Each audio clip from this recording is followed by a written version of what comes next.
Attention, stations on the network. Our broadcast will begin in 15 minutes from my mark. In 5, 4, 3, 2, 1, mark. That was your 15-minute time check, stations.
Attention, stations on the network. Our broadcast will begin in 10 minutes from my mark. In 5, 4, 3, 2, 1, mark. That was your 10-minute time check, stations.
Attention, stations on the network. Our broadcast will begin in 5 minutes from my mark. In 5, 4, 3, 2, 1, mark. That was your 5-minute time check, stations.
Attention, stations on the network. Our broadcast will begin in 2 minutes from my mark. In 5, 4, 3, 2, 1, mark. That was your 2-minute time check, stations.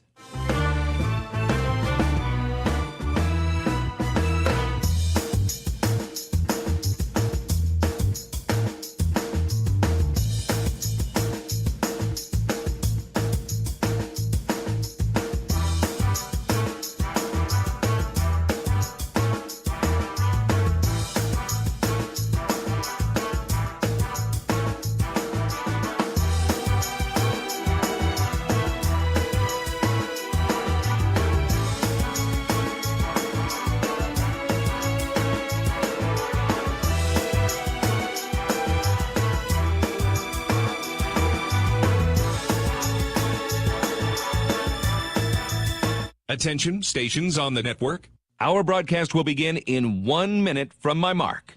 In 5, 4, 3, 2, 1, mark. That was your 1-minute time check, stations.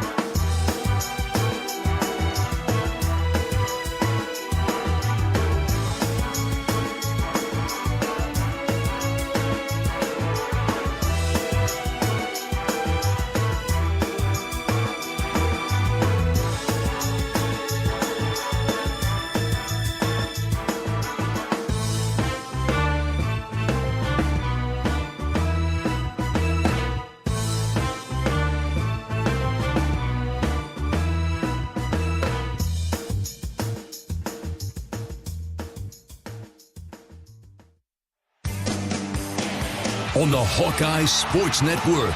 From Learfield, Hawkeye Baseball is on the air. Hawkeye Baseball is brought to you by Homewood and Home 2 Suites, preferred hotel of the Hawkeye Radio Network. Iowa's corn farmers of the Iowa Corn Growers Association and the Iowa Corn Promotion Board. When corn grows Iowa, Iowans win. Oak Knoll, an active life care community by University of Iowa Healthcare.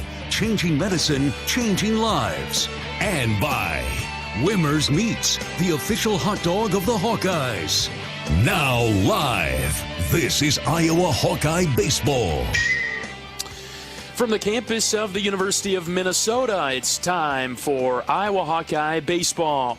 Live from Siebert Field, it's the series finale between the Minnesota Golden Gophers and the Iowa Hawkeyes. A winner-take-all in the third Big Ten series for the Hawkeyes. Good afternoon and welcome to the broadcast booth. Alongside color analyst John Evans, I'm John Leo.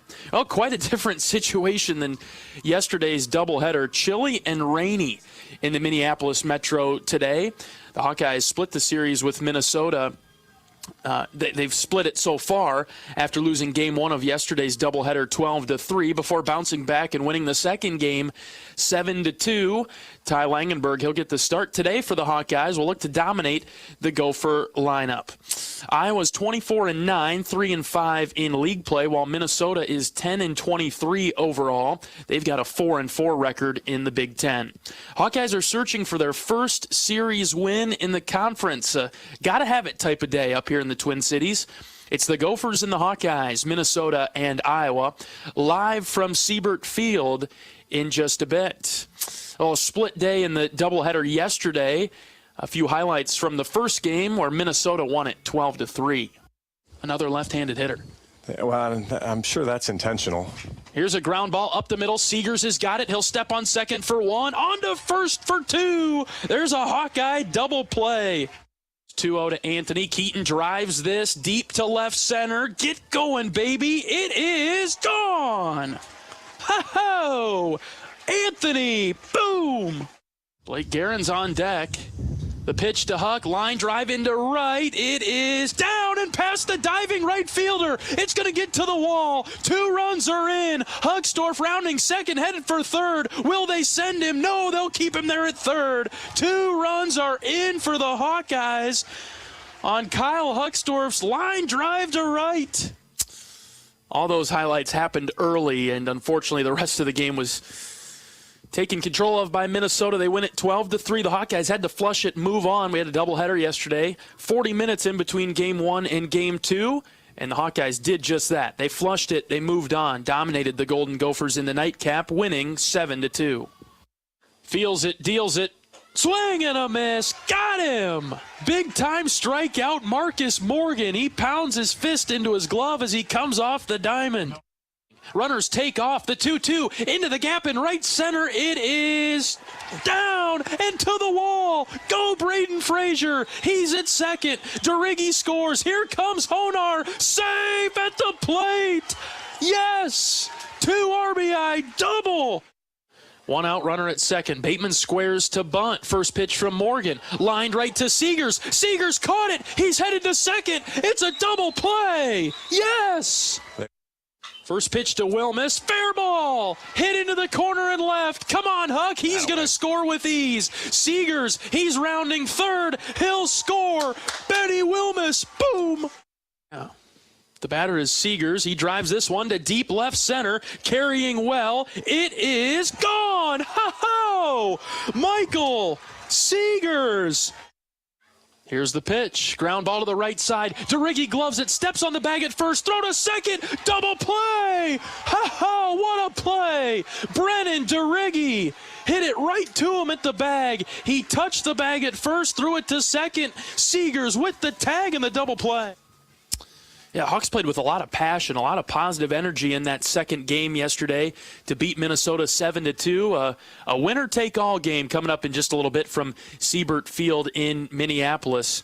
The rubber match of the series with the Golden Gophers. Iowa with a 24-9 record, trying to get win number 25 with a few more games left to go in the regular season. Time to get hot for the Hawkeyes. Plenty of home series coming up that we'll look to gain some momentum for and execute those as we get a little bit closer to them. But for now, we'll have Ty Langenberg getting the start for the Hawkeyes today. Looking forward to another solid performance out of the Hawkeye starter. All right, we'll take a break. When we come back, we'll hear from pitching coach Sean McGrath as pregame coverage continues right after this. This is Hawkeye Baseball. We all love a good win. Catching up with friends, saving money at the pump, soaking up the perfect Iowa day, sitting down to a really, really good meal. These are the everyday delights that make us smile. These are the moments that connect us all as Iowans. And these are the wins that, more often than not, start with Iowa's farm families and the crop they're growing. Because when corn grows Iowa, Iowans win. Learn more about how to share your own wins at iowacorn.org/Iowans win. Greatness doesn't happen overnight. It takes time, focus, and dedication. At Shelter Insurance, we understand that because we put in the hard work and dedication for decades. And that commitment is paid off with award-winning customer service for your auto, home, and life insurance. Visit shelterinsurance.com and find an agent to help you choose the coverage you need. Shelter Insurance. We're your shield. We're your shelter. At U.S. Cellular, we believe in having healthy relationships with our phones so we can have better relationships with each other. Introducing Us Mode, a way to set your phone for less distraction and deeper connection. So dinner can sound less like this and more like this. What'd you learn today? The sauropod was the tallest dinosaur ever. Oh my goodness. Visit U.S. Cellular in-store or online and we'll help set your phone to Us Mode, even if you're not a customer. U.S. Cellular, the 5G network built for us. See uscellular.com for details. When you're in the eastern Iowa area, be sure to visit and connect with the official local business partners of the Iowa Hawkeyes. The Hotel at Kirkwood Center, Iowa's premier luxury hotel, the Jill Armstrong team, Wisconsin Realty, the area's premier realtor, and Options Exteriors, your preferred local roofing and exterior company. Jill Armstrong and her team strive to make every buyer and seller at ease with the real estate process. Contact the Jill Armstrong team, Wisconsin Realty, for all of your real estate needs. Call 319-631-5455.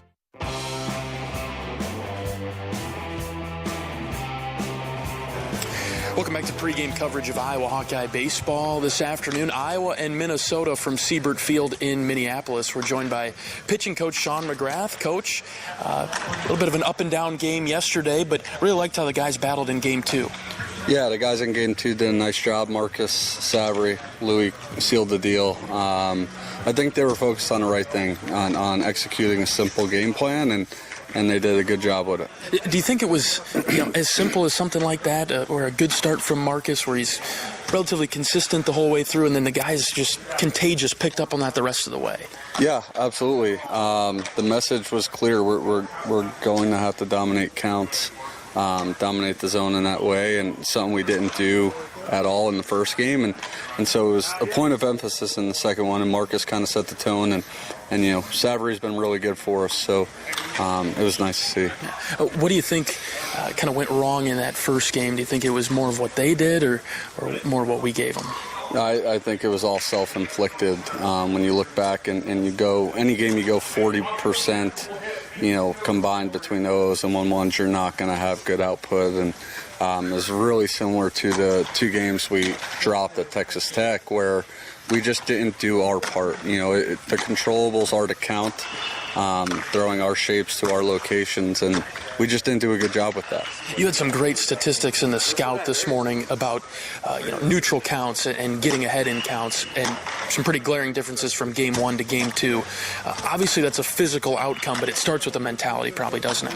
Yeah, that's right. It's the idea of dominating your process leads to good results. And it was something we didn't do in Game 1, and we adjusted, and we did it quite well in Game 2. So Ty Langenberg, he'll get the start today, and he's one of those guys that's been sticking to the process for quite some time now. Yeah, Ty's really good at getting ahead, leveraging counts, forcing bad swing decisions. It'll be, key for Ty to be able to get 3 pitches in the zone, maybe a 4th if he's feeling all 4. But, that's probably the key today. And the plan after Ty, or is that just dictated by the game? I think we got some good arms available. Louis available again. Christo will be available. Cade, Jerry. we have some guys available, ready to go to war when they're asked to. Going back to game 2 for just a second, we saw Marcus with quite a bit of energy when he got out of some things earlier in the game, like in the second and third inning, had quite a bit of passion coming off the mound, which I don't know if we've seen a ton of from the staff this year. Yeah, Marcus is a guy, he feeds off of that stuff. He's a little bit of an adrenaline junkie at times, and it's a good thing, and it's another thing he's kind of learned to control. When moments get high and get hot, he's learned to channel that as opposed to let that get the best of him. All right, well, we'll look to ride that wave of momentum into the series finale with Minnesota today. Thanks for your time, Coach. Yeah, no problem. From Learfield. Pitching coach Sean McGrath on our pregame show from Siebert Field. We're back with more right after this. This is Hawkeye Baseball from Learfield. Ooh, got my nachos, got my big TV, and my favorite chair. It's game time. But you know, the only thing that would make it a little better is if I could listen to my local broadcasters while watching the game. Ah, hello. You must have wished for your game to be synced with TV and radio. I sure did. Do you have a DVR? You bet. Do you have a streaming device? Yeah. Blammo! Your game is now synced. It's that easy. Oh, boy. To see if you can get synced, head to syncmygame.com from Learfield. Syncmygame.com? Syncmygame.com. At US Cellular, we believe in having healthy relationships with our phones, so we can have better relationships with each other. Introducing Us Mode, a way to set your phone for less distraction and deeper connection. So dinner can sound less like this and more like this. What'd you learn today? The sauropod was the tallest dinosaur ever. Oh my goodness. Visit US Cellular in-store or online, and we'll help set your phone to Us Mode, even if you're not a customer. US Cellular, the 5G network built for us. See uscellular.com for details. Knowing that I can make a difference in my patients' lives keeps me motivated every single day. Hi, I'm Dr. Kanya Ferguson at University of Iowa Healthcare. With academic medicine, we see the toughest cases, so we're always innovating. And we bring the best minds together to collaborate, so there's more brain power focused on you. Because that leads to exceptional care for our patients and our community. See how at uihc.org. Hey everyone, I'm Mark Wahlberg, and I have some exciting news to share. At Wahlburgers, we are all about bringing the family together to enjoy a great meal and have a great time. That's why right now, for a limited time, kids eat free every day at all Hy-Vee Wahlburger locations. Kids 12 and under can enjoy one free kids meal with any purchase of an adult burger, sandwich, or entree salad. Bring the family to Wahlburgers and the Wahlburgers and Hy-Vee stores, where right now, kids can eat free.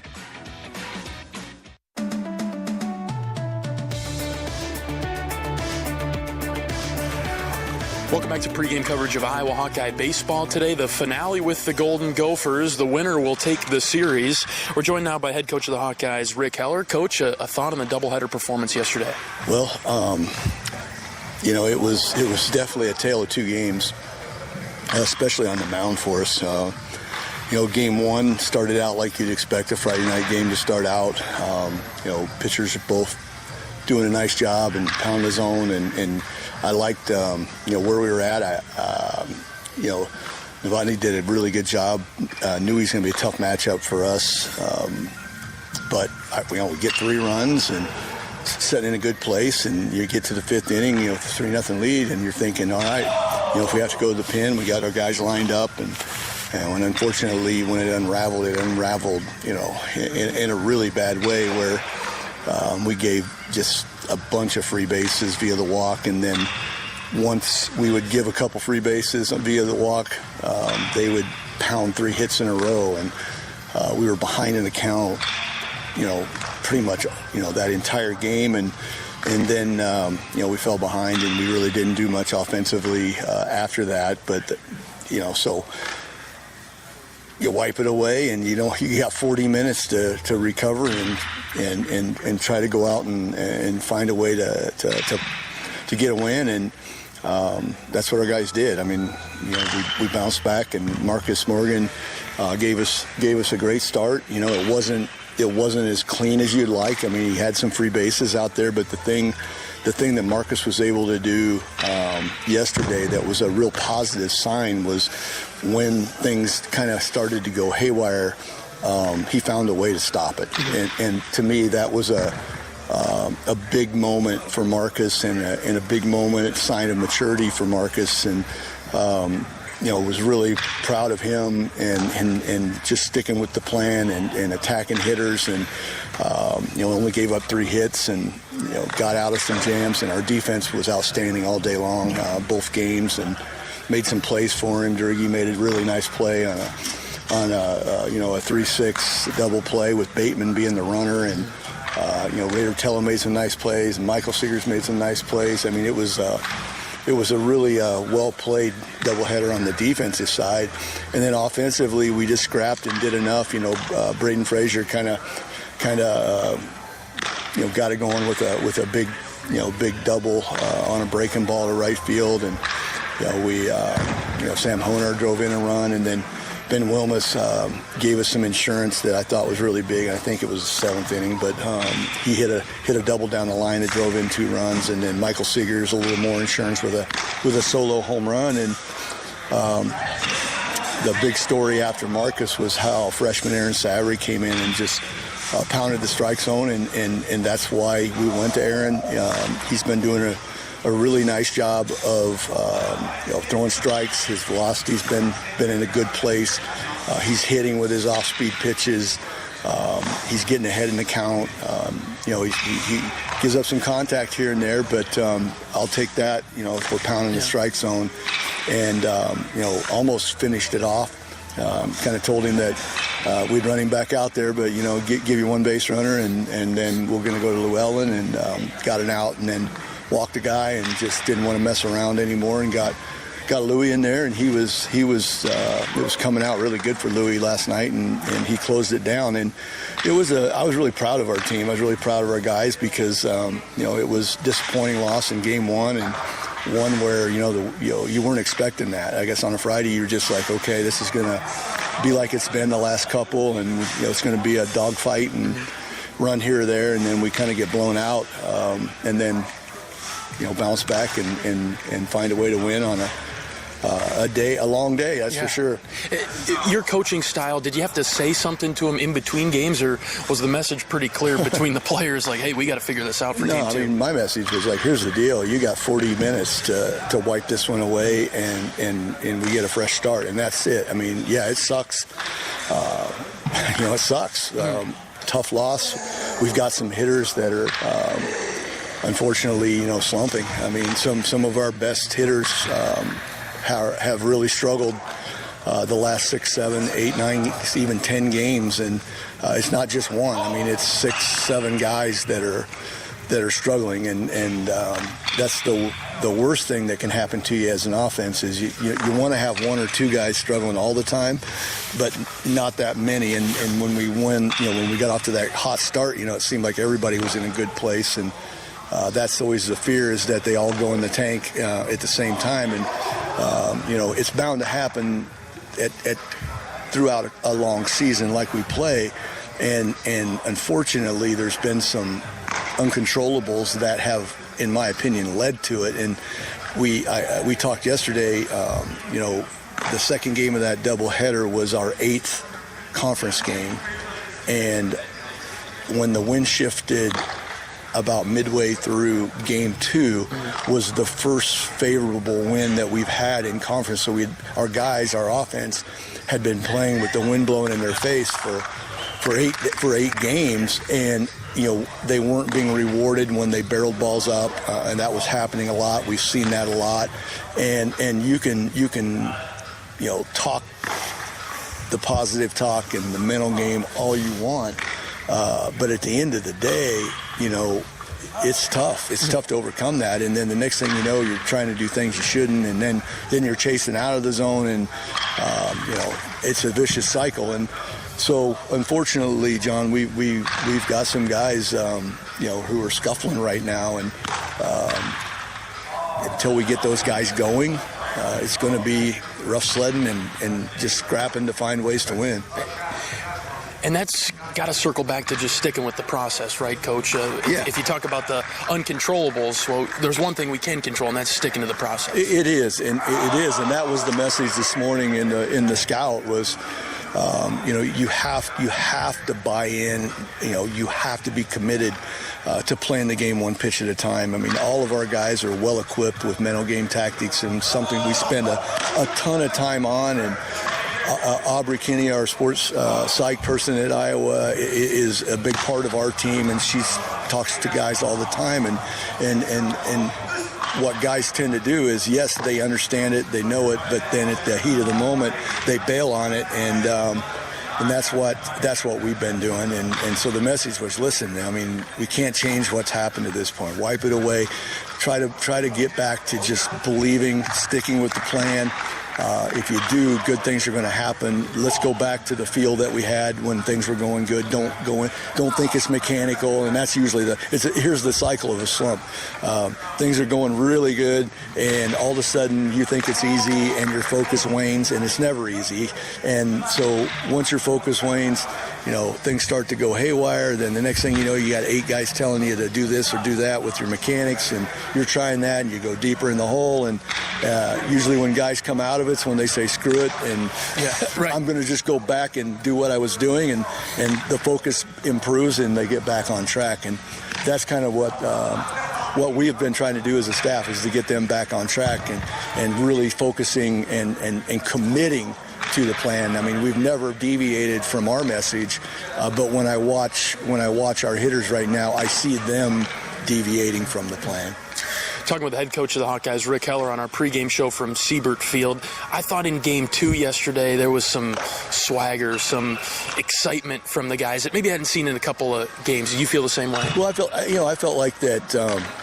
They came out and played hard, and that was what we talked about in that short time we had in between. Is like, listen, I mean, we've got to get after these guys, and we did, because it was deflating, and I felt like we were battling hard until the wheels fell off in the 5th and 6th, 5th, 6th, 7th inning.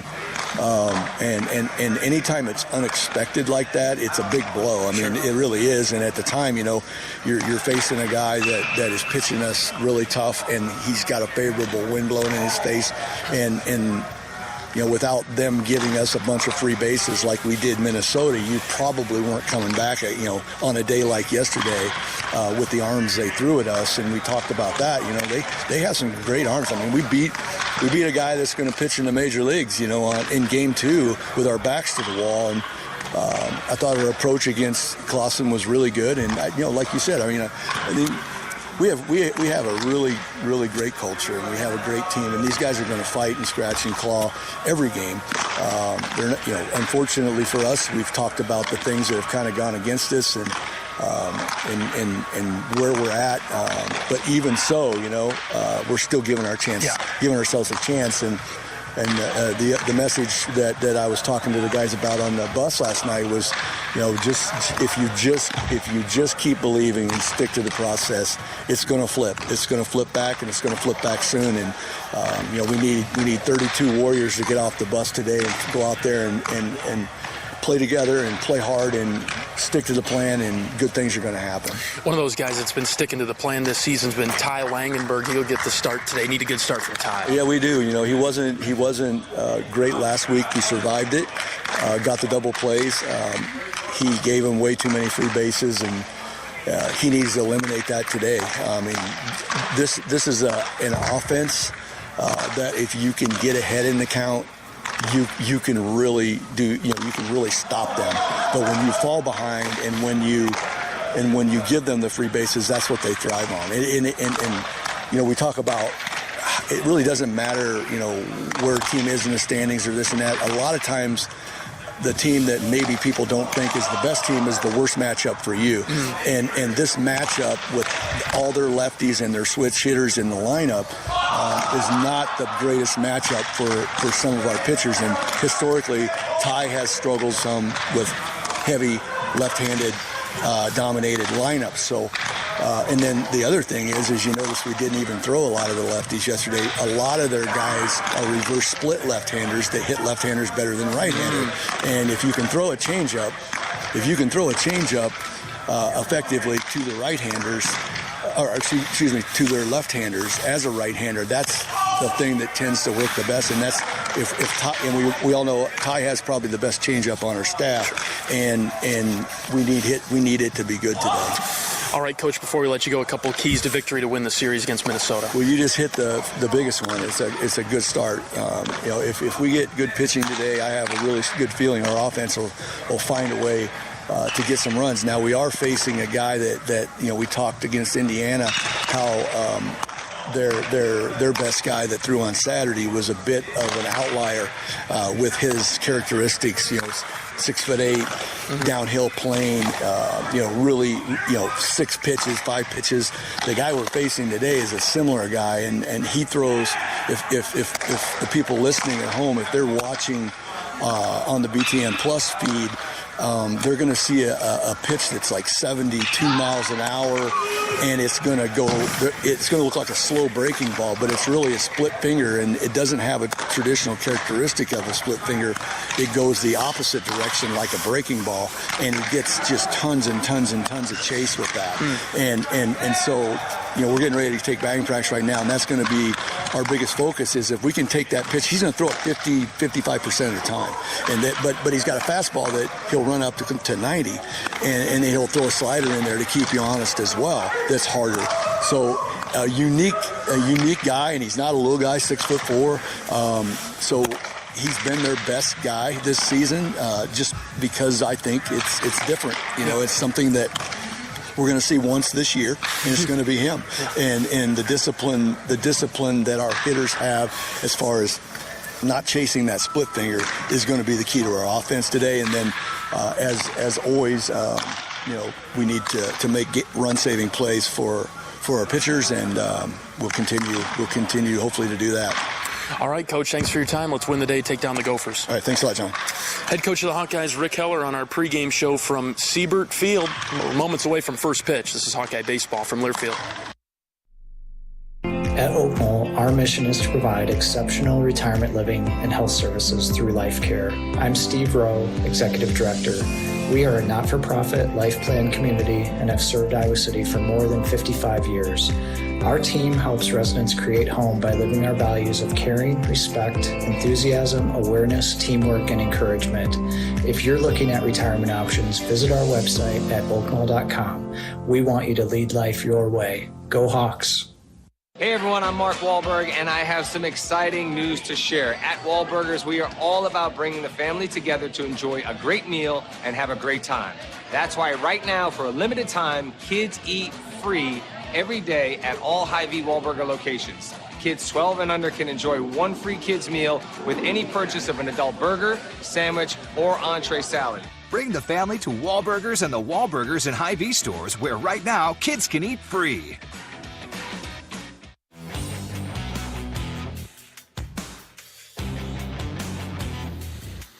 Welcome back to the broadcast booth at Siebert Field. A little bit of a rainy day up here in Minneapolis. Iowa and Minnesota with the series finale today after the doubleheader was split between the two teams yesterday. We'll take our final break of pregame. We'll come back right after this. This is Hawkeye Baseball from Learfield. After a cancer diagnosis, it's natural to want to start treatment right away.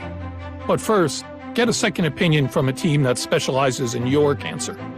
I'm Dr. George Weiner, Director of University of Iowa Holden Comprehensive Cancer Center.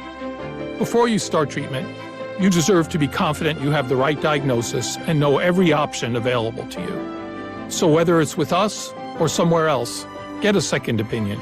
It can change your care and your life. Woo! Got my nachos, got my big TV, and my favorite chair. It's game time. But the only thing that would make it a little better is if I could listen to my local broadcasters while watching the game. Hello. You must have wished for your game to be synced with TV and radio. I sure did. Do you have a DVR? You bet. Do you have a streaming device? Yeah. Blammo! Your game is now synced. It's that easy. Oh, boy. To see if you can get synced, head to syncmygame.com from Learfield. Syncmygame.com? Syncmygame.com.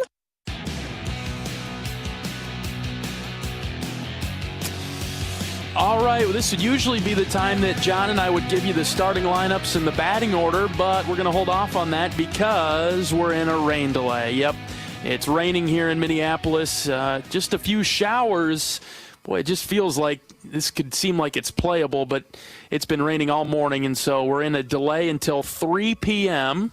3 p.m. is the new first pitch between Iowa and Minnesota. The Tarps are on the pitcher's mound and the batter's box. They've got a turf field here, which is fine. That's all great, but for some reason they decided to not have turf at home plate or on the pitcher's mound. So they've got regular, baseball diamond dirt out there. So they got it ready about 25 minutes ago and then re-tarped it. So we thought we were going to be good to go. Apparently we're not, so we're in a rain delay. First pitch will now be at 3 o'clock as it stands right now. They'll re-monitor the situation around 2:30. Looks like the showers should get through here any second now.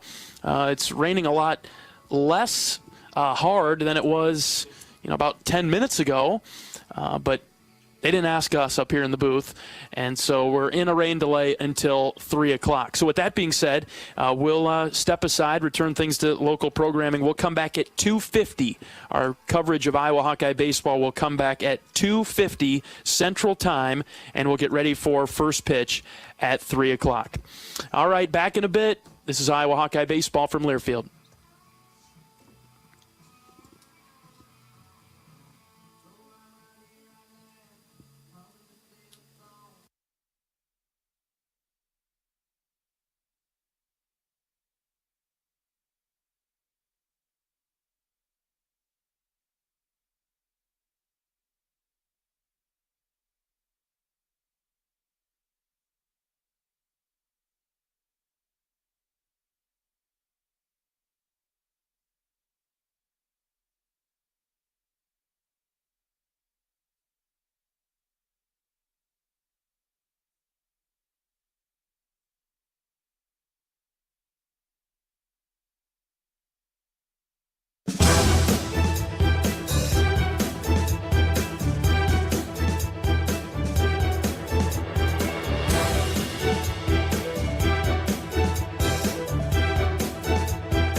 Back to coverage of Iowa Hawkeye baseball from Siebert Field in the Twin Cities up here in Minneapolis. Still awaiting first pitch between Iowa and Minnesota in Game 3 of the series. Still in a rain delay here at the ballpark, and will continue to be in one until 4 o'clock at the earliest.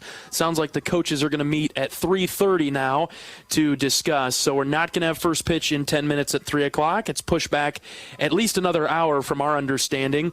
Coaches will meet at 3:30. We'll come back at 3:50, but we'll talk for a little bit. John Evans in the booth with me, and another rain delay. John, our first one of the year. We made it quite a way through the season. We've had cold, we've had all kinds of other junk, but this was the first time that we've had kind of an in-game or a pre-game immediate change right around the game time. And I was just thinking as we parked in the neighborhood and had to walk into the stadium, I was thinking, we've played 3 games. Well, we'll have tried to have played 3 games in just barely over 24 hours, and would have had 3 really different weather conditions for all 3 games. As you know, we started yesterday 80 and sunny and the wind blowing in, and we flipped around to mid to low 60s and the wind blowing out, and this cold front came in last night, and then this today where the wind flipped back around blowing out, and I was hoping it was going to be in the 50s, but we're in the mid-40s here. And on the slide, too. And on the slide. This is, unfortunately, we're probably at about peak temperature here for the next 2 days. So we'll have to, if we don't get it today, it looks pretty bleak. And so, but it looks like there's a window. I think the Big Ten uses AccuWeather. We've all kind of had our own version up, and you want to kind of stick to the most optimistic one. But if you believe AccuWeather, it looks like maybe around 4:30 it'll stop raining, and we'll have a chance to maybe play some baseball. They've got the mound covered and home plate covered, which are the only 2 dirt places there. So, and I don't know if they just prepped it. I don't think they chalked it, but I think they swept it out, and they're ready to go on the home plate side. But you've got to give players some time to warm up, and as we mentioned, Hawk players abandoned the dugout a little bit ago. So they're going to need that warm-up time, too, considering that it's relatively chilly out there now. And I know we're up here in the cozy broadcast booth, but, this is not a lightning delay. These are just showers, right? So it feels very close to being playable, just a few sprinkles here or there, but they just don't want to commit to starting this if there's some heavier rain that's on the way. There is that little window, I guess, that starts around 4 or 4:30, and then at that point you hope you get as many innings in as you can, because tonight it's going to be worse than it is right now in terms of the rain, and then tomorrow is a total disaster too. Well, yeah. Again, the weather forecasting business, as you well know, having that be a former passion is a fairly inexact science, and so to try to get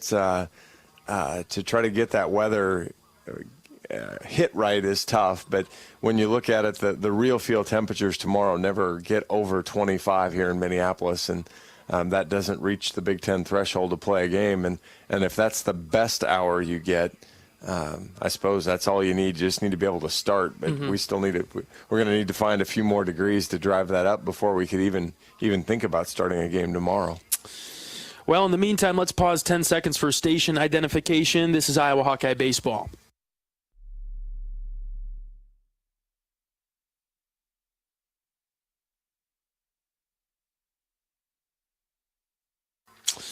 So we're still in a rain delay ahead of Game 3 with Minnesota. We'll continue to be in one until 4 o'clock. The coaches will meet at 3:30. We'll come back at 3:50 Central Time to pick up our coverage of Iowa Hawkeye baseball. Still in a rain delay. We'll be back in just a bit. This is Iowa Hawkeye baseball from Learfield.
Welcome back to coverage of Iowa Hawkeye baseball this afternoon, live from Siebert Field. We've got some good news. We're getting closer to first pitch.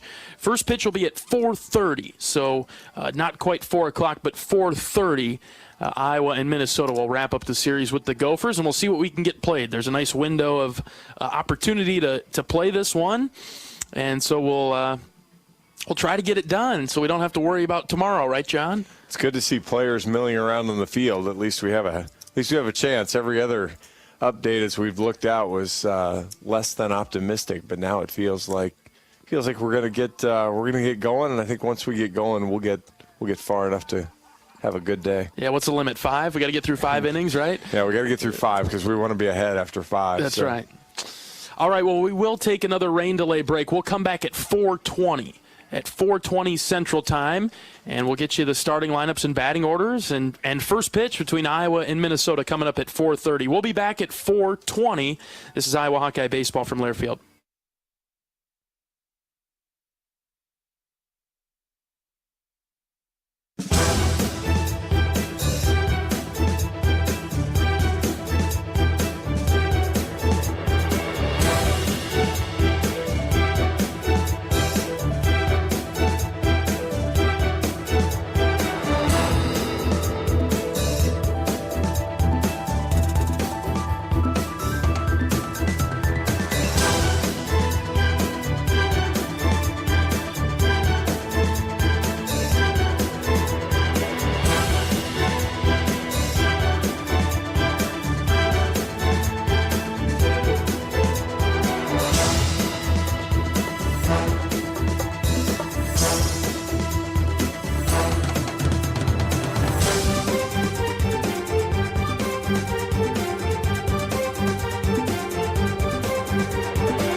Welcome back to the broadcast booth at Siebert Field. John Evans and John Leo for some more Hawkeye baseball. We're finally going to get this one underway in just about 10 minutes. We've made it to almost game time, which, considering we should be in, the 7th or 8th inning by now.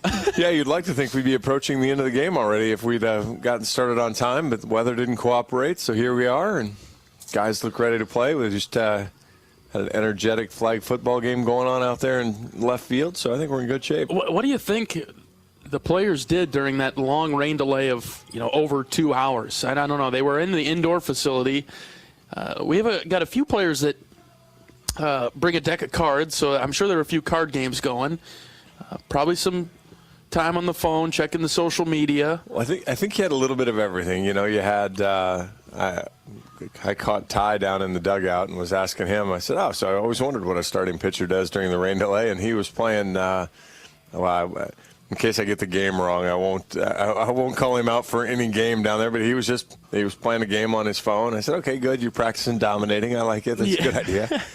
So so I'm sure you had that. I'm sure you had some guys that some of the pitchers from yesterday they probably had to go take off and do their lifts this morning and do some different things. And you had the other guys that were probably just trying to lay down and stay off their feet because you just didn't know how long it was going to last. And so that was the hard part. Was it's not like, hey, we're going to come back in 30 minutes, be ready, or 60 minutes and be ready. It was, hey, we're just going to keep kind of backpedaling. And so just had to kind of stay ready. And I think that's the hardest part now is kind of turning back on and for the guys to try to lock back in. We were spending some time during the delay talking about how the weather this weekend has kind of been, I guess for the season, has been an equalizer in series, in games for Iowa that actually brings our level down and the opponent's level up, to make it even in that regard, hurting Iowa. And this would be another prime example of that today, where it's going to be cold, it's going to be wet on the infield a little bit, but the fact that you had to go through a long delay on the road where the home team gets to, hey, hang out in their clubhouse, do whatever, it's home for them, and we're kind of in a foreign environment. Well, I have a feeling that the Performance Center building right there off right field that we weren't allowed in this weekend is probably a little nicer than the old football building that the guys hung out in before. But that's the hard part is we kind of batting that question around of does rain and delay, does it favor the better team or the worst team, and then kind of the same question to home versus visitor. And I'd certainly think that the weather delay favors the home team a little bit, and I don't know whether I don't know if we came to any stunning conclusions on the other end of it, and and we talk about it, of course, like we feel like Iowa is the better team. The RPIs and the rankings would tell you that, and so do you kind of lose a little bit of that advantage because of the way the weather's cooperated, and I know that's one of the things Coach Heller's talked about with the times that the wind's blown in. Yeah. How that's that we felt like we were the better team in a lot of those games, a better hitting team in a lot of those games, and some of that advantage got minimized or neutralized completely because of the way the weather has affected the game. But at the end, you just have to go win. Just got to go out there and play. And what do you think's on the line for the Hawkeyes if you had to put a pin on it? Because it doesn't really feel like this is just another game. It feels like there's momentum there to grab and to take as we get ready for the end of the season. Well, they're not at a must-win game yet. I mean, I'm sure that there were some social media experts that had decided that when Iowa lost the first game Friday night or Friday afternoon that oh gosh, that's it, they're done.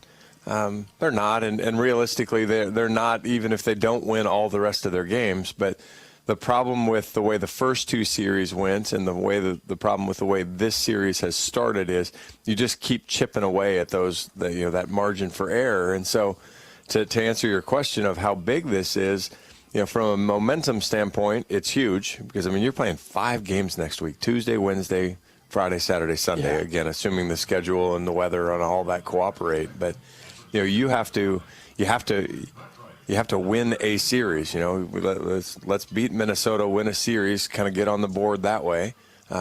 Next week is a tough series at home against Nebraska that you're going to want you're going to need to win. It's a team you're going to compete with that you're going to need to vault yourself ahead of. And so, and you know, from Ty Langenberg's standpoint specifically, that's another way to put a platform in confidence. You know, Ty's struggled a little bit this year. He's been better over the last month or so, but there's still some things that he needs to work out. And so this is one of those check times to say, hey, things are working against you. What are you going to do about it? And that's the test now for everybody in the Iowa dugout is, no, things aren't going perfectly, but that's okay. How are you still going to win a game? And that's sort of what was mentioned in the scout this morning, that, when times get tough, what's the response going to be like in the moment? And then, as the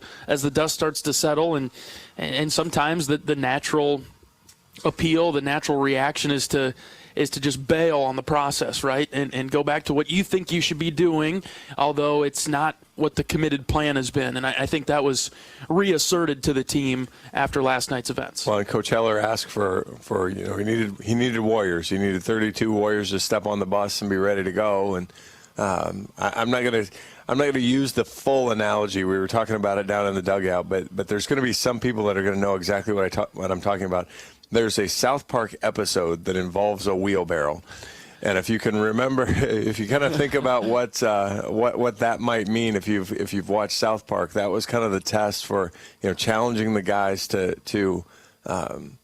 show up today. They challenged them to show up for the second game of the doubleheader, and they did yesterday. They did a really nice job. Marcus Morgan battled without his best stuff, which was something that hasn't always been a strength of Marcus, and he was able to battle through that get outs. You really saw it. You were at breakfast this morning when they showed, I think it was 33% winning on 0-0 counts. We talk about first pitch strikes all the time. We lost that battle 2/3 of the time yesterday in the first game. Marcus, and even though he had a few more walks than normally he'd like, he won a lot of those. And then you get to 1-1. Iowa lost a ton of those in the first game.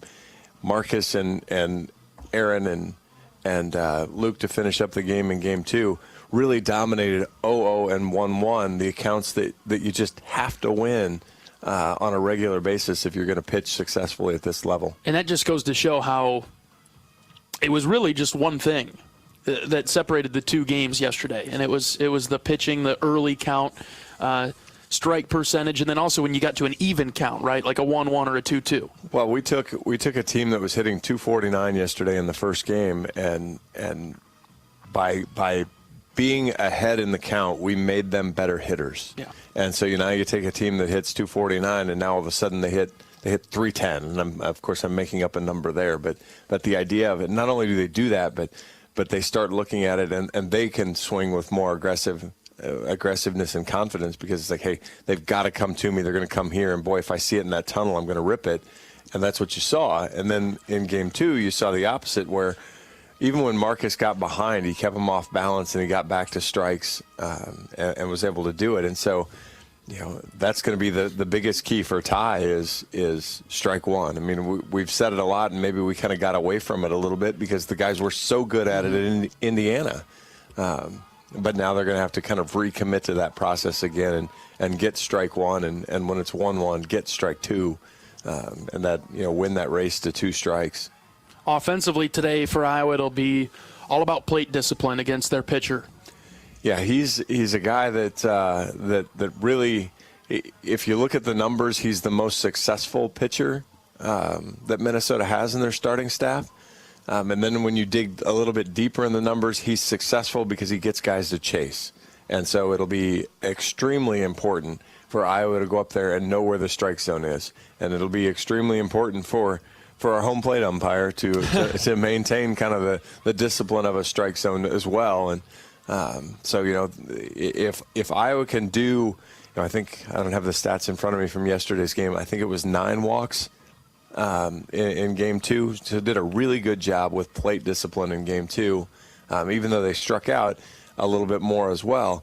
they drew those walks. They kept and maintained good eye, and you're exactly right. If they can do that, they'll chase this guy early, get into the bullpen, and maybe have a chance to have another relaxing afternoon. Feels like a big opportunity for Iowa today to pick up some momentum, especially with the busy weekend next week, then get to be rewarded and play at home against Nebraska next weekend to have a nice home series. We'll have Ty Langenberg on the mound today, and he'll look to continue his resurgence into the rotation. All right, we'll step aside for a 2-minute break, as they're just announcing starting lineups. I believe we'll have an anthem coming up in just a second. We'll step aside for 2 minutes, back with starting lineups after this. This is Hawkeye Baseball from Learfield.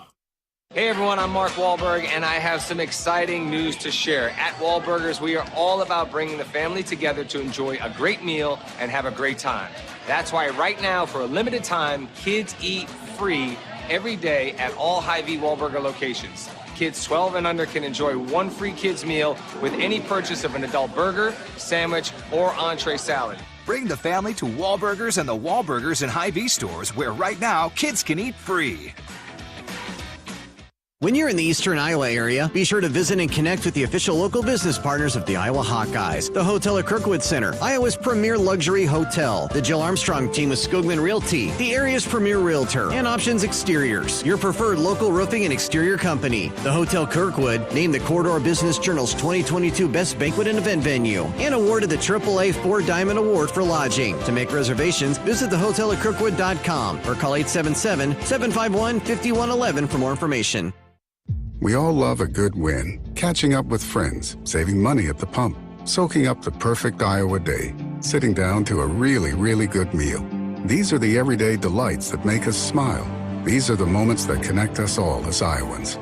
And these are the wins that, more often than not, start with Iowa's farm families and the crop they're growing. Because when corn grows Iowa, Iowans win.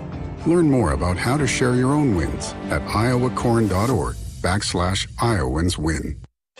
At MidAmerican Energy, we want to help keep you safe around power lines and electrical equipment. Always assume a power line is energized, even if it's on the ground. To avoid the risk of an accidental shock or electrocution, avoid touching a power line with anything. And when you see high voltage warnings on transformers and substations, stay away. We care about you and your safety. Get more tips at MidAmericanEnergy.com. Paid for by the customers of MidAmerican Energy.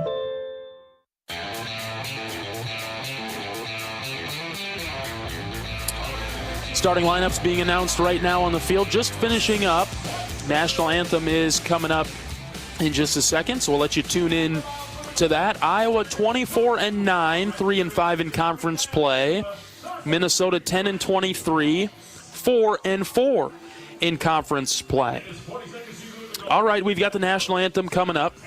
We'll keep it here during the anthem, let you tune in to it, and then we'll get you starting lineups and batting orders. And then finally, we'll get to first pitch. Finally. At this time, we ask those who are able to please rise and remove your caps for the playing of our national anthem.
let's play some ball today from Siebert Field in Minneapolis. We're ready for today's starting lineups. We'll start with the Hawkeyes, who will be batting first this evening. Ben Wilmus leading things off, followed by Keaton Anthony, the designated hitter. Raider Tello moves to the 3 spot today. Brennan DeRiggi down to the cleanup position, batting 4th. Kyle Hucksdorf, the starting center fielder, will bat 5th.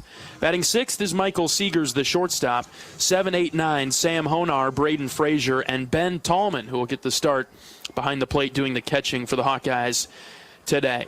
Minnesota will send out a right-handed pitcher, Richie Holitz. Holitz is 2-2 on the season. This will be start number 7, appearance number 9. He actually does have a save as well. 2.76 ERA, 42 1/3 innings, 37 hits, 18 runs. Just 13 of those have been earned. 17 walks, 38 strikeouts. Opponents hit .239 against him. Does have 7 wild pitches, but again, he's going to be kind of around that 86 to 89, so upper 80s. With the fastball, but really the idea for him is he throws a little bit of a splitter, and so how he gets that action on that, it's a little bit slower than a traditional splitter, but how disciplined can the Hawkeye hitters be? Can they see it early enough? He throws a slider too, but really kind of sticks to those 2 pitches primarily with the fastball and the split finger. So can the Hawkeye hitters make him be in the strike zone? If they can bring him into the strike zone, he's pretty hittable. But that'll be the big test, is can they get him into the zone? When I look at Holitz, I see a little bit of Sinnard, don't you? Tall, right-handed pitcher, downward angle. We haven't seen his stuff yet, but I'm just talking about physical appearance. Sure, 6'5", good move that way, and he spent 3 seasons at Nebraska Omaha, and then was here last year. Made 14 appearances last year with 3 starts. He was 0-3, 7.41 ERA. So, his career ERAs, they don't have there it is, 5.80. So, either he made a giant step forward this year, or he's out kicking his coverage just a little bit. So maybe see if the Hawks can put up a number and draw him back more to his career averages. Finally ready for first pitch. It's on its way to Ben Wilmus. He swings at it. On the ground to short. Fielded nicely, thrown across. 1 pitch, 1 out to start the game here at 4:37 Central Time. Right on time. Yeah, somewhere. Yeah. Somewhere that's right on time. All right, we'll see Keaton Anthony now. Keaton has been in the 2 spot for a few games now and has really done a nice job. He was just struggling a little bit by his standards, not by most normal people's standards, but he was struggling a little bit off there. Moved him back up to the 2-hole, and he's really come on fire lately. First pitch to Keaton is outside for a ball. A monster home run yesterday into the wind in left center. Holitz ready with the 1-0 delivery to Keaton. Here it comes. Tapped foul to the left side into the Iowa dugout. Overcast skies now, no rain as of the moment that we speak. The wind blowing out to straight center, rippling the United States flag. Not too strong of a wind, though, not too gusty. Here comes the 1-1 to Anthony. Breaking ball high, 2 balls and a strike. Good take there. And again, that's kind of that. The splitter action is a little bit different. Normally the splitter kind of dives in arm side. It would dive into right-handed hitters. In Holitz's case, it actually kind of just looks like a curveball. Anthony foul tips the 2-1 into the glove, 2-2. You mentioned that. I called that a breaking ball, and I'm just used to a pitch that slow being a curveball. It's not really a breaking ball. He does not throw a hard splitter. It's a soft splitter. Here comes the 2-2. Anthony stays alive with a foul ball. It's got like change-up speed, even more so. Yeah, even more so. The differential is going to be probably in the 12 to 15 mile an hour range in most cases. Maybe not. Yeah, probably about that much. So big difference there, and that'll be, again, kind of the key to identify it early. Slider comes in a little firmer than that, kind of right in between, so you'll see the difference that way. There's a pitch off the plate outside. Count is now full for Anthony. Good job from Keaton to lay off that one as he really dotted the outside, just missed, but we see we had two extremes yesterday on that outside corner, and we kind of see where we start to lay groundwork on this one. 3-2 in on the hands, popped up to short and caught there. 2 down. Good pitch there as he came back inside on Keaton and busted it in. Keaton trying to check, make sure it was a strike. Umpire actually shook his head, so I think Keaton, telling Keaton he swung at ball 4, but good information for later. Yep, keep that in mind. See Raider Tello, who cracks into the top 3, the Hawkeye batting order. First pitch to Raider, that's right down central, strike 1. I think this was much trying to find a way to get Brennan going, just to kind of shake him up a little bit and move him down one spot. A 1 pitch, Raider hits this on the ground to second. Brought in by Council, he'll throw it across for the 3rd out. Okay, Iowa goes down 1-2-3. In the top of the 1st, we'll see Ty Langenberg to the mound right after this. This is Hawkeye Baseball from Learfield. You probably know that a natural gas leak smells like rotten eggs. But what does a gas leak look or sound like? If you hear a whooshing or hissing sound, see dirt, dust, or water spraying from an area, or you get dizzy or queasy, leave the area immediately, then call 1-800-595-5325 once you're safely away. See MidAmericanEnergy.com for more safety tips. Paid for by the customers of Mid-American Energy. We all love a good win. Catching up with friends, saving money at the pump, soaking up the perfect Iowa day, sitting down to a really, really good meal. These are the everyday delights that make us smile. These are the moments that connect us all as Iowans. And these are the wins that, more often than not, start with Iowa's farm families and the crop they're growing. Because when corn grows Iowa, Iowans win. Learn more about how to share your own wins at iowacorn.org/IowansWin.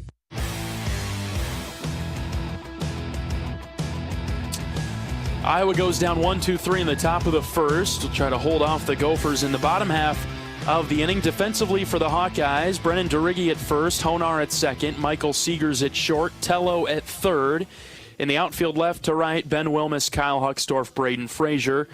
Ben Tallman is behind the plate doing the catching today. Ty Langenberg on the mound getting the start for Iowa. 3-2 on the season for Ty. This will be start number 8, appearance number 10. He's got a 4.71 ERA, 36 1/3 innings, giving up 49 hits, 20 runs. 19 of those were earned. Walked just 15 with 43 strikeouts. Has given up 17 extra base hits. His opponents are hitting 327 against him. So, again, he's been a little bit better. Still pitches to contact. We had the 4 different double plays on Sunday to start the first 4 innings there at Indiana. And so lets his defense do the work as he gave up a couple hits, but had him erased. Ty's going to give up hits. That's just kind of the pitcher that he is this year. The key is to not walk a couple people before giving up that hit, right? Totally scatter them. Right. We talked about it yesterday in game 2 of the doubleheader. Marcus got out of an inning because he gave up 3 singles, or he gave up a squirrely double and 2 singles. Ooh. First pitch from Ty is low and out. The batter is Brett Bateman. He's their leadoff man. We'll see Jake Perry and Weber Niels in the first inning for Minnesota. 1-0 pitch from Langenberg. Popped foul to the left side, out of play towards the train tracks. Down the line and left, 1-1. And so, trying to just kind of get on that and just keep battling will be the thing here. And we're already lost the 0-0. Now, how do you do here on 1-1 now? Ground ball hit to second for Honar. He'll throw it over to first. There you go. There's 1 out on the 1-1. Good attack there. You can tie through a good pitch. Was able to get out of it. But last week with pitching to contact and trusting your defense, and guys might hit it around a little bit, but especially with this type of infield, the way it played yesterday, the way you've seen the 3 ground balls this morning or this afternoon now, they don't lightning out there. Starting to trying to at least figure out this strike zone from Chris Deichmann behind the plate. Ty gets him with a strike on the outside corner. First one must have been a little bit low. Over at first is Kirk Dominic. At second is Brent Rice, our buddy out there at second. Mark Lolo at third. 1-1 pitch from Langenberg. That's low and in. That's ball 2 to Jake Perry, their third baseman, left-handed hitter. Got a ton of lefties in the lineup today. 2-1 pitch from Langenberg. Slapped foul to the left side, 2-2. Yeah, Perry just hitting 220, but a good eye, good patience at the plate, kind of works almost an equal number of walks to strikeouts. So you kind of try to attack him here on the 2-2 pitch. Ty shakes off a couple of signs, ready with the 2-2. Ground ball to first and into the corner. It'll be cut off nicely by Frazier. They're going to send the runner. Braden throws it in, and it'll be just a bit late. It's a double. Down the line in right, Derigi gave a good effort to dive towards it. Just a well-placed ground ball there. I mean, again, sharply hit, but it just got around on the fastball, pulled it right down the line, and just outside of Derigi's reaching glove. Frazier got to that in a hurry, and Perry rounded first anyway, and it's a long throw for Braden. So runner at second with one out. First pitch to Niels is low and out. That's a breaking ball. I guess the part you don't like to see right now is, we're 0 for 3 on first pitch strikes. Yep. And so that's, every count has been 1-0 here, so you're always working uphill. Gets it back to even after a swing and a miss from the Gopher first baseman. And now we've split on the first two of these on 1-1, so important pitch here again. Tallman sets up a little bit low and out. Here's the 1-1 from Langenberg. Missed in. Tallman moved towards the inside portion of the plate then as Ty went for the delivery. 2-1 is the count. With one out in the bottom of the first. After a lengthy rain delay, just getting underway. Here's the 2-1 from Ty. That's out, ball 3. Just the way he tried to overthrow that one a touch, so one guy with a little bit of pop in the lineup, so you're going to want to be a little careful here with the wind blowing out. Flag starting to straighten out there in center field. Check swing on the 3-1. Didn't go around, but it doesn't matter. That's a called strike at the knees. Think about what you just alluded to right there. When you get down in counts, that's the pressure that it puts on the pitcher. Here's the 3-2. That's in the dirt. Ball 4. A free base for Minnesota. As Weber Niels gets on, that just reactivates the double play possibility. I like the way you're thinking there, but to your point too, it just we talk a ton about pitch count through the year as we've done different games, but there's also kind of those stressful pitches. When you're behind, when you've got a lot of traffic on the bases, these pitches add up, and so want to try to get ahead here, get it going early. Here's Mazenga swinging at the first pitch. He fouled it off. Minnesota's in maroon uniforms today with Minnesota spelled out in script across the chest in gold numbers on the back. White baseball pants for the Gophers. Iowa in black tops with gold Iowa spelled out in block lettering across the chest. 0-1 pitch is waved at and missed. 0-2. Iowa wearing gray baseball pants today with a gold stripe down the side. Gold baseball caps in the field with a black bill and the black block eye on the front panel. No balls and 2 strikes. Better job so far from Ty. Tries to finish the deal here. The pitch. Okay, that's outside, ball 1. See, we heard Coach McGrath talk about this morning too. 0-2, you earn the right to miss. You earn the right to get a swing and miss, but you still have to be competitive with the pitch to get a guy to chase. Here's the 1-2. This is hit foul on the ground to the right side. Even went further to say that, even if you get to a 1-2 count, that could still be in play.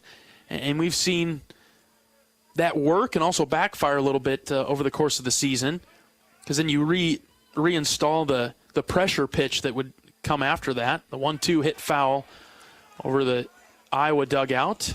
I think, though, the key is, and you see it right here, if you continue to be around the zone at 0-2 and 1-2, you're going to get swings. And so then you don't necessarily get to 2-2 and 3-2 because you're continuing to be close to the zone and making the hitter go fishing a little bit.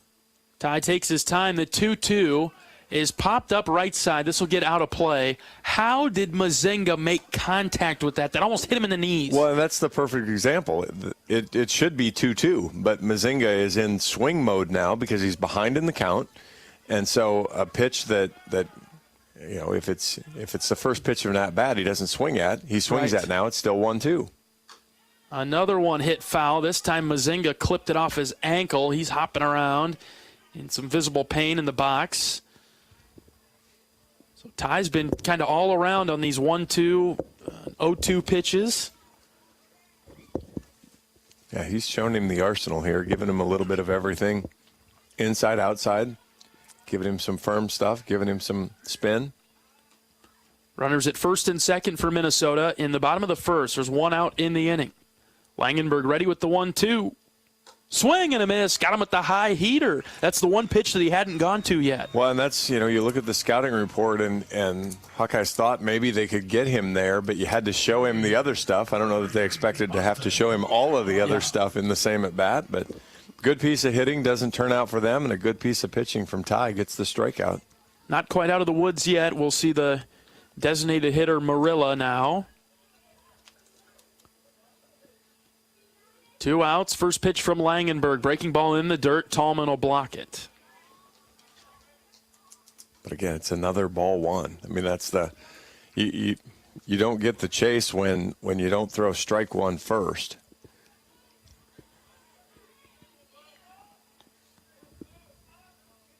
Marilla bats from the left side. There's strike one from Langenberg. Goes on the outside corner.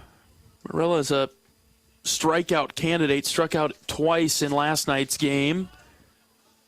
Got on a couple times in the first game yesterday. Ty misses low and out that time. 2 balls and a strike. So he was kind of like the rest of the Golden Gopher hitters in game one. He got on twice with a walk. Once he was hit by a pitch. And then in the nightcap, he struck out twice. He has 12 hit by pitches on the year. He actually has more hit by pitches than he has walks. Doesn't seem like he crowds the plate too much. 2-1 is hit right to Michael Seegers on a line. Michael will grab it with 2 hands and record the third out. Okay, so a couple of base runners for Minnesota in the first, but nothing doing scoring-wise. And we'll head to the top of the second with no score between Iowa and Minnesota. Back after this. This is Hawkeye Baseball from Learfield. At Oakmall, our mission is to provide exceptional retirement living and health services through life care. I'm Steve Rowe, Executive Director. We are a not-for-profit life plan community and have served Iowa City for more than 55 years. Our team helps residents create home by living our values of caring, respect, enthusiasm, awareness, teamwork, and encouragement. If you're looking at retirement options, visit our website at oakmall.com. We want you to lead life your way. Go Hawks!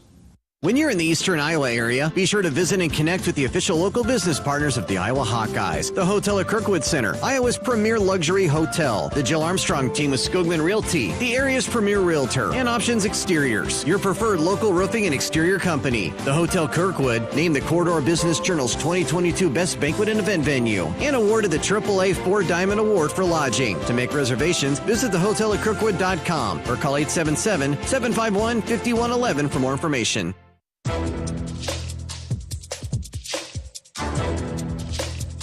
This copyrighted broadcast is an exclusive presentation of Learfield under the broadcasting rights granted by the University of Iowa. Reuse of this presentation is prohibited without the expressed written consent of the university and Learfield. Announcers are provided by Learfield and approved by the university.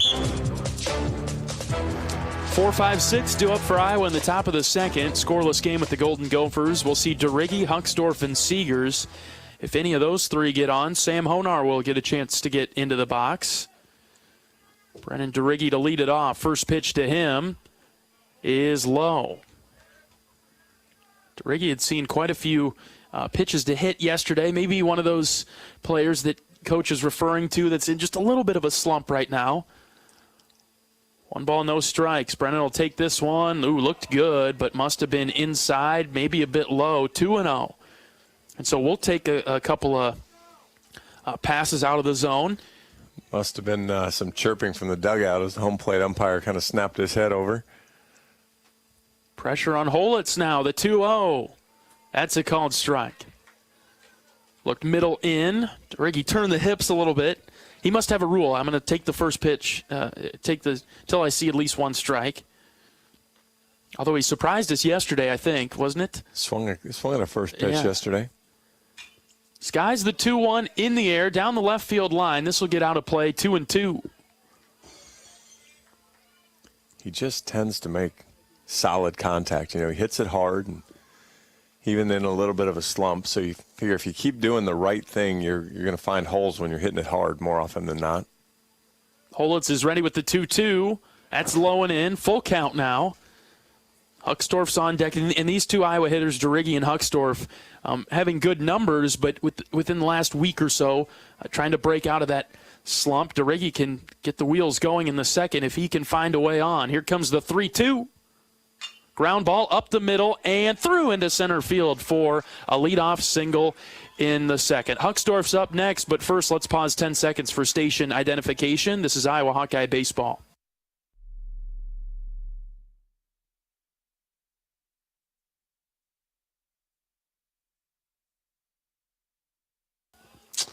All right, so Derigge gets on to lead off the second with a base hit. He stands at first. Here's Kyle Huckstorf. Good piece of hitting there from Derigge, too. Went right back up the box, right over Holitz's shoulder. First pitch to Kyle. Slow pitch in there on the outside corner. That looked like a breaking ball, though, or was it that splitter? Well, that's the splitter action, and I think his breaking ball, I think the actual slider will be a little bit firmer than that, but that's why you've got to take that one, too. No balls and a strike. Next one is low and out. Gets by the catcher, and so Derigge will get to second. He'll round it hard, but he'll stay put there at second. Iowa with the runner in scoring position in the second. We look at the scouting report for this pitcher. Go back to how many pitches he has. Does he have a curveball? No, it's a harder slider. Okay. So the slowest pitch we see is the splitter. I got to get that in my mind right away. Yeah, exactly. You'll kind of see that floating up there, and obviously that's an opportunity for guys to run bases aggressively and move like Derigge did there. And, Huck's going to have to – he's going to take that pitch because unless it starts at your head. Squared to bunt on the 1-1, pulled it back because it was a fastball high, 2-1. Unless that splitter starts up at your head, it's just not going to be a strike with the way his action is. And, the guys will – it's different, so the guys will kind of see it. Second time through, the order will be a little bit better, and it's a good one for Huck to take so he knows what's coming. Corners are in for Minnesota. The 2-1 to Huckstorf. Line drive into left, down for a base hit. They have to hold Derigge at third. Kyle hit it too hard. The throw comes home. Kyle stayed at first. Would have been really risky for him to try to get to second, even though the throw came all the way home. Yeah, not a great throw there from that's Jurgela out in left as he completely missed the cutoff. And Huck had rounded but wasn't able to pick up and catch the glance as to where it was going before he could keep going. But we'll still take it. Runners on the corners now here with nobody out in the second inning. Iowa threatening early on. We'll see Michael Seegers now, who hit an absolute rocket over the left center wall in last night's game. Not asking him to do that right now. We'd take it, but something simple like a base hit would do just fine. First pitch to Michael. Check swing. He did not go around on the pitch low and out. That was close. I wouldn't have been surprised. Yeah, I wouldn't have either. That splitter low and out. I'm not sure that Holitz has thrown it for a strike yet. We did to Huckstorf there, the first floater. Another one outside. 2 balls, no strikes to Seegers. Good job from Seegers to lay off that one. Didn't even really show as they tried to double up on it. Figured, well, if you like the first one, maybe you won't be able to hold off on the second one, but good job from Michael. Now he's ahead in the count and has a chance to dominate here. 2-0 pitch. Low and out. Again, 3-0 to Michael. He'll have the red light. Yeah, I would imagine if Coach Heller doesn't give it to him, Michael, I don't know if you've seen Michael swing at a 3-0 pitch. No. Might not even see him swing at 3-1, but what he does do is crowd the plate a little bit on the 3-0. That one catches the outside corner, 3-1. Sam Honar is on deck. He's a force with the bases loaded. Love to see him get in there, have an opportunity at it. Watch for Huck to move maybe, a little hit and run action here. Sure. Holitz takes his time, comes set. There goes Huckstorf, the 3-1. Outside, didn't matter. The bases will be loaded with nobody out in the Hawkeye second.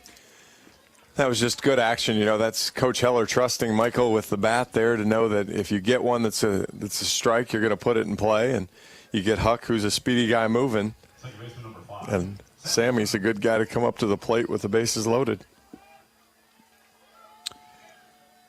All right. Opportunity for the Hawkeyes to do some damage in the second. Plenty of outs to work with as well. The corners are in for the Golden Gophers. Bases loaded, nobody out. Holitz versus Honar. First pitch to Sam. Got the hips going, but laid off. Good job there by Honar. Ball one. That's a win for Sam because, this is a tough matchup for Sam. He likes to swing against a guy that doesn't like to throw strikes or likes to get you to chase to throw strikes. So if Sam can maintain some discipline here and do a really good job, he's got a chance to do some damage. The 1-0 drives it to right center field. The right fielder is over. He'll catch it on the run. This will be deep enough to tag and score DeRiggi. He will do that. Hawks lead it 1-0 on the sac fly from Sam Honar. Nice job there. He got a good pitch. He drove it out there. Just probably didn't quite catch the barrel of it, but got it into deep right center field, and that was able to score DeRiggi and move Huckstorf up to third. And so now, again, you've got a chance to maybe play some games with Frazier, who handles the bat reasonably well, and Seegers with some speed over at first. Can't be done yet, right? Just one out in the inning, and you think, okay, at some point you're going to have to get a base hit. Get the wheels turning. There goes Seegers on the first pitch. Throw down to second. He's safe. Here comes the throw home. Huckstorf is safe at home. Seegers going from second to third. He'll get there too. Perfectly executed all around by the Hawkeyes. Small ball all over the place. Seegers steals base number 8. Huckstorf steals, base number 11, I think. Yeah, there we go. And so good job there. And Seegers actually was able to get to third as the ball short hopped the catcher. And so when Huckstorf slid into him, kind of knocked the ball away from him. And Seegers, good heads up play, kept moving along. Frazier's got a chance to drive in another one. Iowa 2-0 in the second now. First pitch was a called strike to Frazier. Here's the next one. Check swing. Ooh, called strike on the inside. 0-2. Infield is in for Minnesota. So sharply hit ground ball. It's out of the reach of one of the infielders. That'd score Seegers. Holitz is in the windup. The 0-2. That's in the dirt. Good hang there by Frazier to lay off that one. 1-2. And really, you think about it here, you've got a guy whose out pitch is in the dirt more often than not. And so Seegers will have to be alive over there. He's got a chance to score again because he's going to try to get him to chase that pitch. 1-2. That's low again. 2-2. And now Frazier's shown good discipline. He's got the count back at least closer to even here. And, he can still probably, he's doubled up on the splitty, so you probably see one of the other two pitches. Again, low and out. It went off the plate. Those pitches start low and they stay low. The laws of physics do not allow the ball to rise. Something that starts high can technically drop, but if it starts low, it's going to stay down there. Full count pitch to Frazier. Here it comes. Outside, ball 4. What an at-bat by Frazier. He didn't swing it once, did he? No, he didn't, but he started once, but a really good job there from Frazier after falling behind 0-2. Was able to fight back. Showed good discipline. A guy that hasn't gotten a ton of at-bats through the year. He's kind of getting them again now. And, we heard the coaching staff say, he's earned being out there. And it's an at-bat like that earns him being out there, fighting back and winning it from 0-2. One of the team captains. Pat him on the back right there. Runners at the corners for the Hawkeyes with one out. Here's Ben Tallman getting the start at catcher. First pitch to Tallman, popped it up to the right side over the Minnesota dugout. Get out of play. It will be dropped, thankfully, by the first baseman who was over towards the dugout. He was leaned into the Minnesota bench, and it went off the tip of his glove. Hawks catch a break. Yes, we'll go with full yes because I know Tallman's going to get a hit, but actually Michael Seegers tagged up from third. Wouldn't that have been something? Well, because you've got the catcher over there and you had the pitcher that was in the dugout. Nobody was covering home plate. So Seegers tagged, you would have had a sacrifice fly into the first base dugout. Well, let's make sure we get that run in somehow. That would have been a creative way to score. I'll check on Frazier at first. He's back in with a head-first slide. Iowa 2-0 in the second. Trying to jump on Minnesota in the early going. Holitz comes set with the 0-1. The pitch. Tallman squares to bunt, has to pull it back. That one was up around his chin. 1-1. We've kind of joked about this before when Tallman played. I think it was Wednesday when he got the start. Our catchers bunt really well. Yeah. Cade Moss put down a fantastic bunt yesterday. We've seen Ben do it as well. The ball and a strike. Not quite ready to throw it home as Frazier will have to dive back. I think Braden was leaning a little bit towards second. There was a little bit of a false step there.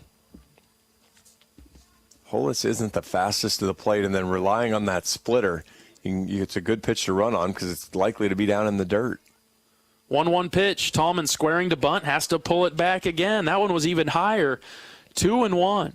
Tallman's got a lot of power in his bat. We saw it earlier this week with the home run against Milwaukee. Hit the farthest home run of the year for the Hawkeyes at Dwayne Banks.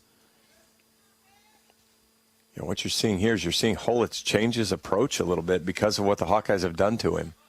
Tallman puts down a perfect bunt down the left side. Seegers is going to score. The throw to first is in time to get Tallman, but how about that? Ben Tallman, great bunt to bring home another run. It's 3-0. Outstanding sacrifice, safety squeeze there, and he got the slider because, again, what you were seeing from Holitz was Iowa's done such a good job of ignoring the splitter, and he's not throwing it for a strike. Then all of a sudden he tries to throw two super high fastballs. He comes back with the slider there. He's able to get it in the zone, but it's a very buntable pitch for Ben, who does a great job, pushes it off to the right side of the mound there, the left side of the mound there, and drives in the run. Perfect spot. Iowa 3-0. Here's Ben Wilmus back to the top of the order. First pitch strike to Ben. We got a runner at second and Braden Frazier.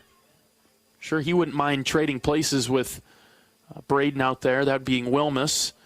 If Ben can connect, Ben is really hitting the ball well. He's run into some bad luck, hitting it right to people or getting robbed, but his time will come. Here's the 0-1 pitch from Holitz. Ben sawed off, shoots it into right. It is down for a base hit. Here comes Braden Frazier. It's over the right fielder's head. Wilmus rounding second now. He's headed for third.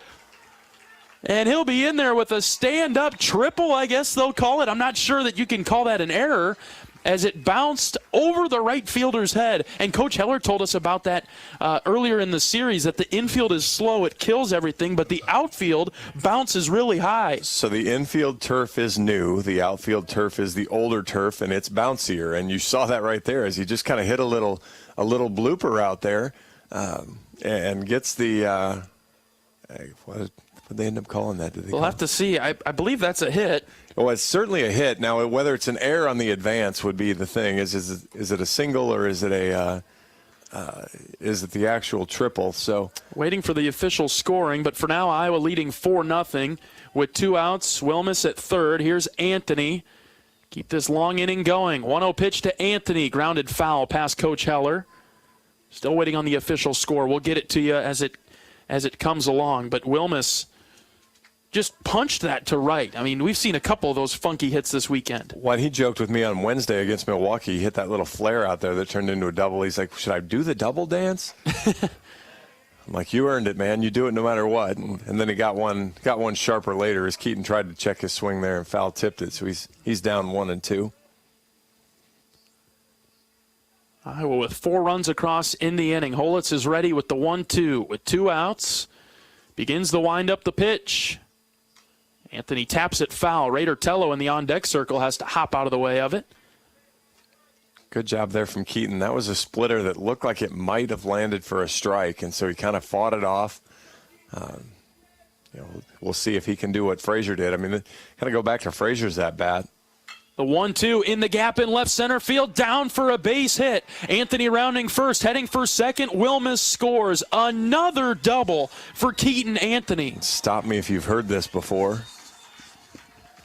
Wilmus was a triple on the score, but stop me if you've heard as Keaton Anthony gets double number 18 now on the season. That seems good. That's very good. Through 33 games, 34 games now. And this is what the Iowa coaching staff talked about. run these guys out of the game. Don't start the beat on a pitcher and then let him off the hook. Get him out of the game. Keep driving. He had 10 pitches in the first inning. He's at 44 now. And they've got nobody in their bullpen. They're not even warming up. No, there's not even a body down there.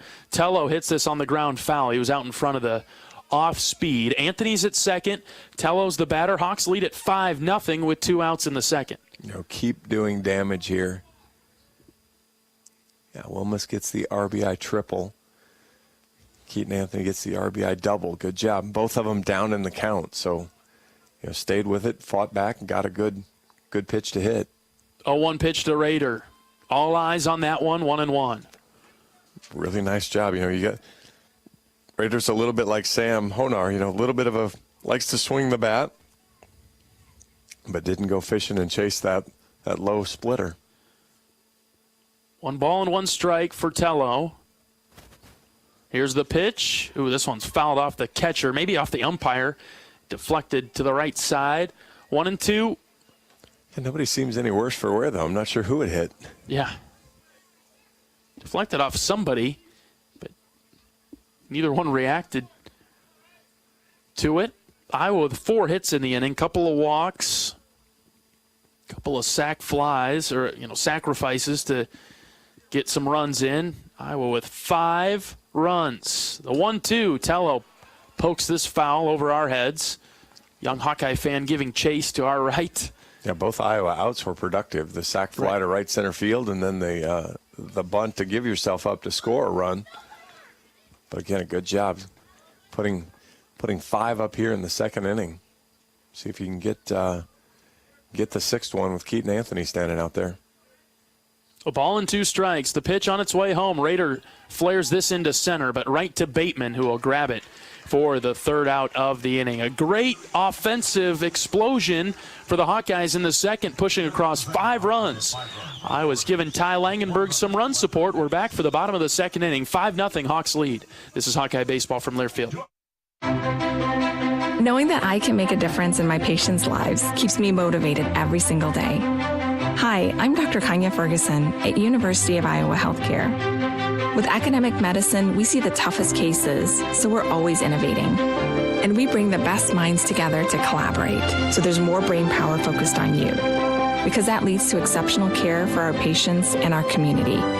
See how at uihc.org. At Oak Knoll, our mission is to provide exceptional retirement living and health services through Life Care. I'm Steve Rowe, Executive Director. We are a not-for-profit life plan community and have served Iowa City for more than 55 years. Our team helps residents create home by living our values of caring, respect, enthusiasm, awareness, teamwork, and encouragement. If you're looking at retirement options, visit our website at oakknoll.com. We want you to lead life your way. Go Hawks!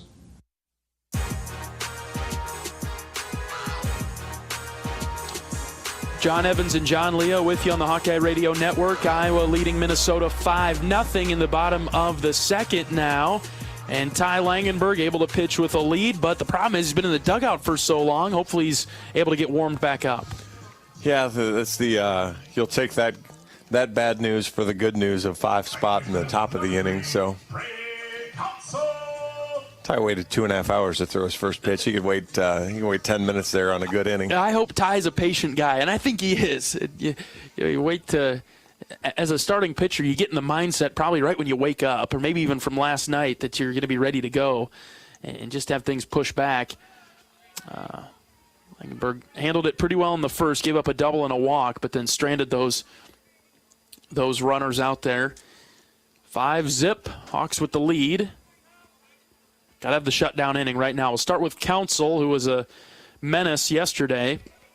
Swings and misses at this one. Count is 1-1. Ty's done a lousy job throwing strike one on the first pitch, but he's bounced back nicely on the second pitch to even the counts at 1-1. Now he's got to just keep going from there. There's a line drive to the left side, right to Michael Seegers. The Hawkeyes were shifted on the infield a bit. Soft contact there, and Council's out number 1. It sounded like it was a little bit off the end of the bat, just hit kind of a floater out there. Seegers was able to range a couple steps to his left.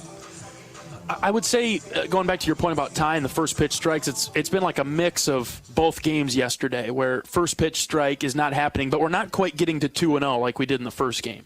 He is throwing strike one after that, so that's a good job. There we go. There it is, right down the middle on the first pitch to Brady Jurgella. He's their left fielder. Again, Jurgella is one of those guys, high strikeout guy, 20. So if you can get ahead and really control the count. Just high on that one, 1-1. I guess we got to 1-1. We just did it the opposite direction. The reverse Uno card, the other way around. Win this one now. Out of the windup, the 1-1 pitch. Swing and a miss. Was he late on that? That was I guess a fastball with some movement on it, but he was late on it. Well, I thought it looked like Ty's breaking ball, but hard slider. But yeah, I agree. I think he was late. I think maybe he was looking for something else and decided he needed to swing. 1-2 is just outside, maybe a bit high. I'd love to know where that one was at. They say up. I got a visual on our managers down below. Joey said it was up. All right, Joey, we'll take your word for it. Here comes the 2-2 from Ty. This one's tapped foul off of Tallman. That one hurts. Umpire needs to do Ben a favor and walk out. He just handed him the ball. You don't usually see that. You kind of give him a little bit of a break. At 44 degrees, catching a ball off any exposed skin is not going to be a great choice. 2 balls, 2 strikes. Another offering. This is low and out. Ball 3. Bottom half of the order really hurt the Hawks in Game 1 yesterday. Well, in Game 1 because they worked from a position of power. 2-0, 3-1. 3-2. Oh, he rung him up high and outside corner. Jurgella was headed for first. Well, he could have saved Jurgella a lot of headache in the Iowa dugout, a lot of headache if he'd have called the 2-2 pitch a strike because it looked pretty similar. Right? Yeah, that one I thought that one might have been a little higher. I wasn't going to be surprised at all if he called that one a ball. But all right, 2 down. That's we'll take that. Finish the deal, Ty. Here's Chris Hawkeyes, their right fielder. First pitch to him is low and out. I'm going to buy that one. That one looked low. Ish. I'm going to let you have that one, John. Here comes the 1-0. That one certainly high. Ball 2. Now we got to a 2-0 count. We get Hawkeyes. Flat 200. Didn't he walk 6 times yesterday? Don't get me started again. I'd forgotten about that. Tallman's trying his best to kind of catch it on the way towards the plate as Ty's fallen behind 3-0. Trying for a 1-2-3 inning. He's got his work cut out for him now if he wants to accomplish that. You got a guy with 12 hits on the year that's walked 19 times, and 6 of those were yesterday. 3-0 from Ty. There it is. A strike on the inside corner. 3-1. And more importantly for Hawkeye purposes, has struck out 24 times. So what is that? You do the math. That's 40% of the time he comes to the plate. Here's one lined up the middle. Base hit. Okay. That'll keep the inning going for Minnesota, but you make them earn it, although you do fall behind in the count. Well, and that's 3-0. That's what happens when a guy's a 200 hitter and you're behind 3-0, now 3-1. He knows you've got to come in the strike zone. And so now he's a 275 hitter or a 300 hitter, and so lines one back and buzzes your tower coming back through the middle. See the catcher now in Swenson with 2 outs and a runner at first. Langenberg's offering is rocketed into deep left center. This one's trouble. It is gone. A home run for Riley Swenson, his 5th of the season. That's a bit surprising. He's got 5 home runs now, 36 strikeouts. Pick your poison. I guess he wins that matchup with Ty this time. It's 5-2. Well, and you look, he's got one of the better slugging percentages on the team. Again, this Minnesota team only has 2 guys that slug over 400, and Brett Bateman's one of them, and he does it because he has such a high average. He's not really doing it because he's a power hitter of any sort.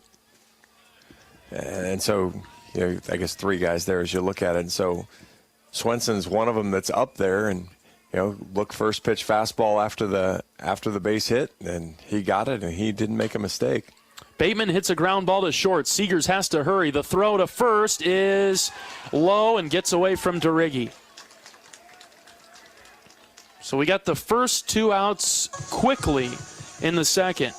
And then a single on a 3-1 pitch and a home run given up. Now an error on the Hawkeye infield. Puts Bateman at first. Think E6 there, yeah?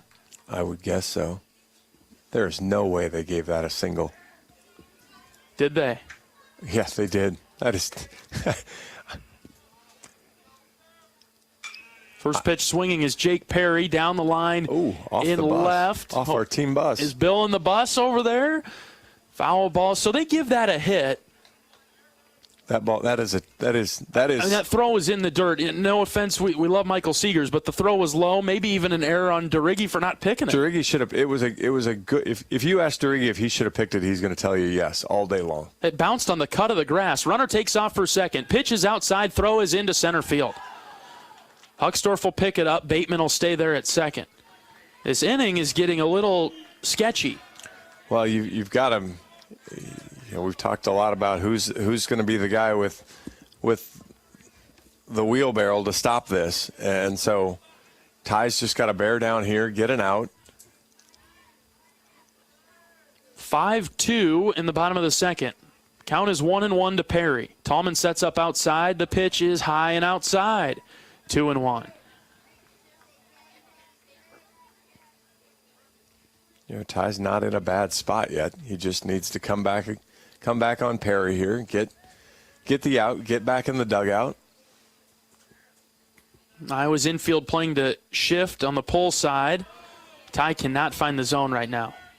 Another 3-1 count. He had a 3-1 for Hokinson, who hit a line drive up the middle for a base hit that started everything in the second. You're just flying along. 3-1, low and out, ball 4. I think we'll see some movement now. Certainly Coach McGrath coming out of the dugout. Somebody's probably going to head down to the bullpen. No, not yet. You're going to, with 2 outs, you're going to trust your guy to get out of this first. Not saying he's going to get a whole lot more batters before somebody jogs down there, but just like there's nobody in the Minnesota bullpen, you're gonna trust Ty to do his job. He's an experienced pitcher. It's not his first time around the block. He knows what he's doing. Well, it's another power hitter coming up right now for Minnesota, and if a mistake is made, we could be tied. And who would have really thought that? After 2 outs in this inning? Easily, yes. Soft line out to Seegers at short, a strikeout, and then a single, home run, single, and walk. And so the Gophers are in business a bit in the second. Iowa still leading 5-2. Thank goodness we put up 5 runs in the top half of this inning. All right, we're ready for play now. Langenberg looks in for the sign from Tallman. He's got it. First pitch to Niels. Hit foul over the Iowa dugout. And a good job there from Ty. You know, he made the mistake starting fastball middle on the home run to Swenson. So he started here with a breaking ball. It might have been middle, but at least it was not what Niels was looking for, and so pulled it into the Hawkeye dugout. There's another foul ball in the box this time.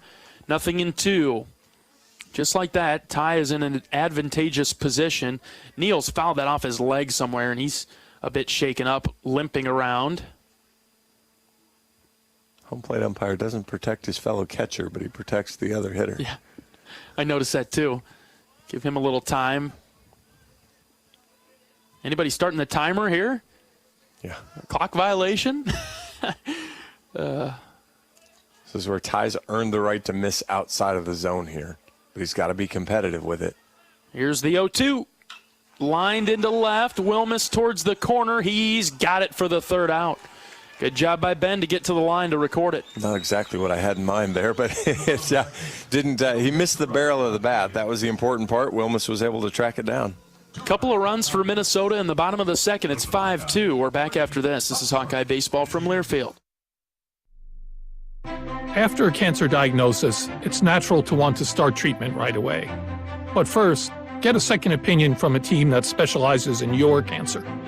I'm Dr. George Weiner, Director of University of Iowa Holden Comprehensive Cancer Center. Before you start treatment, you deserve to be confident you have the right diagnosis and know every option available to you. So whether it's with us or somewhere else, get a second opinion. It can change your care and your life. You probably know that a natural gas leak smells like rotten eggs, but what does a gas leak look or sound like? If you hear a whooshing or hissing sound, see dirt, dust, or water spraying from an area, or you get dizzy or queasy, leave the area immediately, then call 1-800-595-5325 once you're safely away. See MidAmericanEnergy.com for more safety tips. Paid for by the customers of Mid-American Energy.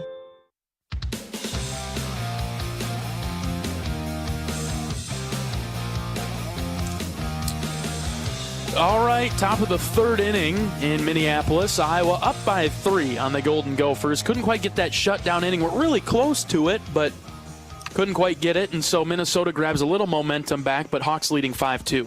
When it goes back to, doesn't go back to a walk per se in this case, but it goes back to falling behind 3-0 on a hitter. And then as you try to battle back, you end up having to throw a very hittable pitch. And he starts the inning off with a single, and now you're down at the bottom of the order with a guy with a little bit of pop, and you try to get ahead of him, and he ambushes you, and the next thing you know, your 5-0 lead's trimmed down by 2. I feel like if you get out of that inning unscathed, and then you get to the third and add a couple more, you take away Minnesota's will to compete. But got a game continuing on. Hanging in the balance a bit. Iowa up by 3. DeRiggi leading things off with a foul in the box, 0-1. Yeah, you really could have knocked down some interest level. Now, you want to see the Hawkeye hitters as DeRiggi's leading off this inning again. You want to see him come out with the same approach, that same disciplined approach that he had last time. And there's a good example of it. That pitch took forever to get to the plate, and Brennan, as long as he had to wait, had plenty of time to decide that he wasn't going to swing at it. Here's the 1-1. Swung at that one, and probably going to be a strike. It's 1-2. Well, and that was up. So again, if you're going to swing at the splitter, you want it to start up high, because then that's going to be the one that drops down into the zone. And so, a good job there. He saw it the whole way. Now, as we're getting through the second time, we'll have seen the action on that now. Wind up the pitch from Holitz. Dropped low. Great job, DeRiggi. 2-2. You see Holitz just kind of begging for that. It's not a strike, but he's trying to figure out how DeRiggi doesn't swing at it. Right. And that's good plate discipline from Hawkeye hitters right now. Holitz shakes off a couple of signs. Now begins his motion. Brings it home. 2-2 slap foul out of play.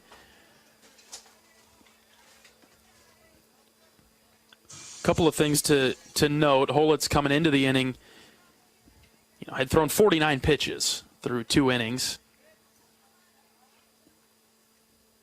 The 2-2 delivery way outside, and the count is now full. The other topic that was addressed in the scout from the offensive side of things is deliver the blow to opposing pitchers. The 3-2 foul ball. Staying alive. Well, when you had a chance to stomp on him, and even if that meant, extend the pitch count. DeRiggi's now, I think this will be pitch number 8. So, good job. He's going to run up almost 60 pitches before Huck comes to the plate. 3-2, hit well into the gap in left center. Get going, baby. It is off the top of the wall. DeRiggi digging for 2. Here comes the throw. He'll slide in there with a double to lead off the third. Oh, it hit the top of the wall. I say that was 369 and 8 inches out there, as it just didn't quite carry over the 370 sign. But man, really good piece of hitting again, though. Battled back, and then went the opposite way with the ball and really carried it all the way out there. And I thought he had plenty of barrel with the wind to get out of here, but didn't quite carry out, and Huck will have to keep moving him along. 2 for 2 now for Brennan. He's got a single and a double. If Swenson's ball got out of here, how didn't that one? Man.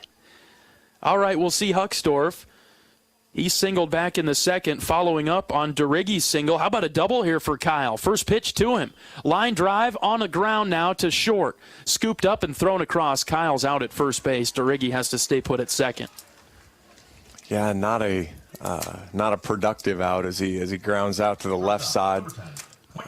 Made good contact, but again, it's just a slow infield, so you're not really going to get it pounded past one of these guys, and you're going to have to hit it into a hole to get it past somebody. So Seegers with a chance here, and funny enough, the corners rolled in with Huckstorf anticipating a bunt. Now they rolled back a little bit with Seegers. Deriggi takes off for third. The pitch is low and out. The throw to third is not in time. Brennan Deriggi with the stolen base of third. Well, a great job there. Holitz just didn't really hold him on. We talked about it yesterday, how Brennan got a couple of good jumps where, he was vault, and that time he had it and just kept right on cooking along. And stolen base number 6 for Brennan. 1-0 pitch to Seegers late on the fastball, 1-1. Infield coming in now for Minnesota in the top of the third. Iowa 5-2 with 1 out. Runner at third is Deriggi. Take a fly ball to the outfield, a bloop single, anything to bring home Brennan. Out of the windup, the 1-1. Seegers squares to bunt, puts it down the first base side. That'll score Deriggi. They'll flip to first to get Michael Seegers. But Deriggi scores on the backside, 6-2. Good sack bunt there. Hawks taking advantage of small ball again. All of a sudden, Iowa unconscious in the bunting game this weekend. 2 good jobs. And I actually asked, I've been kind of begging for Michael when the teams have shifted him to maybe punch a bunt that way. Talked about maybe that's not his strength of bunting, but he did a really nice job that time. And he went down the first base side with it.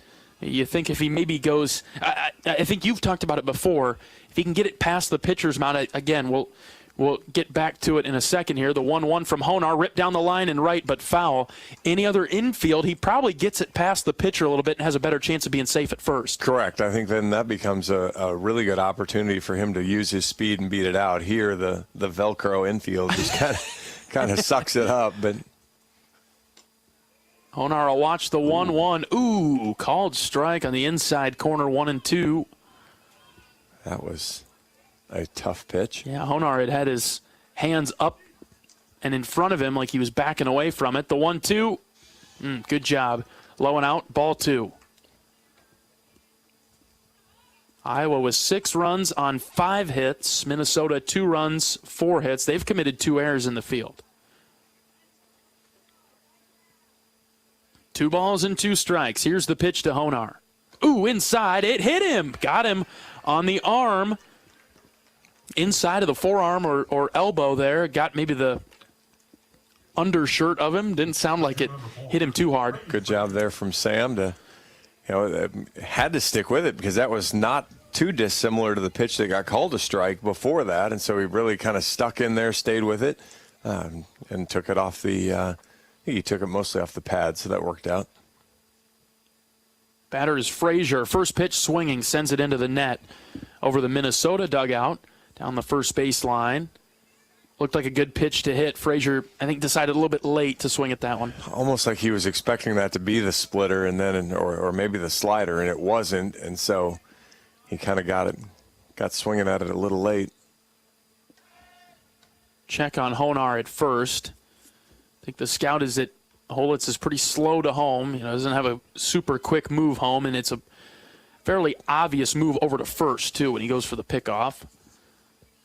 Frazier's got a lot of room in left center or down the right field line. Pick one of those two, and he'll probably score another run. 0-1 is the count, and they'll check on Sam. He doesn't even have to dive back this time. Holitz held that ball a long time. Mm-hmm. Close to the 20, you think? Oh, I just have no idea. I don't know exactly when they start, and it feels like it, but sometimes it feels like they let them go a long time. 0-1 pitch. That's high for a ball. Well, whatever happens through the rest of the game, the Hawkeye hitters have held their game plan on Holitz for sure. They've done a really good job with pushing him up in the zone, which is kind of the opposite way you try to do normally. Frazier pops this up on the right side. Second baseman moves out to the outfield. Council will make the grab in shallow right to end the inning. The Hawks get another run at 6-2. Bottom of the third coming up. This is Hawkeye Baseball from Learfield. Growing up, my parents always encouraged me to do what's right, even if it wasn't easy. I'd always hear my mother's voice say, "Do the right thing." That stuck with me. Every day, just do the right thing. That's it. The rest takes care of itself. At Shelter Insurance, we believe in doing the right thing for our customers and our communities. For award-winning claims and sales service, find an agent at shelterinsurance.com. We're your shield. We're your shelter. At Oak Knoll, our mission is to provide exceptional retirement living and health services through life care. I'm Steve Rowe, Executive Director. We are a not-for-profit life plan community and have served Iowa City for more than 55 years. Our team helps residents create home by living our values of caring, respect, enthusiasm, awareness, teamwork, and encouragement. If you're looking at retirement options, visit our website at oakknoll.com. We want you to lead life your way. Go Hawks!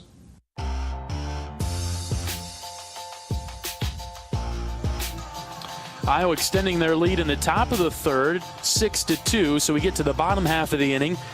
Langenberg back to the mound in a decent part of the order, 4, 5, 6, although Ty held him off base the first time through. You talk about Iowa trying to get the shutdown inning, wasn't able to do it in the bottom of the second. Well, I guess the good news was Minnesota wasn't able to do it in the top of the third either, as Iowa came back, scored a run on a hit and a good stolen base, good heads-up play by DeRiggi that allowed him to go ahead and use the squeeze to bunt him in. So now back in the Hawkeyes court to try to get that shutdown inning here. First pitch strike. How about that? Boy, I would take one of those. Again, for a team that's probably in the 60s or so on first pitch strikes, it's not been the case so far today. There's a breaking ball to start off the at-bat to Mazenga. It catches the outside corner, 0-1. Good start for Ty. And by 60s, you mean 60%? 60%, yes. So, 2 out of 3 are first pitch strikes, and we just haven't seen that today. Another off-speed low and out. This is fouled out of play. 0-2, and now we'll see Raider Tello jog out to right field. What a shift by the Hawkeye infield. Seager's on an island at short. Everybody else over there on the right side. The 0-2, high and out fastball. Good pitch there. Just that's the right you've earned. That was close. It was competitive. He just didn't chase. Here comes the 1-2, poked foul left side again by Mazenga. Tello's out there in shallow right center. Honar closer to the line in shallow right. DeRiggi even closer behind the bag at first. Expecting a pull opportunity. The 1-2 tapped on a swinging bunt down the first base line. Langenberg picks it up. Got to hurry. Throw to first. Got him at first. I think they got him. They're mad, but it looked like they got him. It was a close play. Good job by Ty, as that ball just ended up in an absolute no man's land there. 2, 3, 4, maybe 15, 20 feet up the first base line and really stayed just off the dirt. And so we've talked about how slow this infield is. It wasn't going anywhere. Grounds crew needs to mow the lawn out there. This stuff's getting stuck. First pitch to Marilla looked good, but it was outside. Well, that's really the only strike ones have been kind of center. You haven't been able to get much else. Here's one ripped past the first base coach. 1-1. That's a foul ball. Hawks Ty catches maybe a little bit of a break there as Morella swings at a pitch that was probably ball 2. If you think about it, look at where the middle infield is playing for Iowa. I mean, a ground ball to Sam Honar, he's going to have a really hard time as Ty pounds the outside corner 1-2. Even Seager's at short. They're playing in the outfield. Well, and I understand that on our turf. Right. This is a whole different place. That ball's going to take a month to get to Honar on the ground. Never going to be able to make a play. Here's one fouled back. 1-2 it'll remain. So just kind of curious what the report says that would lead us to play there defensively, but I'm sure Mitchell Bowe and the rest of the staff have the right idea, putting us in the best position to make a play. Here's the 1-2, swing and a miss. Ty dive bombed that slider low and in, 2 down. Even better. We don't worry about it. We don't have to worry about where the infield's positioned. And now we'll go back to, we've been here before, so now finish the inning. We talk about the offense needing to, to step on it and finish it up. Now Ty, as the pitcher, needs to step on it and finish this inning and get back in the dugout. The batter is Council, swinging and missing at the first pitch. That was a gorgeous slider on the outside corner. Council bats from the right side. He was really good yesterday for Minnesota. Lined out to Seegers his first time up. He cannot figure out the slider from Ty. Another swing and a miss. When the Hawkeye scouting report has, you can see the shift on the infield. He's pull. Mm-hmm. You can see Ty working him spin away because he's still trying to pull it. Got him on all 3 of them. This one was a little bit lower, but Council swung and missed. Totally puzzled. Ty played him like a fiddle right there, and that'll do it for the third. Iowa 6, Minnesota 2. Back after this. This is Hawkeye Baseball from Learfield. Ooh, got my nachos, got my big TV, and my favorite chair. It's game time. But the only thing that would make it a little better is if I could listen to my local broadcasters while watching the game. Ah, hello. You must have wished for your game to be synced with TV and radio. I sure did. Do you have a DVR? You bet. Do you have a streaming device? Yeah. Blammo! Your game is now synced. It's that easy. Oh, boy. To see if you can get synced, head to syncmygame.com from Learfield. Syncmygame.com? Syncmygame.com. You probably know that a natural gas leak smells like rotten eggs. But what does a gas leak look or sound like? If you hear a whooshing or hissing sound, see dirt, dust, or water spraying from an area, or you get dizzy or queasy, leave the area immediately, then call 1-800-595-5325 once you're safely away. See MidAmericanEnergy.com for more safety tips. Paid for by the customers of Mid-American Energy.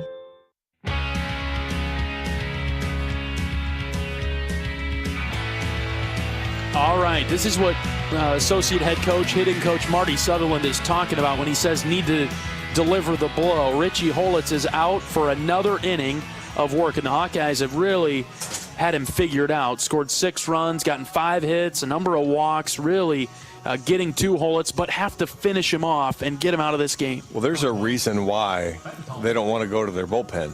And it's not a very deep bullpen with not a lot of arms. And so, Iowa wants to get there a little bit quicker. We've got a little bit of action down there. There are 2 guys that are pretty darn good down there. Good job from Ben to lay off that one. But you don't want it to be a close game. Right. Turning to the closer doesn't do you any good if you're behind. Tallman's been all eyes on the first couple, and he's done a nice job to watch him go by. 2 balls, no strikes. Good squeeze bunt from Ben, and his first at-bat drove in a run. Really concerned about him pulling it down the line, aren't they? Their third baseman is as close to the line as you can get. Tallman with a home run type of swing. Missed it, though, and it's 2-1. Ben has limited at-bats on the year, but kind of earned the spot because he's been doing a good job in practice. They like what he's doing. Chase the high fastball there. All of a sudden counts even at 2. I love it. He gave the look back to the umpire, and the umpire gave the head shake again. So, hey, nope, sorry, man. Would not have been a strike, but you've been catching for 3 innings. You know where the zone is. The 2-2 from Holitz, swing and a miss. All right, so he regroups and gets Tallman on 3 strikes in a row there after falling behind 2-0. First strikeout of the day for Iowa. And you saw Holitz go away from his splitter. He just threw 3 fastballs there.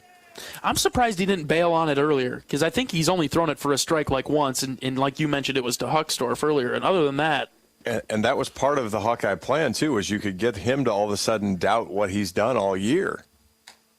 See, Ben Wilmus, first pitch strike to him on the outside corner. But again, it's a fastball. So, you've got him, you've got the pitcher that's kind of dumped his best pitch right now. So now Iowa will have to adjust their approach a little bit. Zone in on it. Here's the 0-1 to Wilmus. That's low and out. And see, that ball's not even close still. He went back to the splitter and he bounced it right at the front of the batter's box. Top 4, Hawks on top 6-2. Here's the 1-1 to Wilmus. Sawed him off, and he punched it back into the net. Anthony stands on deck. Ben will have to show the discipline because you're probably going to see at least one splitter here. Yeah, now he'll go back to it. Yeah, it's 1 and 2. You're probably going to see one somewhere along the way. Here's the 1-2. There it was, right there. Not even close, though. 2 and 2. I mean, that's, Holitz strikes out about a guy an inning, but you can see how he does it. He gets ahead, he gets a team to chase, and then he can get a bunch of those. 2-2, again pushed foul. But if you can recognize it and see it early, it gives you a fighting chance then to lay off of it, because if it starts waist high, it's just not going to be a strike. It's going to drop down below the zone, and if it starts knee high, it's really not. Ben went around on that one. It's a drop third strike. He's hustling down to first, but back-to-back strikeouts to start the fourth inning. Couldn't hold off on that one. No plan's perfect. I mean, hey, we've made it to the fourth before we've really chased after one that was out of the zone. Correct. That's the high point, and Ben's going to be, kind of beating himself when he walks back into the dugout. But, that's okay. You've won a couple other at-bats. He had a good single, and that stuff happens every once in a while. I'm an extended visit here with 2 outs and kind of mowing along, but yeah, the catcher has gone out to talk with Holitz on the mound. A couple of bodies in the bullpen, but nobody throwing anymore. I don't know if I've seen anybody start throwing down there. You see anybody throwing down there or just stretching? I've just seen stretching down there. I haven't seen anybody act like they were really serious about coming into the game, as Holitz is at 80 pitches, so I suppose maybe you see him try to get out for the 5th as well. The batter is Anthony, the designated hitter. He's got a double today, an RBI double. Off the 370 sign double. Yeah. 1-0 pitch to Keaton, on the ground to third, off the glove, and into left field. That should be an error on Perry. They quickly got that one up there. Boy, that took no time at all for him to roll that one up. And so Anthony's on first with 2 outs. So they give a base hit to their guy on a hard hit ball in the infield. There's a double standard here in fielding for sure. Man. 3 errors on the game for Minnesota. There's 1 for Iowa. It just didn't get called.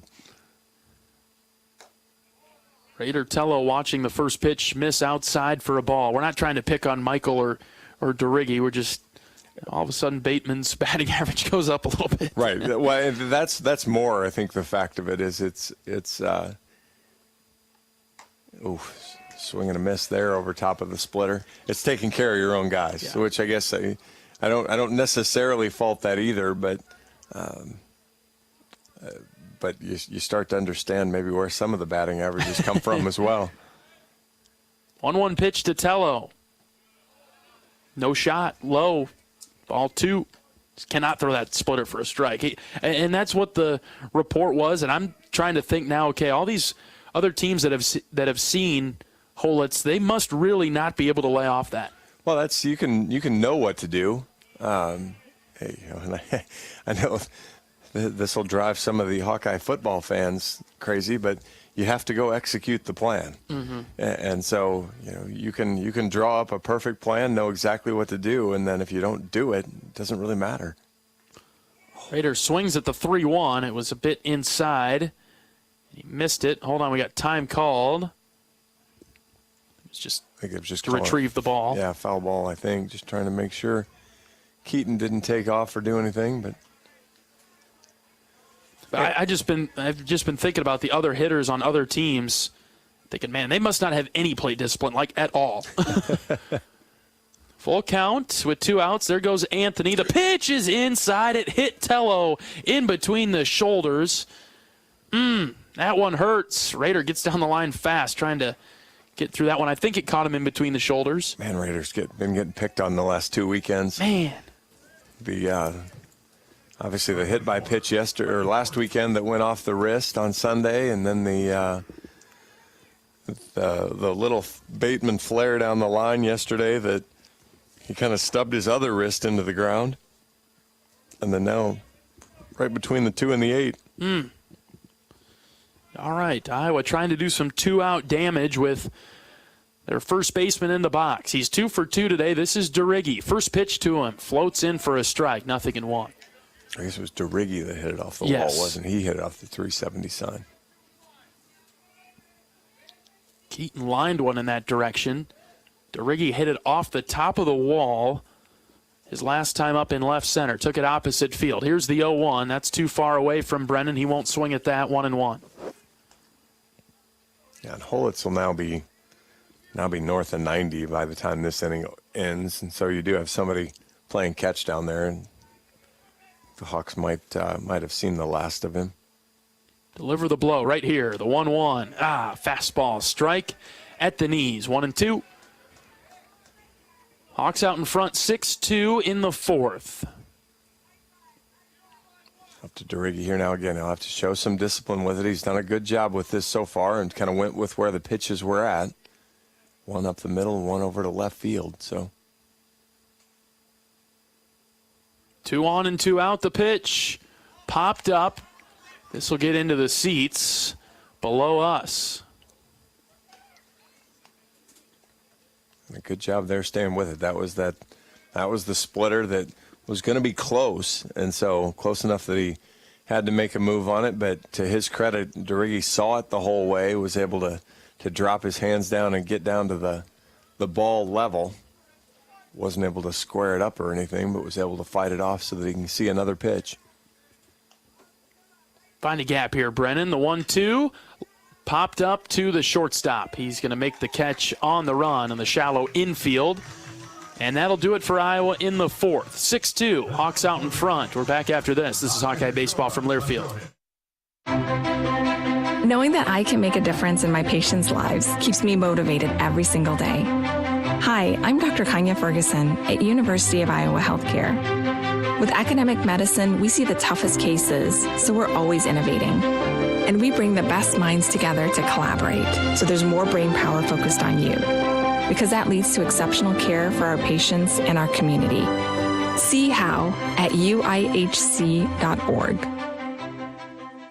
When you're in the eastern Iowa area, be sure to visit and connect with the official local business partners of the Iowa Hawkeyes. The hotel at Kirkwood Center, Iowa's premier luxury hotel, the Jill Armstrong team, with Skogman Realty, the area's premier realtor, and Options Exteriors, your preferred local roofing and exterior company. Jill Armstrong and her team strive to make every buyer and seller at ease with the real estate process. Contact the Jill Armstrong team with Skogman Realty for all of your real estate needs. Call 319-631-5455.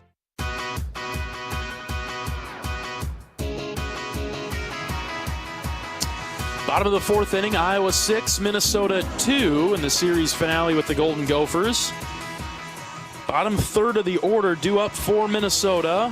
Jurgela, Hokinson, and Swenson actually did a little bit of damage the last time through against Langenberg, who will come out for another inning. He set down Minnesota 1-2-3 in the third, including a couple of strikeouts. I was just trying to think back to, I think it was Mobile, where Ty, had a rough first 2 innings on that Friday start when the wind was blowing out and was really hot and gusty there, but then came back out and gave the Hawks 3 more good innings after that, when it looked like after 2 he was getting banged around a little bit. And it's the type of outing here where, get him 4th, 5th, 6th because he cleans up here, misses high there. But Jurgela struck out the first time on in Jurgela's mind, a questionable 3-2 pitch. Go for another one of those, but Ty's missed on the first 2.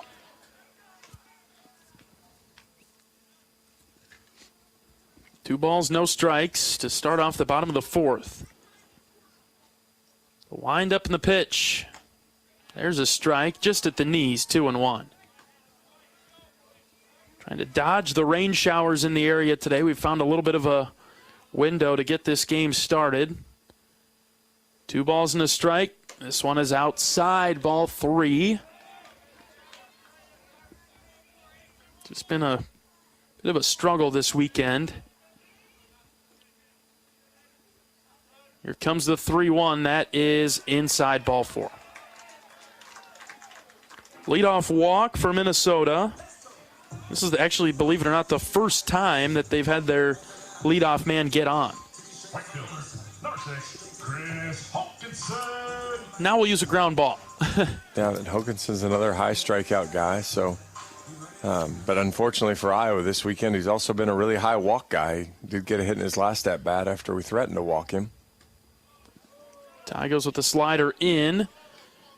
Ball one. Must just be something about his strike zone that doesn't look very big because, boy, we just can't seem to hit it at all. Ty forced 4 double plays on Sunday at Indiana last weekend. And again, this is downstairs. Ty is laboring now, and a couple of Hawkeyes will sprint towards the bullpen to go get loose. Up by 4 in the 4th. Trying to keep the Gophers down in their hole, and Ty missing again low. Ball 3. I just pulled up AccuWeather, so kind of complete sidebar here. 3 to 6 inches of snow here tonight. We are in April, and we saw the 80s yesterday. Back-to-back walks to start the 4th. Gonna have to hustle to get loose down there in the bullpen. And we'll have time called by the catcher, Ben Tallman. We'll pause 10 seconds for station identification. This is Iowa Hawkeye Baseball.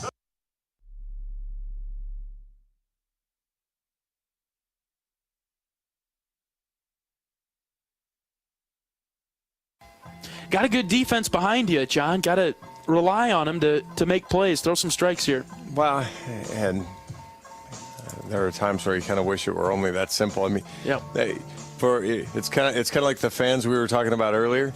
For as much as we want Ty to throw strikes, Ty wants to throw a strike. For sure. He's just not able to hit his spot right now, and so it's can he find a way to get through? Marcus Morgan yesterday. I don't have my best stuff. I found a way to compete. Can Ty kind of keep finding a way to compete here? And obviously against the guy that had a ton of success and ambushed him last time. So, you throw a get-me-over pitch to Swenson, and you saw the damage he did to it. And so you can't just go, okay, I'm going to get ahead 0-1. It still has to be, a competitive look, and going to be important for Ty here after that 4-pitch walk. Here is Swenson. First pitch to him is inside. Gets away from Tallman. Both runners will advance. I'm going to guess that one goes as a pass ball. Looked like Ben probably should have come up with that. It wasn't low. It was just inside. It went off the edge of the glove. And now the corners will come in for the Hawkeyes. Nobody out in the bottom of the 4th. Iowa 6-2 as it stands right now. Langenberg will go back to the windup. The 1-0 pitch. There it is, in there for a strike. Swenson hit the home run off a tie. The 2-run shot to left center. That's Minnesota's only offensive play of the day. Just 2 strikes this inning from Ty. The 1-1 lined over Seager's head into left. 1 run is in. Here comes another. The throw is cut off by Tello, and it's 6-4. The free bases score early in the 4th. Just hung that ball up. Swenson turned on it and drilled it. And we were talking about Michael Seegers and his ability to dunk a basketball, and so needed to see a little bit more there. At first I didn't think he had any chance, and then he got amazingly close to it. But now we're at the top of the order, and we've got a mess here.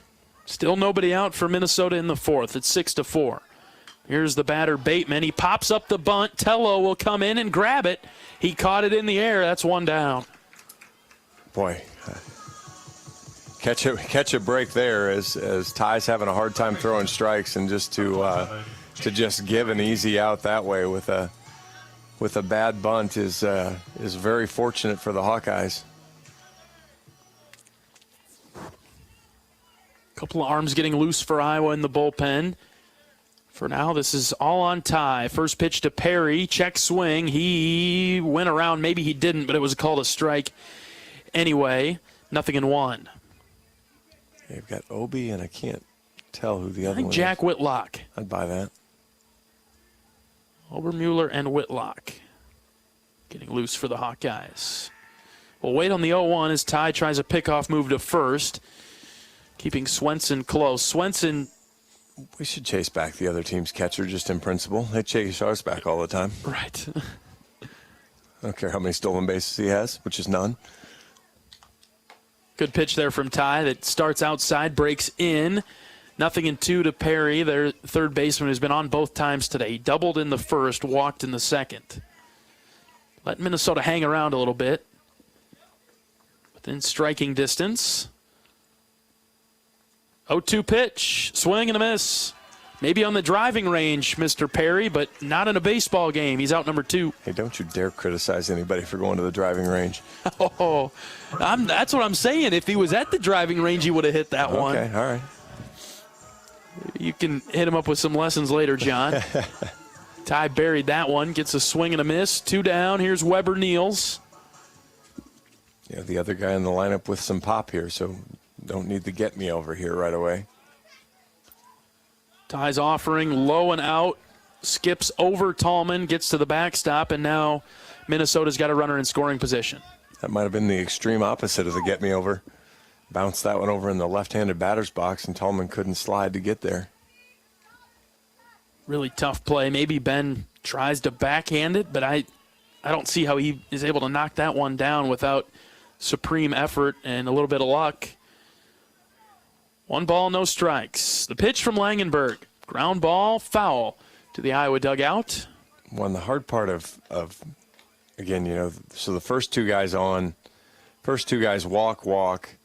They advance on a pass ball. They both score then on a single because they've moved up and they're both in scoring position. You get the pop-up bunt, and you get the strikeout swinging, and now you put another guy in scoring position. Great pitch from Ty with the fastball there, 1-2.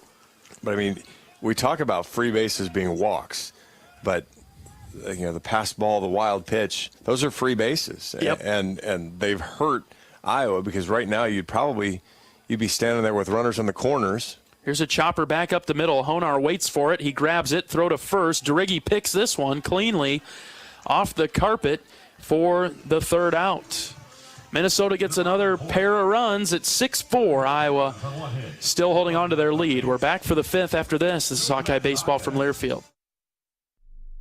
Ooh, got my nachos, got my big TV, and my favorite chair. It's game time. But the only thing that would make it a little better is if I could listen to my local broadcasters while watching the game.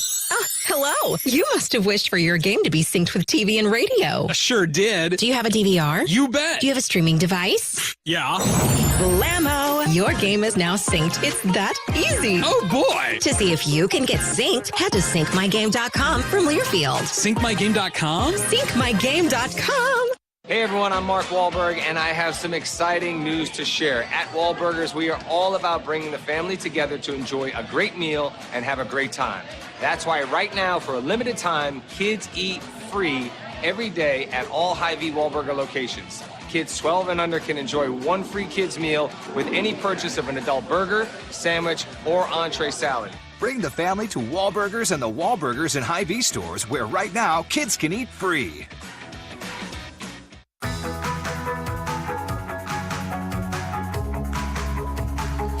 Top of the 5th inning, Iowa 6, Minnesota 4. It's been a high-scoring game through the first half of it.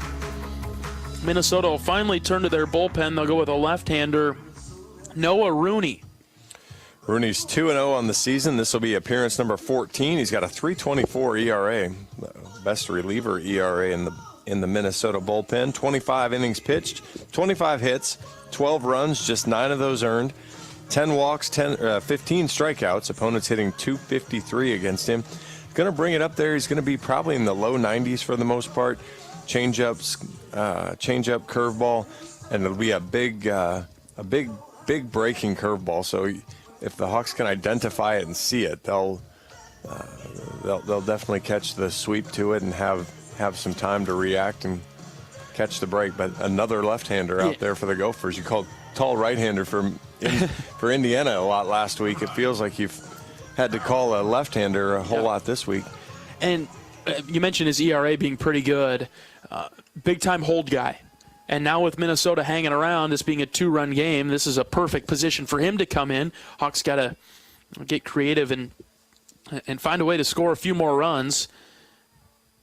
Minnesota's committed 3 errors. And they're not having a great day defensively. Kyle Huckstorf is the batter to start off the 5th, swinging over the top of that big sweeping breaking ball. Corners are in for Minnesota, at least the first baseman. That's kind of interesting. Huck has shown bunt, and boy, they took him seriously. Another breaking ball comes in the back door, 0-2. The only error I remember, though, was on the third baseman. They got on the double steal. They got an error that allowed Seegers to move to third, and I don't even remember what the other one was. Huck taps this foul to stay alive. Maybe something. Well, no, they called that triple for Wilmus out and right. Right, and so I'm not sure. Where the other one came from. So I'll have to kind of try to see if I can backtrack through that. No balls and 2 strikes. The pitch from Rooney. Huckstorf hits it on the ground to short. That's brought in, thrown across the diamond. No, I don't think he got him. He's going to be safe at first. The throw was down the line towards home. Huckstorf dodged the tag that was trying to be applied by the first baseman, and he gets into first with, they'll call that an error. Yeah, that, because I'm thinking, okay, that was definitely an error. Let's put that out there. I think that's definitely an error. 100%. But that play is, if this gets changed. Go ahead with your thought, John. But the idea that, and again, it kind of goes down to the hometown scorekeeping thing of he made.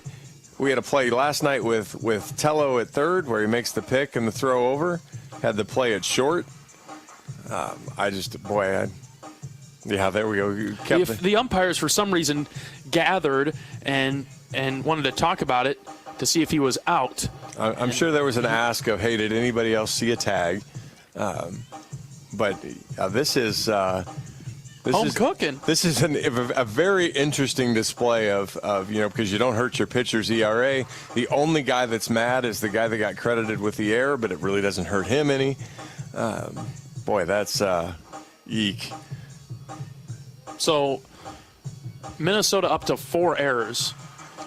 There is an error on the right fielder, so I was trying to track that back to which one that might be.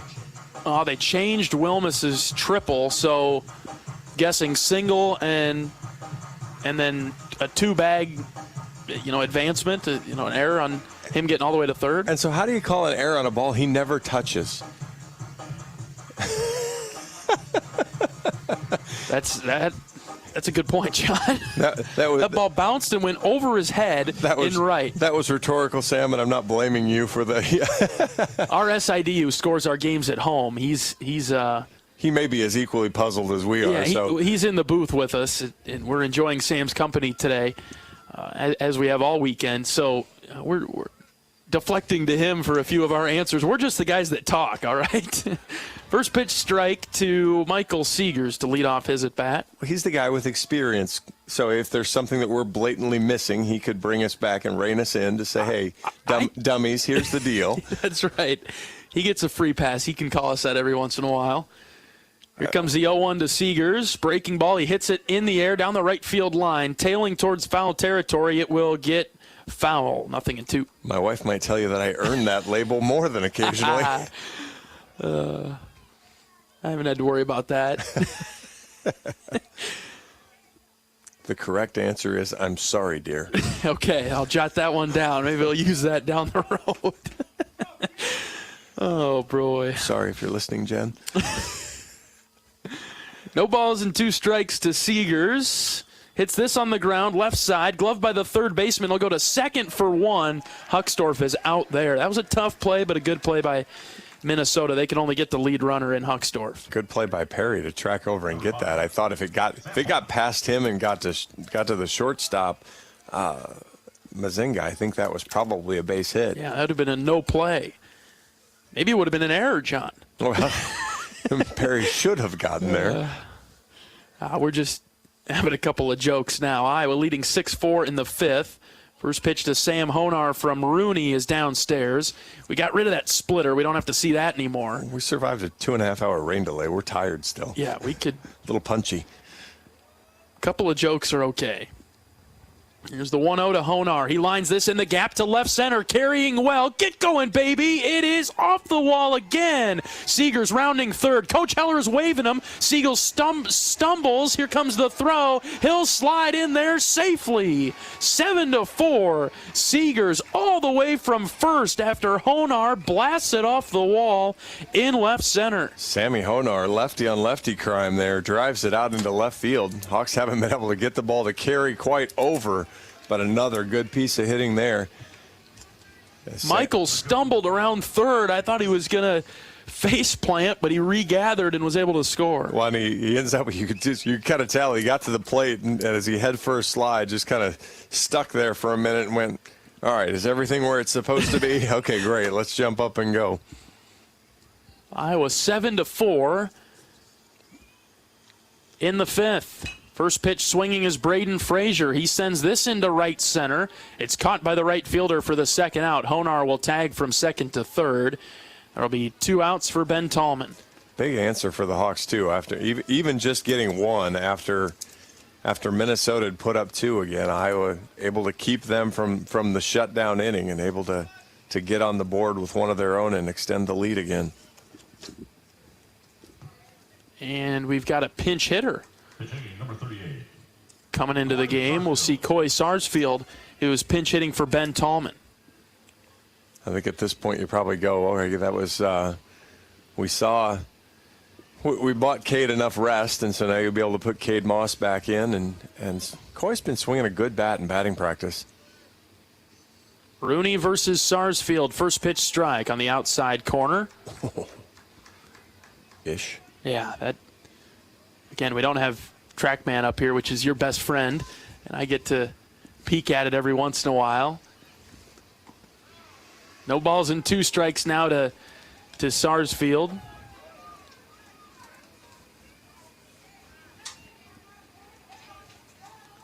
Coy's got a chance to double up Minnesota if he can get a base hit. That would make it 8-4. It's 7-4 right now. The 0-2 hit on the ground to the right side. Second baseman will go back to get it. He'll throw Coy out at first. Good hustle by Sarsfield down the line. That's the effort you like to see, but couldn't quite beat it out. Iowa gets 1 in the fifth. It's 7-4. We're back right after this. This is Hawkeye Baseball from Learfield. When you're in the eastern Iowa area, be sure to visit and connect with the official local business partners of the Iowa Hawkeyes. The Hotel at Kirkwood Center, Iowa's premier luxury hotel. The Jill Armstrong team with Skogman Realty, the area's premier realtor. And Options Exteriors, your preferred local roofing and exterior company. The Hotel Kirkwood, named the Corridor Business Journal's 2022 Best Banquet and Event Venue. And awarded the AAA 4 Diamond Award for lodging. To make reservations, visit thehotelatkirkwood.com or call 877-751-5111 for more information. At U.S. Cellular, we believe in having healthy relationships with our phones, so we can have better relationships with each other. Introducing Us Mode, a way to set your phone for less distraction and deeper connection. So dinner can sound less like this and more like this. What'd you learn today? The sauropod was the tallest dinosaur ever. Oh my goodness. Visit U.S. Cellular in-store or online, and we'll help set your phone to Us Mode, even if you're not a customer. U.S. Cellular, the 5G network built for us. See uscellular.com for details.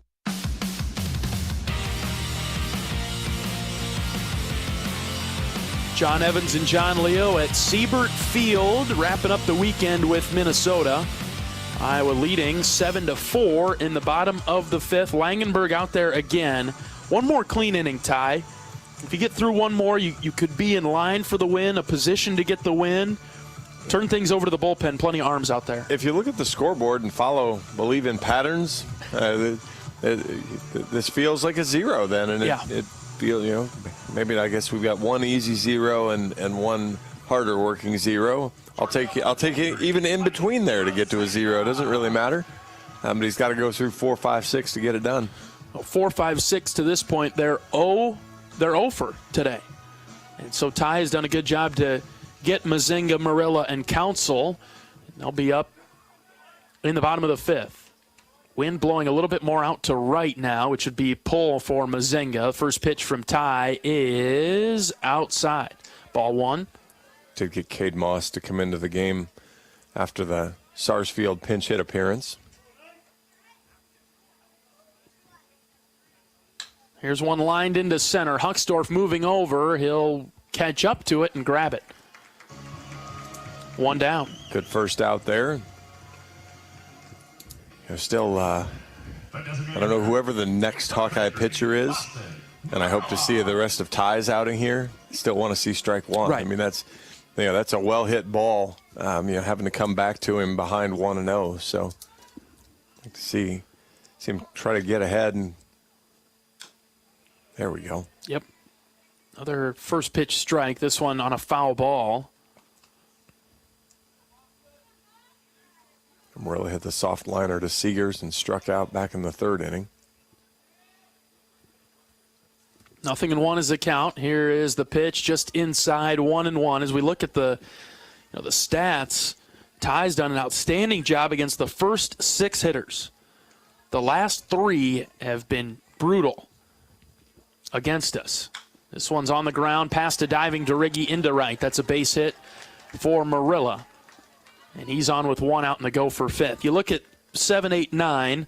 There's been 2 walks, 2 singles, and a home run in 6 plate appearances. That sounds good. Yeah, that's pretty good for Minnesota. That's where they've done their damage. Hopefully we don't really see them.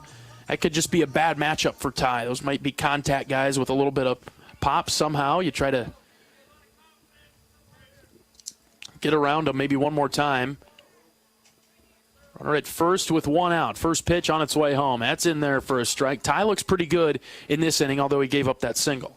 Well, and he was working from a good position on Marilla there, and so it's just you still got to execute your plan here. Goes with the slider downstairs. Moss grabs it off the dirt. If the Hawks do get the ground ball here, it'll be. The double play will be interesting to turn just because they're in new positions. Fastball slipped out of the hands. Went low. 2 balls and a strike.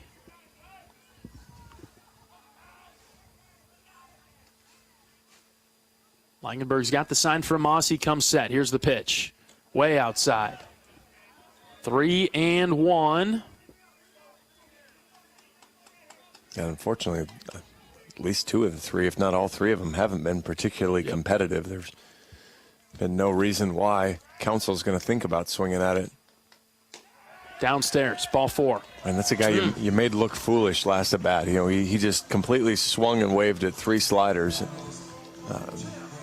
and did not follow that up very well. Now we get to that bottom third of the order that we were just talking about. It'll be Jurgela now. Runners at first and second, still in search of just a ground ball right to somebody. Can have a decent opportunity at turning 2 in the middle. Runners at first and second with 1 out. Iowa 7, Minnesota 4, and we're going to have time called, and I think Iowa's going to the bullpen. And here comes Coach Heller. He's headed to the mound, and it looks like the Hawkeyes going to the bullpen. Waiting for the official call to the pen. Coach Heller grabs the ball, and that'll do it for Ty Langenberg. Coming out of the game in the bottom of the 5th. We'll take a break. This is Hawkeye Baseball from Learfield. At Oak Knoll, our mission is to provide exceptional retirement living and health services through life care. I'm Steve Rowe, Executive Director. We are a not-for-profit life plan community and have served Iowa City for more than 55 years. Our team helps residents create home by living our values of caring, respect, enthusiasm, awareness, teamwork, and encouragement. If you're looking at retirement options, visit our website at oaknoll.com. We want you to lead life your way. Go Hawks! At US Cellular, we believe in having healthy relationships with our phones, so we can have better relationships with each other. Introducing Us Mode, a way to set your phone for less distraction and deeper connection. So dinner can sound less like this and more like this. What'd you learn today? The sauropod was the tallest dinosaur ever. Oh my goodness. Visit US Cellular in-store or online, and we'll help set your phone to Us Mode, even if you're not a customer. US Cellular, the 5G network built for us. See uscellular.com for details.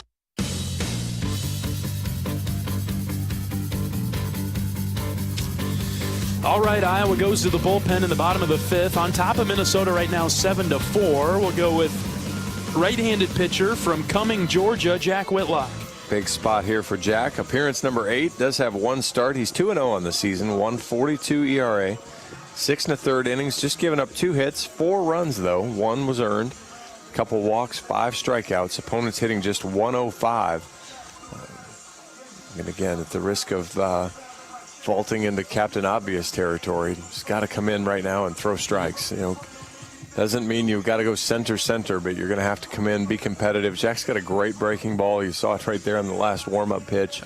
A chance to move it around, kind of keep guys off of a little bit of off balance here as he can bring it into those left-handed hitters.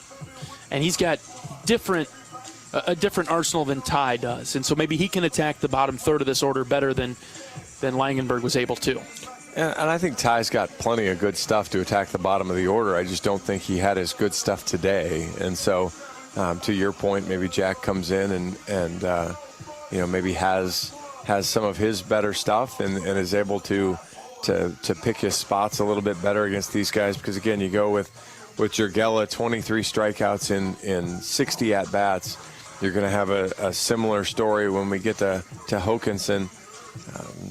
Swenson's the same way, although he's got a little bit more pop. And so, you've got a chance here to strike some guys out, get some swing and miss. We're just never really able to get ahead and really command the pitches. And even when we did get ahead, when you're struggling with your control, you're ahead 0-2, 1-2, but if you're not throwing competitive chase pitches or you're missing with your chase pitch into the middle of the plate, well, now the hitter can go back to doing some damage because he's more cued into, hey, I've got to swing the bat. Oh, hey, there it is. It's kind of frisbeeing up there for me to go get it, and he's able to turn it around. So, all right, we'll see a pinch hitter for Minnesota. They'll go with Jake Larson instead of Brady Jurgela now. So Larson's a right-handed hitter. It kind of turns things around. But, 191 on the season, 21 strikeouts, 68 at-bats. So one every almost 3+. 3. Yeah, so similar story here still. First pitch from Whitlock is a bender in there for a strike. Good start from Jack, 0-1. This game's just been sort of nervy the whole time, right? Just haven't really felt comfortable with the lead that we've had. Fortunately, I've had one a majority, actually all of the game, but feels just on edge a bit. 0-1 is the count with 1 out. The pitch from Whitlock way outside. Moss has to reach across and grab it, 1-1. Didn't score in the top of the inning, but then Minnesota puts 2 guys on in the bottom of the inning. Then we get 5 in the top of the second, but we give them 2 back. And so it's never felt like our pitching staff has had command of the Minnesota hitters today like they did in Game 2 yesterday. 1-1 pitch, swing and a miss. There's that breaking ball that you talked about that Jack has, outstanding.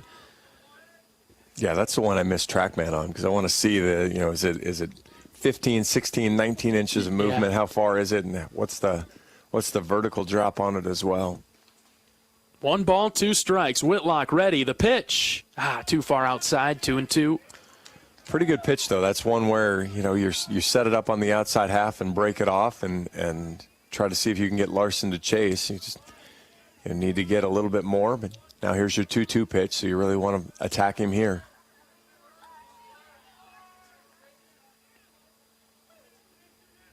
Here's the pitch. Popped up off the end of the bat, right side. DeRiggi giving chase. Look out there, Brennan.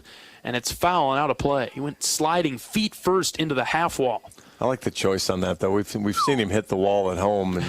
And again, I'm not sure whether I like his chances or the wall's chances, but I don't want to find out really either way. Well, if he could run through that wall and make that catch, then we'd probably like it. But wall doesn't have too much give. Here's the 2-2 from Whitlock. Swing and a miss. Got him with a changeup. Buried it. And there's a strikeout for Jack. Big pitch there for Jack. He'll get a chance here with Hawkinson now.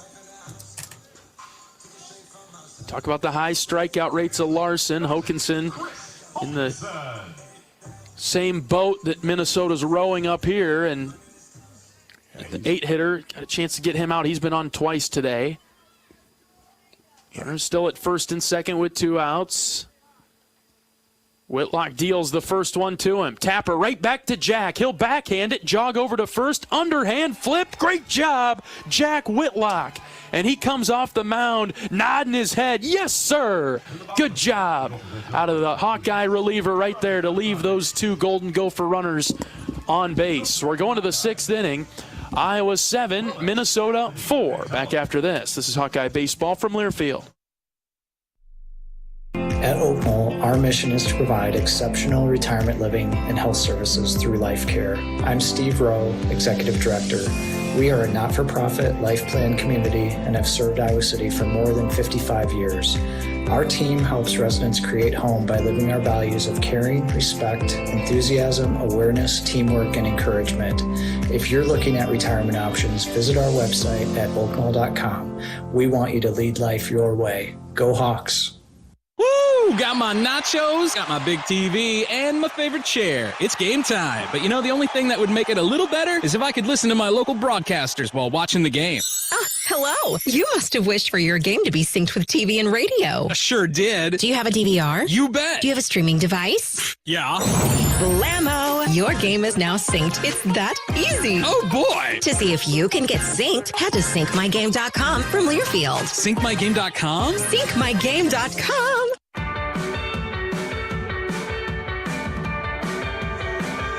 Absolute nails out of Jack Whitlock to come in a pressure situation and stop the Gophers in their tracks in the 5th. Iowa 7, Minnesota 4 as we get to the 6th now. It'll be the top of the order for the black and gold. Wilmus, Anthony, and Tello trying to add to this lead. As John and I were talking about, just feels a little nervy, a little anxious energy in this game. And boy, if you could put up another crooked number, maybe get 2 or 3 and get to double digits, you feel a lot better about it as we get towards the late innings. It's getting kind of dark here again in Minneapolis. Lights taking full effect on a blustery day in the Twin Cities. Rooney is the pitcher for the Gophers. Wilmus is the batter for the Hawkeyes. Ben squares to bunt, and he'll retrieve his bat as that one is high and out, ball 1. Minnesota makes a change defensively as Drew Birkland is into the game in left. He goes in for Larson, who pinch hit. Wilmus drives this into left. It's carrying well. Get going, baby. It is gone. Benny Wilmus. Warning track goes deep. Boom. Oh, man. I'm not sure. I'm not sure I can change the nickname at this point, but, man, I love doing it. Ben Wilmus, that a kid. He got a hold of that one deep to left, and it's 8-4. The Hawkeyes have doubled up the Gophers. He mentioned to us this morning at breakfast that the ball he pulled down the line yesterday might have been the hardest ball he's ever hit in his life. I don't even know if that one was his hardest. That one actually looked like he launched it too high. You're not complaining about a Ben Wilmus home run. No, but I'm just saying that's how well he's hitting it right now, that he can hit a ball and get it out and maybe not be his best hit because he's getting barrels right now. Solo home run from Wilmus. And for Ben, that's his first of the year. He didn't have an extra base hit until Wednesday. Right, yeah. Should have known that. He's really taking on his role in the leadoff spot, isn't he? 1-0 pitch to Anthony. This is a high pop-up into right center. Wind could play tricks on it. Right fielder coming forward. He calls off the second baseman. He dropped it. He never even touched it, and Anthony will stand on second. Miscommunication by the Gophers in the outfield. Well, and that's the right fielder's ball all day long. He's just got to call him off and go in and get it. And then he tried to basket catch it, underhand catch it, right? Well, and to your point too, I just think he never really got a good gauge on how far it was, and I can't believe it's taking him this long to make a decision. There, he gave that a hit. That's a hit. So that's a double for Keaton. Another one. This is well, we're just going to go with it. We're going to go with it. We're going to be all right with that. Another double for Keaton. Another hit. Here's Raider Tello. First pitch to him. Breaking ball drops in for a strike. 0-1. A lot to unpack in the last about minute and a half. It's been a fun 90 to 120 seconds. Man, Iowa 8-4 in the 6th. Let's go back to Wilmus for a second. Just being in the leadoff role, promoted to that position over the past couple of weeks, started off a little he actually started off pretty strong. Tello swings and misses there, 0-2, drawing walks and everything. But I think he's felt more confident that, hey, I can get on base without having to draw a walk. I can swing this bat. Well, I think he realizes now that it's not a, hey, we're just going to shake something up. I think he realizes it can be his. Tello with a high fly ball to the right side. This will get out of play into the Minnesota bullpen. Foul ball. So he's put a little bit of a stamp now on his being a leadoff guy. And, maybe he still maybe strikes out a little bit more than your traditional leadoff guy would. But part of that is because he runs deep in counts. But I think if you get now where you're a little bit more aggressive looking to hit, and you saw that he swung at the first pitch of the game, which maybe isn't always going to be a trend, but you see that aggressiveness, he's really, really stamping it. 0-2's way inside on the belt to Tello. Tello probably could have taken that pitch in the hip, but he's been hit enough. There's no reason for him to take that. Get out of the way. Yeah, he's been battered and bruised over the past couple of weeks. 1 ball, 2 strikes. The pitch from Rooney. That's low. Ball 2. And then you go with Keaton Anthony, who's got a couple of doubles today. He reached on an error in the 4th. He's really settled into that spot in the 2-hole. Well, and that's, Iowa did a little bit of lineup shuffle when they started to struggle. And if you could start to find some of that rhythm, you've seen DeRiggi hit the ball well, moving back down into the cleanup spot. So 2-2. Tello chops it to short. Gloved, thrown over. This is a high throw, and it gets away from the first baseman. Anthony's headed to third, and Tello is on at first. That's another error for Minnesota. I mean, you took a team coming into this game that was fielding 975. It might have been even higher than that. Yeah, 974. There's going to be 5 errors on the board. They've made 6 because that ball, at the very least, you made a communication error out there, and just very uncharacteristic. Now the Hawkeyes have to keep taking advantage of it. Make them pay. That's right. Add runs. Free bases come in all forms. The 2 runners out there for the Hawkeyes both could be sitting in the dugout, and there could be 2 outs in this inning, but there's not. So you need to just keep adding now. Runner at first is Tello. At third is Anthony. First pitch to DeRiggi's up and in. He has to turn away from it. Nobody out. 8-4. Talked about it during the break that, a couple more runs. Let's get to 10. Let's keep building on it and keep the Gophers down. That's the key now. 1-0 pitch. DeRiggi takes it for a strike. 1-1 on the inside corner. I mean, again, I'll irritate a couple football fans, but the good teams don't say, hey, 8-4 is enough. Let's go win it 12-4. Let's go win it 14-4. Here's the 1-1. Too far inside. Almost caught DeRiggi on the back leg. He's worked a 2-1 count. Tello probably not a running threat at first. Anthony, not the. We've talked about Seegers and Huckstorf on base. They're not it right now. Good breaking ball there. That one started at DeRiggi's chin and dropped across. High strike call. 2 balls, 2 strikes. To the Iowa first baseman. Scouting report is big breaker, so must start at your head. Yeah, and then DeRiggi goes fishing for one that started lower than that, and he missed it. Strikes out for out number 1. Like to see Huck here. You runner down at third with less than 2 out. You need to make sure that don't leave him hanging out there. And Huck showed bunt just a couple times, and boy, all of a sudden he's created mass panic in the Minnesota infield. Huckstorf a candidate to give one a ride. First pitch from Rooney. Too far off the plate, away from Kyle. Every Iowa hitter has gotten on base today. Something that we saw from, I guess Ben Tallman did not, but he brought in a run.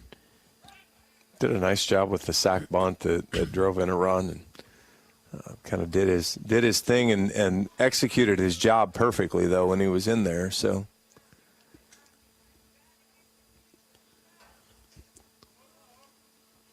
middle infield for the Gophers. They're pinched. If Kyle hits a ground ball, it could be double trouble. The 1-0 is hit in the air, fouling out a play to the right side.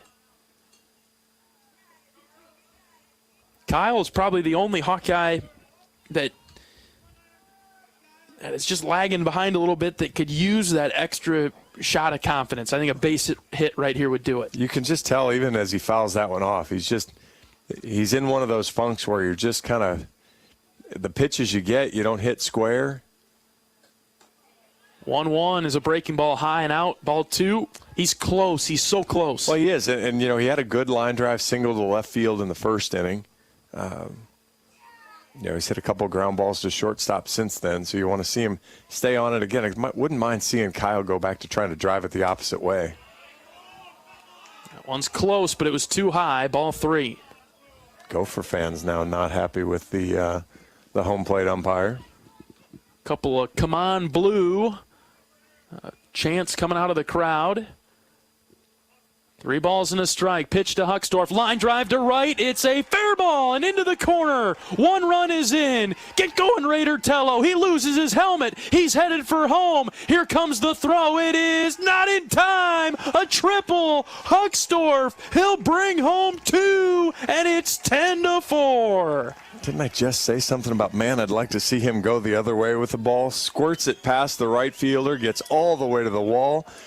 And I remember playing back in the day when you had a little bit slower runner in front of you. The fun part for a fast guy is, can I catch the guy in front of me? And you could just see Hucksdorf was just going around and seeing how far he could fly to see if he could catch Tello. And great piece of hitting there to just line that ball out there. And the Hawks are up to, shouldn't they be up 10. to 10? Yes, 10-4. Yeah, there we go. Scoreboard's cheating us a little bit. It feels like we should be in double digits now. 1 out in the 6th. We're up with Seegers now. Popped up. This one down the line in right. And it will be a foul ball. Minnesota's right fielder doesn't really want to catch that one, right? Otherwise, the runner would tag and score. Yeah, Huck scores for sure on that one. Seegers is 0 for 1 today, but he scored a couple runs, driven in 1. Infield in for the Golden Gophers. The 0-1 pitch to Seegers. Breaking ball. Ooh, called a strike on the outside corner.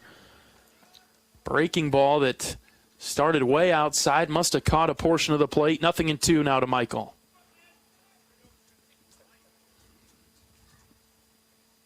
That one stays outside, 1-2. Just looking at like the advancement opportunities, some of those advanced stats, Hawkeyes have done a great job today. 12 of 19 advancing runners. So really good work there. This one's driven into center.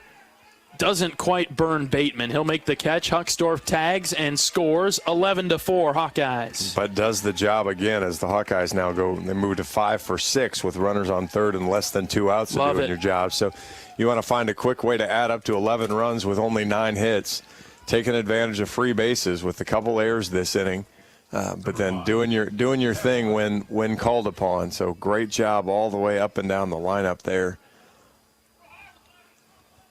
Hawks were due for one of these kind of bust-out days. Ones where you earn it by maybe drawing a couple of walks here and there, but put the ball in play and get those extra base hits going. Here's Sam Honar. He squares to bunt, bunts it right back to the pitcher. He's hustling down the line. It's a close play at first, but Rooney will throw him out there. A big inning for the Hawkeyes. 4 come across in the 6th. That's 11-4. We'll send Jack Whitlock back out to the mound right after this. This is Hawkeye Baseball from Learfield. When you're in the eastern Iowa area, be sure to visit and connect with the official local business partners of the Iowa Hawkeyes. The hotel at Kirkwood Center, Iowa's premier luxury hotel, the Jill Armstrong team, Wisconsin Realty, the area's premier realtor, and Options Exteriors, your preferred local roofing and exterior company. Jill Armstrong and her team strive to make every buyer and seller at ease with the real estate process. Contact the Jill Armstrong team, Wisconsin Realty, for all of your real estate needs. Call 319-631-5455. After a cancer diagnosis, it's natural to want to start treatment right away. But first, get a second opinion from a team that specializes in your cancer. I'm Dr. George Weiner, Director of University of Iowa Holden Comprehensive Cancer Center. Before you start treatment, you deserve to be confident you have the right diagnosis and know every option available to you. So whether it's with us or somewhere else, get a second opinion. It can change your care and your life.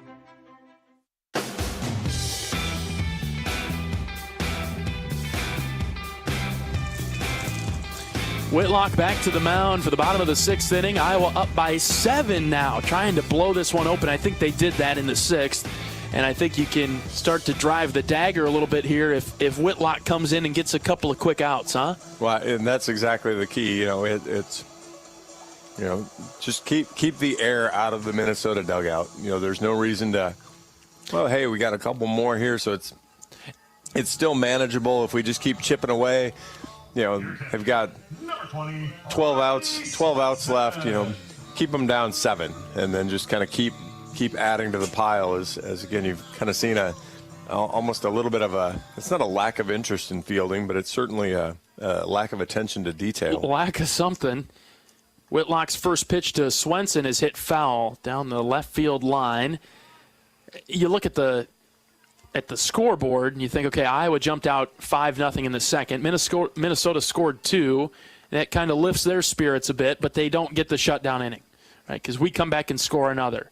Then they score a couple to make it closer, and 6-4, and then we just put up the last 5. And so every time that they've kind of punched back, we've punched back even harder. Right, and that's the big thing. And right here, if you can punch back, punch first, I guess, on this one and say, hey, we got our 4, bang, you're not getting anything. Beautiful floating curveball there from Jack. Yeah, that's a different way of saying something about a shutdown inning, but we've taken the blows today from Minnesota and almost strengthened us. The 1-2 from Whitlock. Check swing. Did he go? No. They say no, and it's 2-2. Again, that's you talked about it today. You've earned the right with a 1-2 pitch to throw that one. It's a great one. Good job by Swenson to hold up and not swing at it. 2-2 on the ground. It bounces off the mound in a funny direction. Seegers has to hurry. Swenson was jogging by the time the ball got to DeRiggi's glove. 1 down. Well, and that's, at first when he hits that ball, I think that ball scoots right through in Iowa City. Right. But because of, as you mentioned, a relatively friendly hop off the backside of the mound and relatively slow turf, Seegers is able to go over there and get it, and they throw the catcher out. Top of the order with Bateman. First pitch from Whitlock drifted low. Ball 1. Feel like you got Whitlock for another inning or 2. Well, we thought that was Sav, too, yesterday. And so as long as he's efficient. He's falling behind 2-0 as we speak. But yeah, needs to come back and attack here. But, that was talking about what Jack did last inning and now what he's trying to do here. A little bit about what we talked about with Sav yesterday. There's one just above the knees, 2-1. You get your midweek chances. You kind of earn a little bit more. And then, Jack came into a fire and put it out and gives himself to. Here's one lined into left, but right to Ben Wilmus, 2 down. Gives himself a chance to earn a bigger role, and that's. You saw how much it meant to him when he came off after fielding that ball and getting it out. He was running through, he was hopping through the line, and we talk about how good these guys are as people, to be around. Yeah. And Jack is certainly one of those. He's a lot of fun to be around, and so really happy to see that success for him. Now you just want to see him keep carrying it. It's just keep building now. Tried to get a 1-2-3 inning, not going to get it done as Perry lines one into center in front of Huckstorf, drops in for a single with 2 outs. That's all right. Just threw one down the heart of the plate, and Perry was set on swinging at the first pitch. Well, he ambushed the fastball, and so see how Jack decides to attack now Neal. Or Niels. Yeah, he's 0 for 2 today. He did walk in the first. 3 infielders on the left side of the diamond. First pitch to Niels, a slider outside, ball 1. Iowa 11-4 in the bottom of the 6th.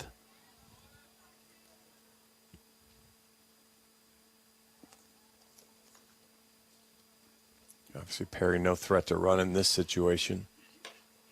Nice breaking ball. He moved it over a bit. The first one was too far outside, just took it about a third of the plate to the inside, and so it would break and catch the outside corner. 1-1.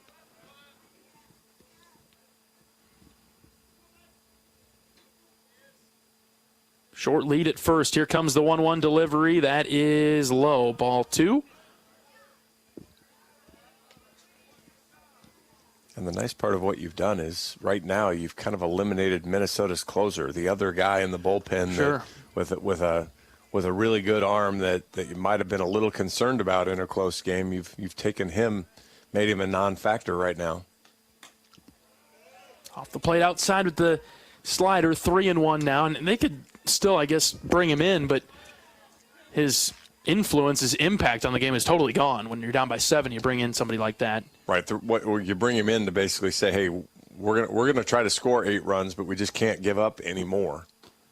Great pitch there from Jack as he battled on the 3-1. That changeup is nasty. And that's a good changeup is so hard to see because, I mean, if you can throw it, it comes out of the same arm slot, the same arm speed, but then it comes out 10 miles an hour slower. Runner will be going from first, the 3-2, chopped foul over towards the Iowa bullpen. And as a hitter then, that's just, you've got no timing then, and you're not, Jack's not Brody Brecht overwhelming speed, but you still can't. We've talked about it all through the season of it's not the purely the speed, it's the difference in speed in the pitches that causes the hitter's problems. Whitlock looks in for the sign. He's got it from Moss. Comes set with the 3-2. He chased it.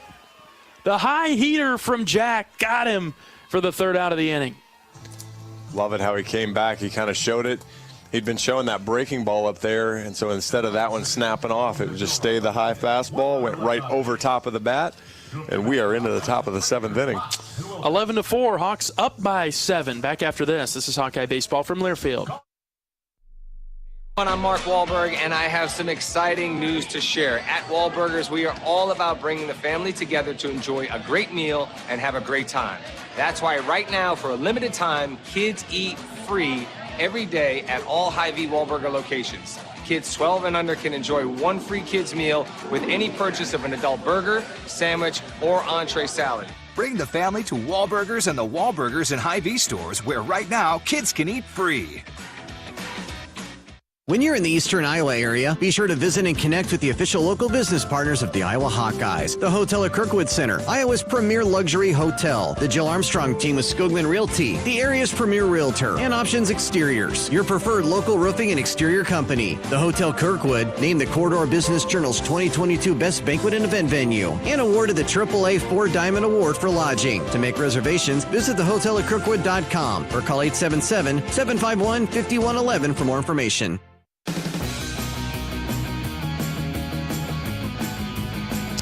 Top of the 7th, Iowa up by 7. It's 11-4 here in Minneapolis. The Gophers will go to the bullpen, bring in a new pitcher, a freshman righty from Green Bay, Wisconsin, Caden Capamacho. The best part of that is they must have known you were going to do it because his name's not even in the pronunciation guide. They just knew that's going to roll off Leo's tongue and he's going to be able to do it. So I think I got it, right? I mean, I'm Italian. I think Caden might be Italian based on his last name. That one was pretty easy for me. Well, Caden is over 3 on the season because I'm going to stick to his first name at this point. So over 3 on the year. This is appearance number 7. He does have 1 start, a 7.71 ERA. He's thrown 14 innings, 14 hits, 14 runs. Only 12 of those were earned. 8 walks, 12 strikeouts. Opponents hitting .255 against him.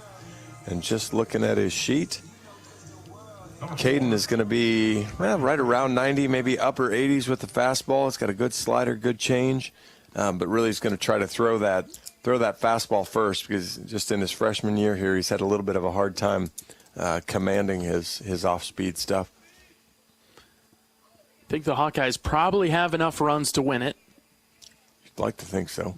Yeah, and if they don't, we got other problems to address, but for the time being, up 11-4.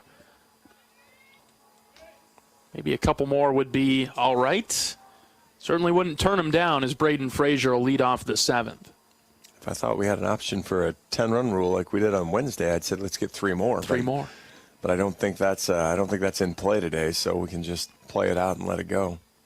Avoiding the rain for now that caused such a problem earlier today. 1 ball and 1 strike to Frazier. Pitch on its way home. That's up and in, ball 2. At least from our perspective, it's turned out to be worth the wait. Yeah, so far. We've had a nice window to play in. We were just a little bit, I think everybody was delayed in the window that we were afforded. As this one's a strike on the outside corner. They thought the window would start at 2, right, to play, and it didn't come till about 4:30. Well, and again, it depends on which. Well, it's funny. I was about to say it depends on which radar website you paid attention to, but the fact was it was raining. Yeah. 2-2, Frazier in on the hands and foul. Past Coach Heller. So I guess I don't really care what the weather website said. It was the reality of it was it was rainy, and then as they hunted for windows, then it depended on which one you believed as to when that opportunity to play the game was best going to come. But it's been pretty decent. We've been out of the booth a time or two, and wind is still blowing pretty good, but temperature's kind of moderated in the mid-40s, and at least it's holding steady. 2 balls and 2 strikes. The pitch to Frazier. That is inside. Catcher dropped it. Looked pretty close. If he catches that, what do you think, John? I think if he catches it and frames it, we're going to test the home plate umpire. Yep. We've been right around. It's funny because that's what I was hassling Mitchell Bowe about when I was pitching. And he might have gotten fooled as he goes out to check on the sign here. But yeah, I was playing catch with Mitch, and they were working on my pitching form and rotation, and Mitch kept dropping my splitter. Oh, man. I said, Mitch, you're killing me. Those are strikes, and I'm not getting the call now. And how'd you grade out? What was your report? Sean said I was pretty good, but he said the 60-mile-an-hour fastball might not play. Yeah. So gotta add some velo to that. I'm past the age of adding velo, so I think I'm kind of hung up with that. So we'll just we'll stick to semi-retirement and call it good. I'm not gonna be able to feel my arm tomorrow as it is. Oh boy. All right, the brief mound visits concluded. 3 balls, 2 strikes to Frazier. The pitch.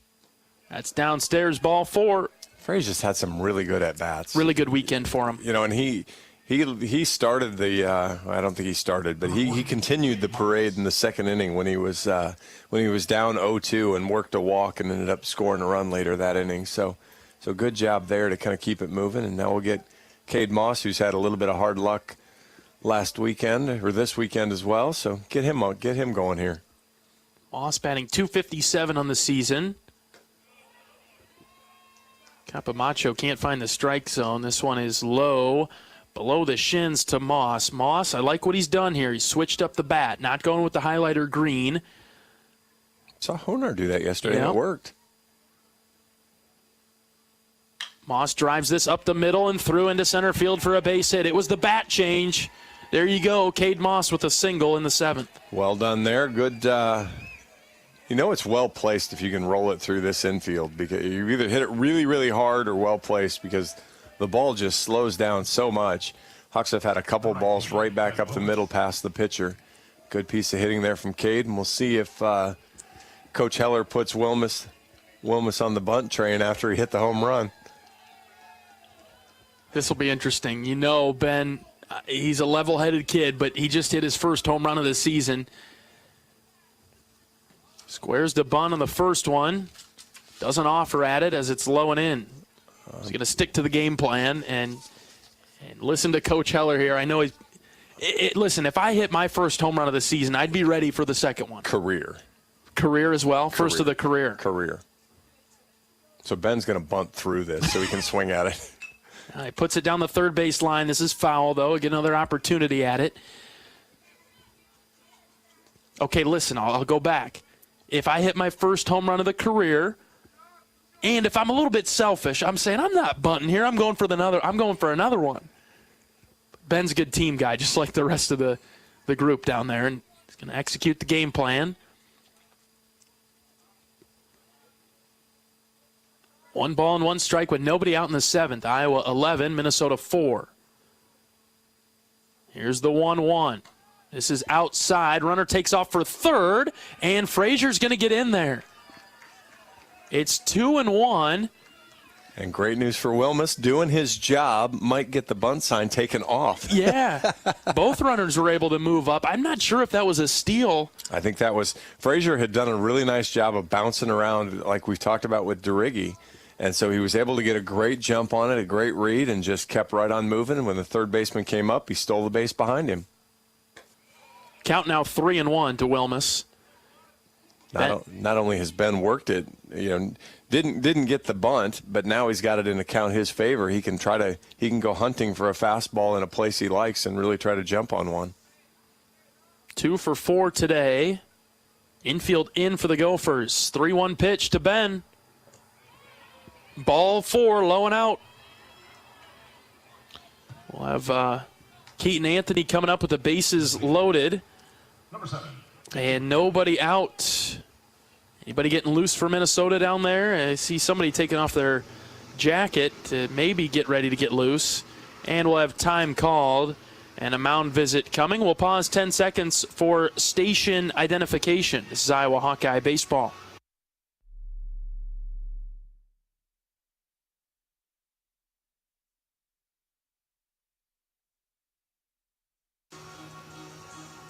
All right, bases loaded with nobody out for Iowa in the 7th. This, I feel like, could be the dagger moment of the game.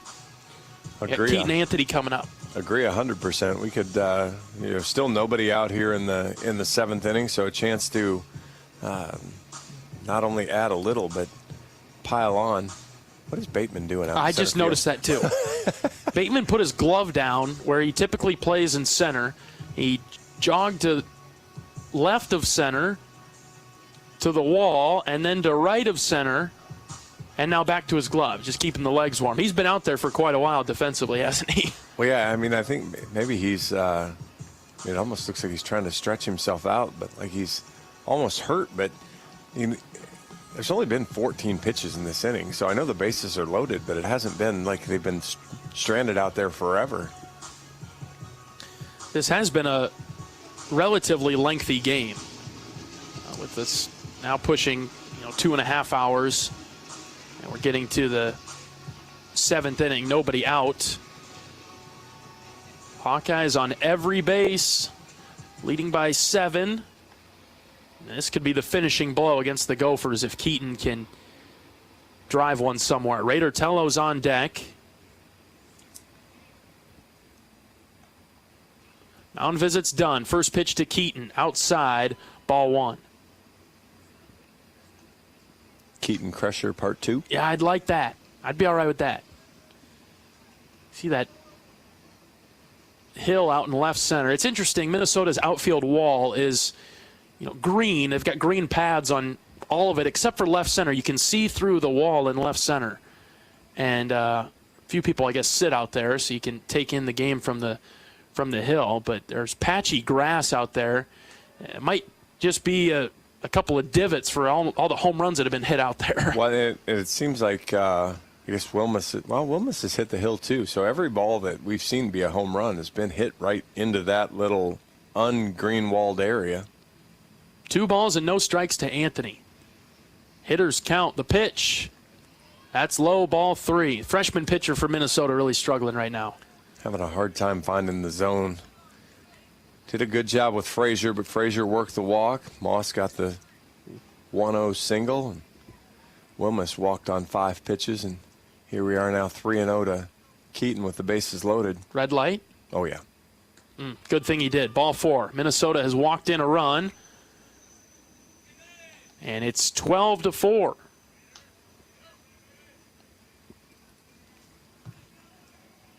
A single, a walk, a single, walk. And Iowa extending their lead.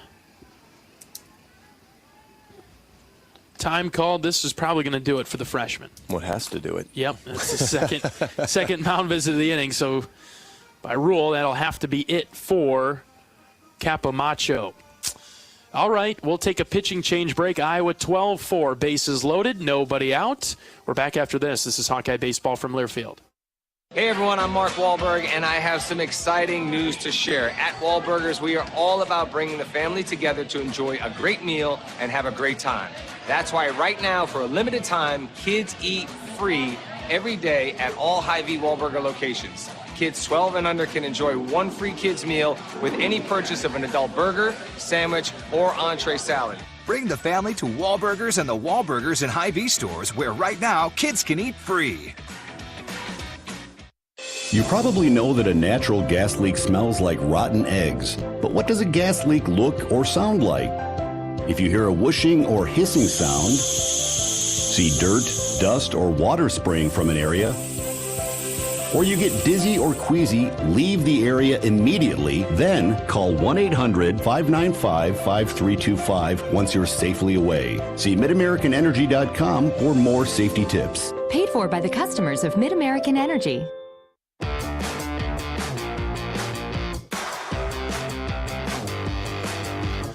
Top of the 7th inning, Iowa 12, Minnesota 4. And with the Hawkeyes up by 8 in the 7th, bases loaded, nobody out, they'll go to the bullpen again, the Gophers will, with right-handed senior from Columbus, Wisconsin, Randon Dauman. Dauman's 0-1 on the season. Appearance number 7. He has an 18 ERA, 4 innings pitched, 7 hits, 8 runs. They've all been earned, 3 walks, 2 strikeouts. Opponents hitting .389. He's going to be right around 90, upper 80s with the fastball. Has a slider and a curveball, but doesn't have the best command of those. And even last year, 10 appearances, 7 1/3 innings, posted an 8.59 ERA. So, still be important for Tello, and the Hawks have done a great job maintaining discipline really all day. Only drawn 5 walks, but it feels like the at-bats have been better than that. And I guess my argument to that would probably be only 3 strikeouts today. So excellent. So a really good job that way of staying in the at-bats, getting pitches in the zone they could hit, and then doing damage when the time came. And you were also onto something, John, with Bateman in center. He got taken out of the game. Birkeland was in left, and now I believe Birkeland is in center. And they've inserted, Easton Fritcher into left. So Bateman is out. He was the guy stretching and jogging around out there. Bases loaded for Raider Tello. First pitch to him. That's spiked in the dirt. Gets away. Here comes Cade Moss. He will score. 13-4 on the wild pitch. Just sent that one right into the dirt. Thought at first when the catcher went sliding over there that he might have a chance to have a play at the plate, but the ball kind of rolled away from him, and then Wilmus rounded third hard and made sure they came in and paid attention. Chance here for Tello to get on the board. Infield on the grass for Minnesota. 2 on in scoring position. Raider swings at this one and fouls it off over the seats to the right.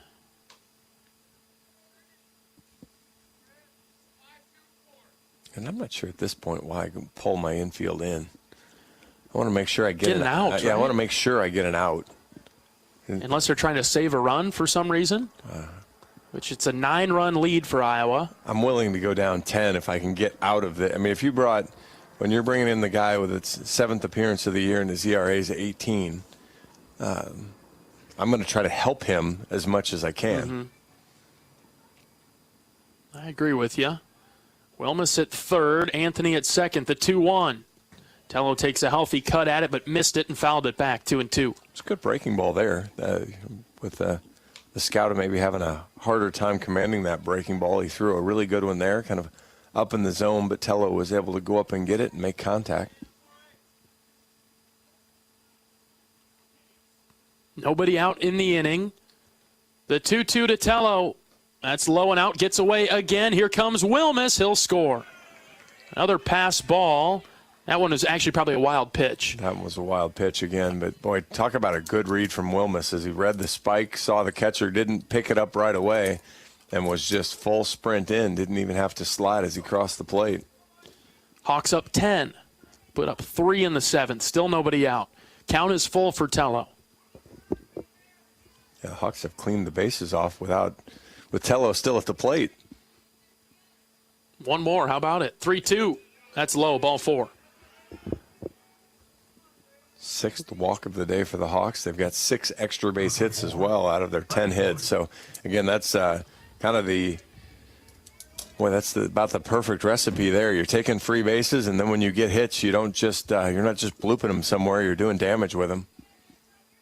And that includes one that was a triple that got taken away and made a single. DeRiggi steps in. Infield goes back now for Minnesota. First pitch to Brennan, below the knees, ball one. Brennan 2 for 4, had the 2 hits right away and made a couple outs in his last 2 appearances.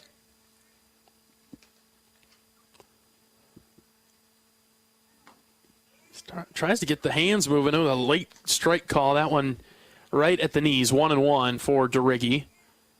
Nobody out. Iowa up 14-4 in the 7th. DeRiggi with a single and a double today. Gotten out his last 2 times. This one hit him in the foot. Ouch. He's going to take off for first base.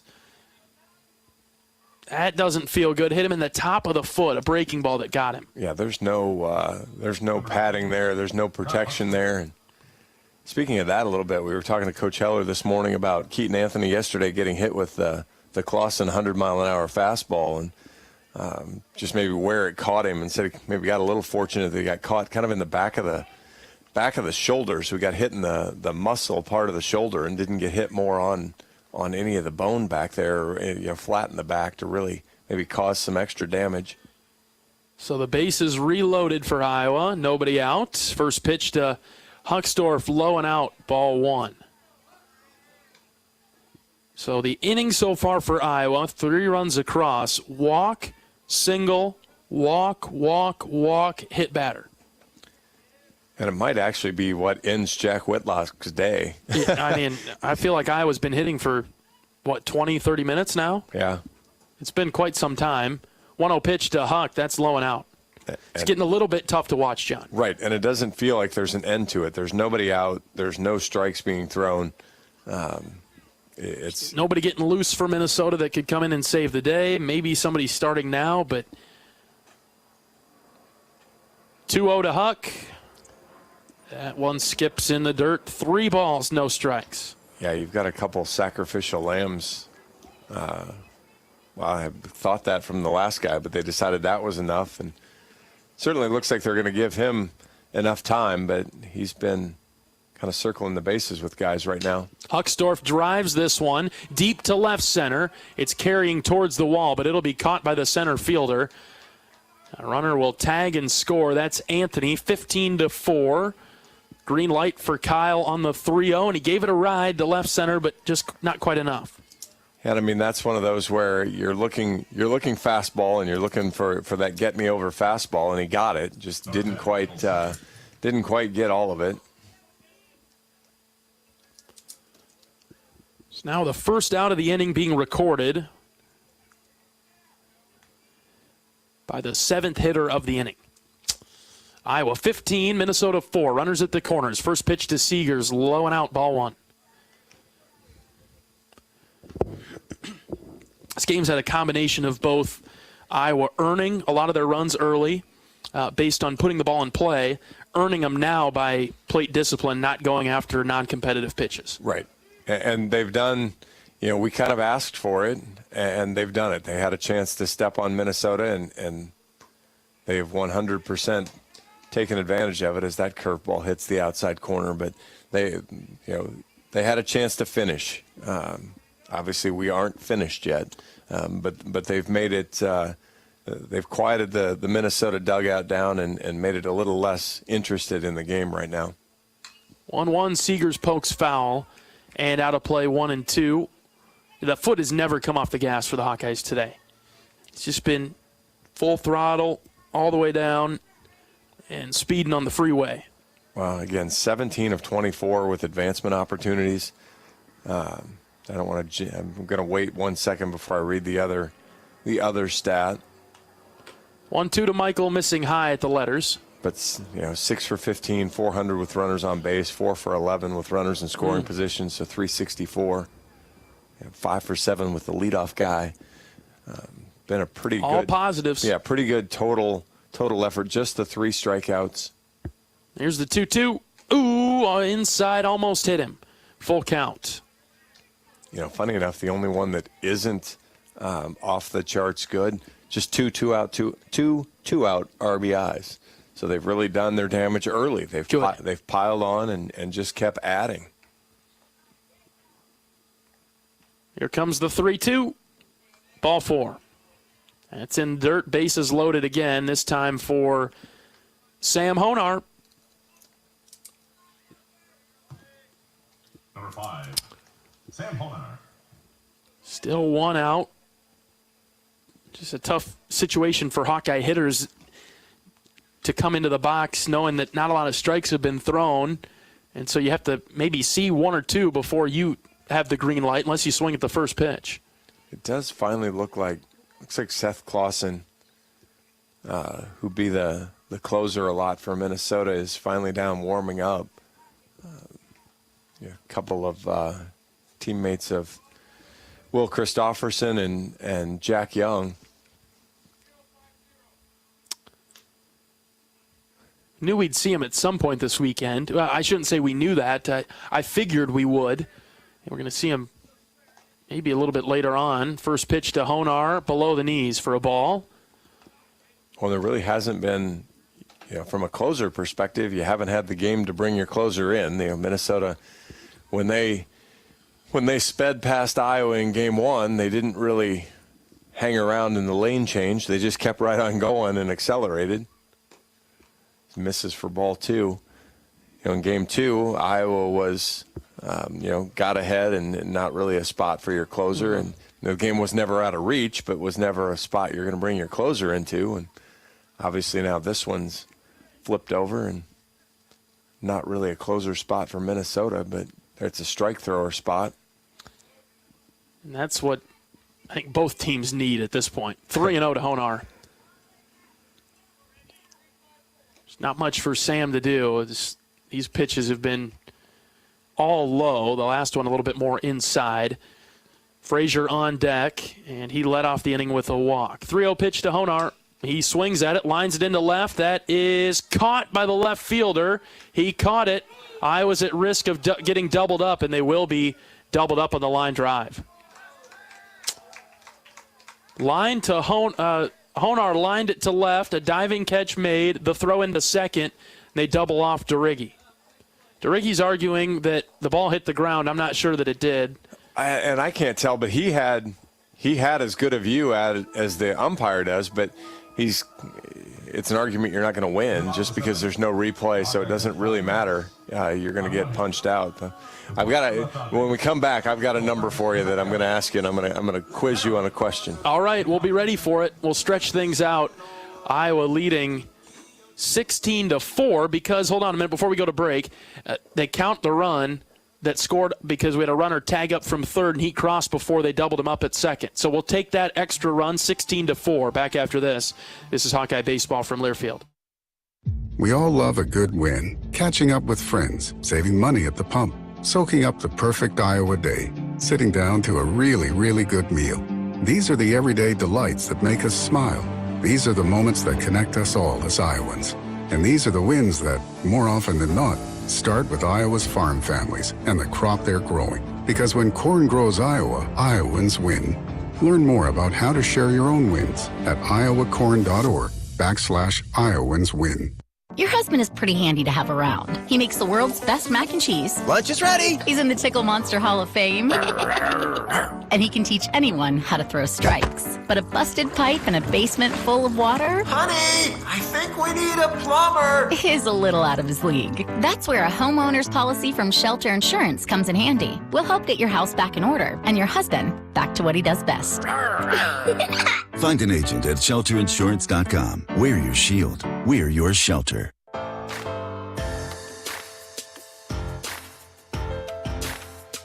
Bottom of the 7th, Iowa 16-4 over the Golden Gophers. Whitlock comes back to the mound, much to our surprise, I think. He was in the dugout for so long. I think it was at least 30 minutes. Felt like it at least. Yeah, and so he'll come out for another inning of work after setting down Minnesota back in the 6th. So here's my trivia question. I'm nervous. Don't make me look bad, John. I'm going to. Oh, boy. So today, with the bases loaded, what is Iowa's batting average with the bases loaded today? The average. Yep. Or tell me, are they 10 for 20? What are they? Get to that in a second. First pitch from Whitlock to Mazenga is a strike on the inside corner.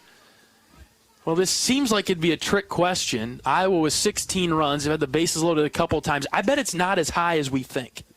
We have a couple of sac flies. 0-1 is fouled off, 0-2. We got a couple of sac flies, a couple of wild pitches. I don't know that we have a hit with the bases loaded today. Iowa is 0 for 1 with the bases loaded today. So we're hitless, but it's... And that's the one right there, because that doesn't end up counting as a sacrifice fly because they turned it into a double play. Yeah, you're right. Prior to that, Iowa was 0 for 0 with the bases loaded. And you're right, the bases have been loaded a ton, but they've all come in different ways. Iowa is 8 of 9 with runners on third and less than 2 outs. So you talk about efficiency and capitalizing on opportunities today. No balls and 2 strikes. The pitch from Whitlock. Lifted to Seegers at short. He's got it on the run, out number 1. And this is one of the games that we think about when we said this could really build momentum for Iowa moving forward. If you come here, you take care of business, and you get out of here. I think the Hawkeyes are doing that with stats like that. Be like finally breaking through. And a little bit more pep in the step. Everybody's excited because everybody's contributed to it, even if you didn't have a great day necessarily. Marilla pops up the first pitch to Huckstorf. He's got it, 2 down. I love the Minnesota approach here of swinging at the first pitch. Let's just get this thing moving and going. One more thing I want to add before we get any further. Blake Guerin is into the game at first base. Yep. But unless you're, even if you're a guy that maybe doesn't have a lot of hits today, you've still contributed to the offense, right? Because you had some good at bats. 2 quick outs in the 7th. Here's Council. First pitch from Whitlock in there for a strike. Good start from Jack. Couple of arms getting loose for Iowa in the bullpen, but see how long they go with Whitlock. We'll see how long Iowa's inning is when we get to the 8th. Hawks 16-4. Well, Iowa's going to have to manage pitching staff just a little bit. You've got this again. It's a strange week, So Iowa's done a lot of those 1-inning midweek games. Well, now you've got Tuesday, you've got Wednesday. Misses down low there, so a little bit different mapping. You got some guys that maybe didn't pitch as well as you wanted them to, so you're going to have to kind of get them back out there and rebuild some confidence. So it'll be an interesting midweek. 2-1 is ripped to Tello at third. He's got it. Throw across. Good hang from Guerin.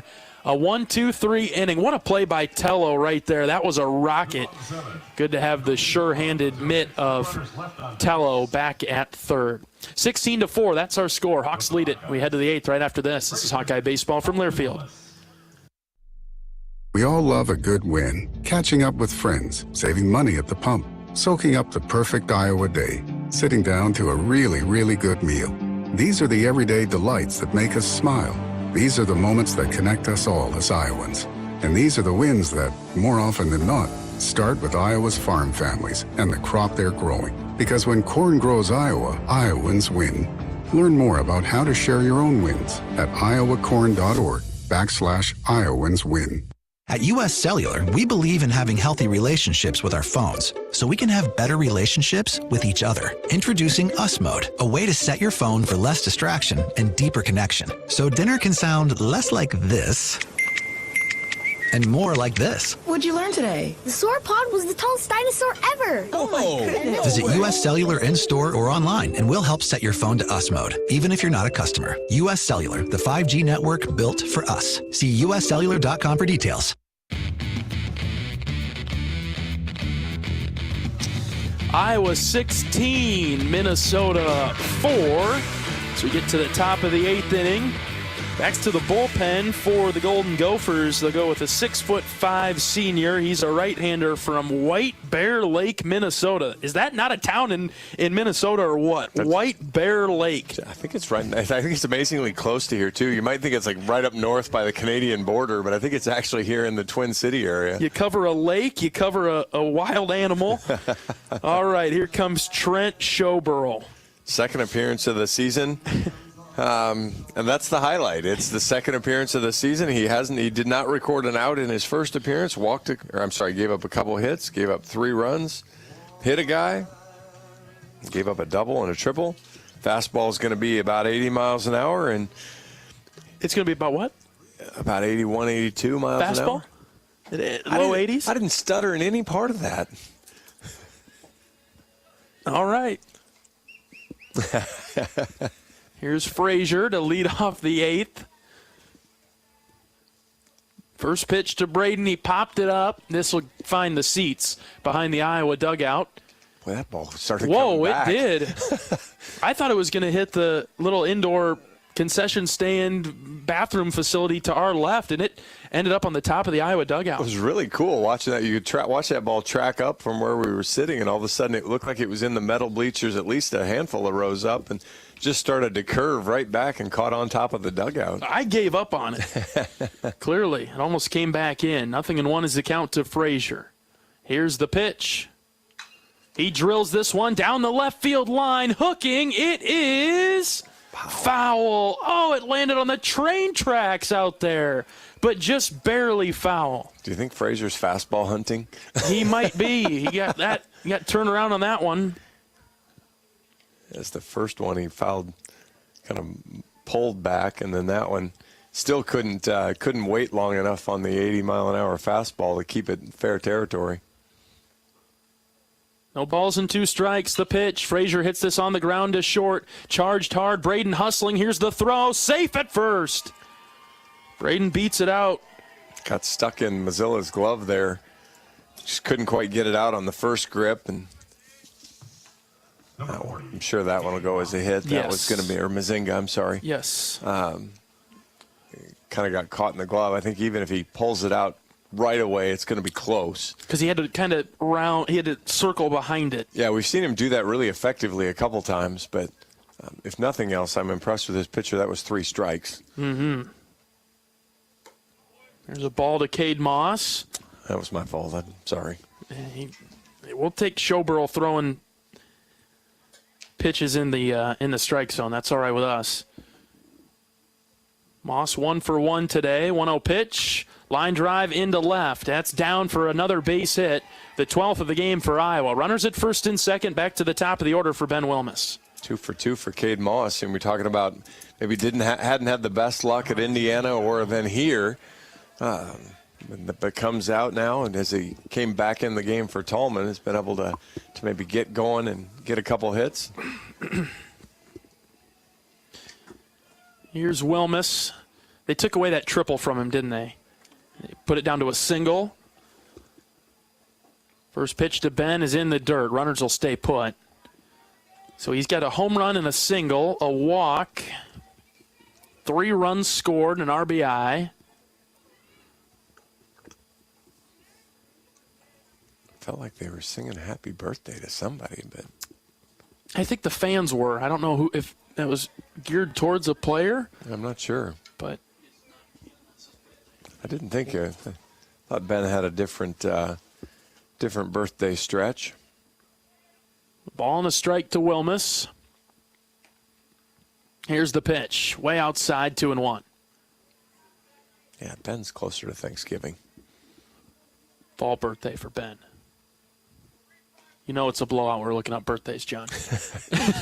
I only knew it because I'd wished him a happy birthday when it was his birthday. 2-1 count. Here's the pitch. Ben taps it foul left side. He's out in front of that one. 2-2. I only wished him happy birthday because I like Bailey more than him anyways. Towards the end of volleyball season? That was toward the end of volleyball season. So by then I went through baseball season, and then I didn't see him for a while in the summer, and then during volleyball season I started to see him again, so I had to get ramped up to hassling him again. 2-2. That's low, ball 3. And he's had some really good at-bats today. 2 for 4, 3 runs, but really worked counts and been just a general nuisance in the batter's box. Full count pitch to Wilmus. Low and out, ball 4. Bases loaded for the Hawkeyes in the 8th. Ben's one of those guys. It's a 19th walk now, so 23 strikeouts, which again is a higher total than you're going to want out of your leadoff guy. But he really balances that out, and you've seen that number go down. And we're going to get a pinch hit for the DH here with Garrett Christensen. Do you wonder if Christensen will go into catch? No, stay on the DH spot. Yeah. I don't think you can switch. Okay. I think your DH spot stays where it is. First pitch to Christensen is low, ball one. Iowa's got enough runs to win it. Going to try to add to it, see if they get to 20, I guess. 16-4 with the lead right now in the 8th. Nobody out. Bases loaded once again. 0 for 1 today with the bases loaded, the Hawkeyes are. You keep that in mind, right, John? Still 0 for 1. Keep that in mind as we're in the 8th inning and have had the bases loaded a bunch, and see if Iowa can add to the total too. With there's only been the one time where they weren't able to advance a runner with less than 2 outs from third base. 1-1. Christensen lifts it into deep center. Their outfielder will catch up to it. Sacrifice fly to bring home another. It's 17-4. The freshman, the redshirt freshman from Urbandale, drives home a run. Does his job, and again, advances that Iowa goes to 9 for 10 in that situation, which is just amazingly good. It feels like somebody struck out, I think, was the one. There was one out there. But otherwise, it's been a perfect day. Minnesota's 1 for 1 in that situation. Tello's still in the game. He'll bat now. First pitch to Rader. Outside corner, 0-1. Tello looking to join the hit party as he still doesn't quite have one yet. But he scored a couple runs, been on base 3 times. Swinging for the fences at that one. Missed it. High breaking ball. It's 0-2 now. Yeah, that one floated up on a little frisbee, and his eyes just got really big and took a good cut at it, but couldn't make contact. 0-2 pitch to Tello. This is popped up in front of the Minnesota dugout in foul territory. The first baseman is there. He's going to make the catch with plenty of room. 2 down. See Blake Guerin now. He started the game, the first game on Friday, the hometown kid up here in Minnesota from Shoreview. Got some family in attendance today. What did they say? That if we'd have played Sunday, he had 45 passes on the list. Right. Weren't able to get the game in. Had 30 or so yesterday. Well, you can tell who his family members are because there's a number of fans down below us to the left that have their phones out, taking pictures and videos. First pitch to Blake is a called strike, low and out corner. Love to see him. Love to see him give him something to post that video on. No balls and a strike, runners at the corners. The pitch, Blake rips it, fair, down the third base line, into the outfield. 1 run is in. Here comes Wilmus. He'll stop at third. It's a double for Guerin that brings home a run, 18-4. RBI double. And, you know, when Keaton Anthony goes on to get drafted by some major league team and join their system, the guy that's going to replace him as Captain Double is Blake Guerin. That's the 6th hit of Blake's Hawkeye career and his 5th double. There you go. So somehow in limited appearances and limited hits, he's still on the list already. 18-4 Iowa in the 8th. Here's Hucksdorf. First pitch to Kyle. Low and out, ball 1. Guerin at second. Wilmus was held at third. Hucksdorf does have 1 hit today. He's got 2. Check that. 2 hits for Kyle, a single and a triple. 1-0 pitch. Floater high, 2-0. Actually had the long sacrifice fly last inning too, so drove in a run there as well. So very productive day. A couple hits, couple runs scored, and 3 RBIs. Got his average up over 306 now. Chased one in the dirt, 2-1. Would have been ball 3.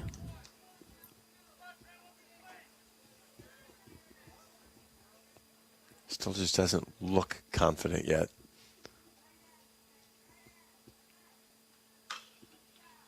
Another ground ball foul down the left field line. 2 balls, 2 strikes, 2 outs to Hucksdorf.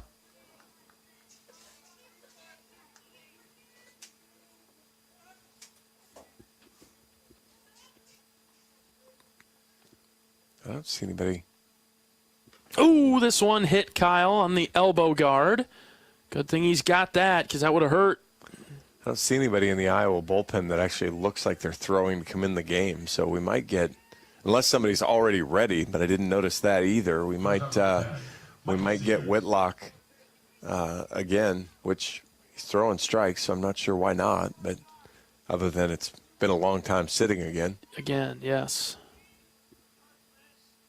All right, bases loaded again, 2 outs. First pitch to Seegers, called strike inside corner. Gable Mitchell is on deck. He would bat in Sam Honar's spot, which would lead us to believe that maybe Gable will enter in the bottom of the 8th if he doesn't get a chance to bat in the top half. 6th plate appearance for Seegers, and he's 0 for 1.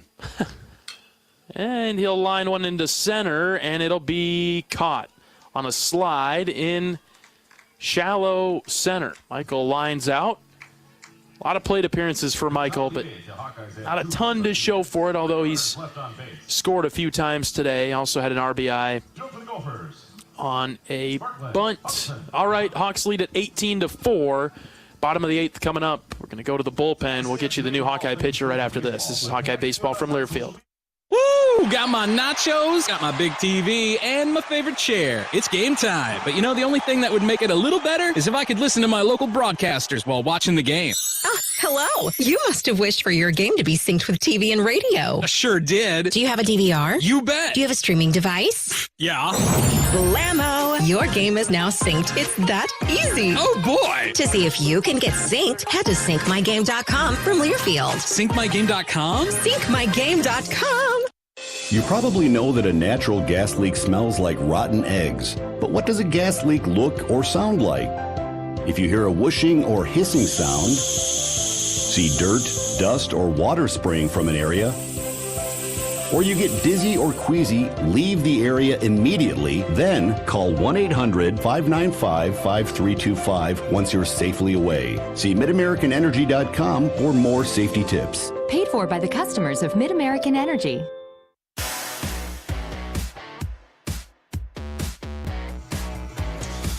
Bottom of the 8th, Iowa going to the bullpen, closing the day for Jack Whitlock. And the Hawkeyes will turn things over to Will Christofferson, the right-handed pitcher from Bettendorf. 2-1 on the season. This is appearance number 15. He's also has a save. 5.84 ERA, 12 1/3 innings, 8 hits, 9 runs, 8 earned, 11 walks, 26 strikeouts, 178. Christo was unhittable early in the year, kind of lost his way a little bit. Good spot for him to find some rhythm. He did a good job. Was that Wednesday he came in against Milwaukee, threw a quick inning there, and at least reasonably smooth inning. And I can't remember the last time I saw him. Maybe it was Wednesday against Milwaukee. Love to see another one of those out of him here. He attacks Birkland. Yeah, 7, 8, 9. I think the thing with Christofferson was also, I need to say that Gable Mitchell is into the game at second base. He's the other change for the Hawkeyes defensively. 1 ball, no strikes to Birkland. Christofferson ready, the pitch. Check swing. He certainly went around 1-1. I think really relying on the slider. I think just lost a little bit of control lately, but focusing on getting that back. Well, he and I had a little chance to spend a little time together yesterday. And he kind of said, he goes, I just felt like I've threw so many sliders and I started having a hard time throwing it for a strike. You can see now 2-1. Birkland's not really going to chase it when he's not behind. So you got to establish that fastball a little bit, get ahead of him. There's a fastball that's hit on the ground to short. Seegers charges hard, but he bobbled it. Be no play. Just nicked off the glove. Runner at first. And that'll be an error on Michael. All right. I've marked down errors a couple times today. I've had to cross those out, but that one is going to stay in permanent ink. E6 on Seegers. That'll bring up Hawkinson. And Christofferson is a ground ball pitcher, so. And it tends to not be super solid contact when he's on his good stuff. Yeah, that's the trouble with that, I guess. Goes with a non-slider in there for a strike, 0-1.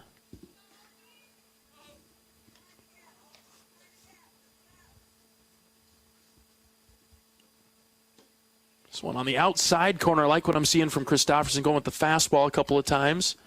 Well, and really established it, when you're struggling to kind of snap that slider where you want to, especially when you're trying to hit the outside part of the plate to a righty. Goes with the slider on the 0-2. Sets him down. Was that a late call? I honestly missed it. I thought he called it a ball inside, but I see the batter walking back. I missed it. I might have blinked a little bit too long. We've been here for ages. We get a good note from Sam. The 7 sacrifices ties an NCAA record, so Hawks will have a chance in the 9th to set an NCAA record. More. Yeah. Good pitch there again, getting ahead, 0-1. This is Hunt. He's the backup catcher. Bit perplexed that was called a strike. He hasn't seen the strike zone all day. Nope. 0-1 from Christopherson. Wow, slider inside. Might have ended up behind him by the time Moss caught it, and he swung at it anyway, 0-2. Well, and Christo's stuff is he's one of those guys that he can hit a guy with a pitch that the guy swings at. Yeah. That's the his stuff is that good. 0-2 from Will. Ground ball to first. Guerin will pick it up, throw to second for 1, back to first, and they got him. What a play. 3-6-1, very nicely done. Christo popping off the mound and getting over there and covering it. Seager's throwing a dime. Unreal play. First of all, by Guerin to field it and make a great throw to second. Seegers had to trust that Christopherson was going to get to the bag because he threw it to the bag before Will was there. And it's a little easier to do when it's 18-4, but he did throw a dime. And going back to what you said first, Guerin jump switching the feet and he put a ball right where Seegers could handle it and throw it. Very nicely done. And we head to the 9th inning.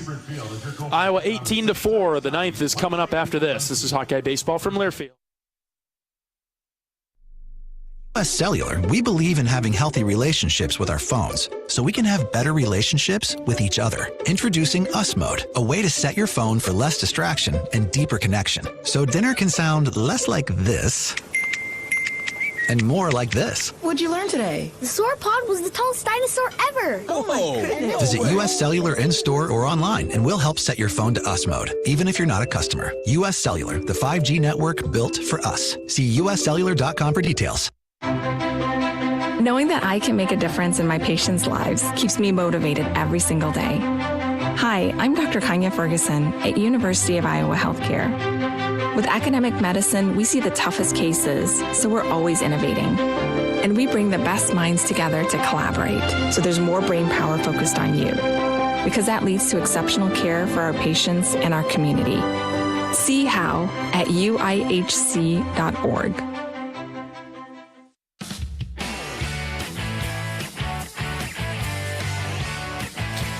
All right, getting down to the final few moments of this game. Top of the 9th, 18-4, Iowa with the lead. We'll see Gable Mitchell leading things off for the black and gold.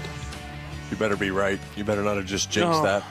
Well, in game time, you never really know. But when it comes to innings to go, this is the last one. So Mitchell will be into the game. He was in there defensively last time. The last inning, I guess.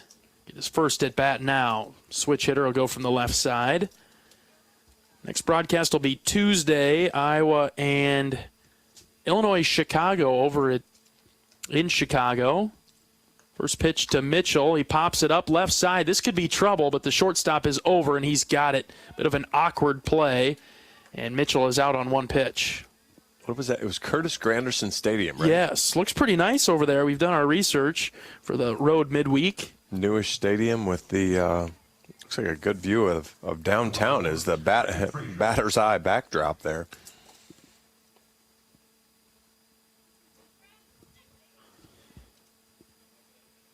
Go back to Frazier now. First pitch to Frazier. Swing and a foul tip. 0-1. Just checking the time on that. Game quick in Chicago because then we have to turn around. 6 o'clock. Yeah, isn't that something? It'll be a painful drive back home for us. That game against Bradley will be really hard on Wednesday. So 6 o'clock Tuesday at UIC. And then I have to come back after that one. This one gets Frazier in the ribs. Ouch. That didn't feel good at all. So we got Illinois-Chicago on Tuesday at 6. We'll be over there for that. And then hosting Bradley the following day on Wednesday at 6. Okay, I wondered about that one, if we were back to our afternoon start or if we were... Night game. Night game. So we'll need a couple of pitchers to get us deeper into that game. Won't be able to do the one. And another hit batter. This one inside on Moss. Could not get out of the way. Back-to-back hit batters for the Hawkeyes in the 9th. Other than I don't want to drive in a snowstorm. If it just decided to rain and they called the game here, we'd be okay with that, I imagine. Yes. We'll make the drive back. Boy, I'm thinking it's 7:40 right now. Almost envision being close to being home.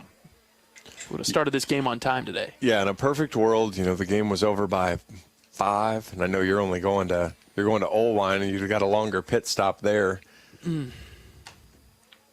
Yeah. But yeah, now we're talking about now we're still not going to get home until technically Sunday. The way this is going to work out, by the time we get all the way back to the Iowa City corridor area.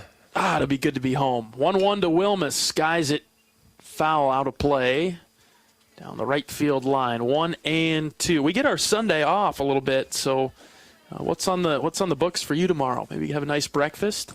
Well, yeah, maybe we'll we enjoy Bluebird, so maybe I'll be able to talk Jen into some Bluebird breakfast. That sounds pretty good. 2-2 to Wilmus. Yeah, I think a relaxing day could be in order before we just go all over the place next week. Well, what if we decide the last day was the snow games? Wilmus will strike out on the 2-2. He went around on a check swing, 2 down. I think some hot tea and honey might be in order for me. I don't know about you, John, but we've broadcasted quite a few games. Oh, are you kidding me? And Minnesota's going to go to the bullpen. 2 outs in the 9th. 1 out. Oh, boy. All right. Well, we've run out of content up here, so we're going to take a break. 18-4, Iowa leading in the 9th. Pitching change break. We're back after this. This is Hawkeye Baseball from Learfield.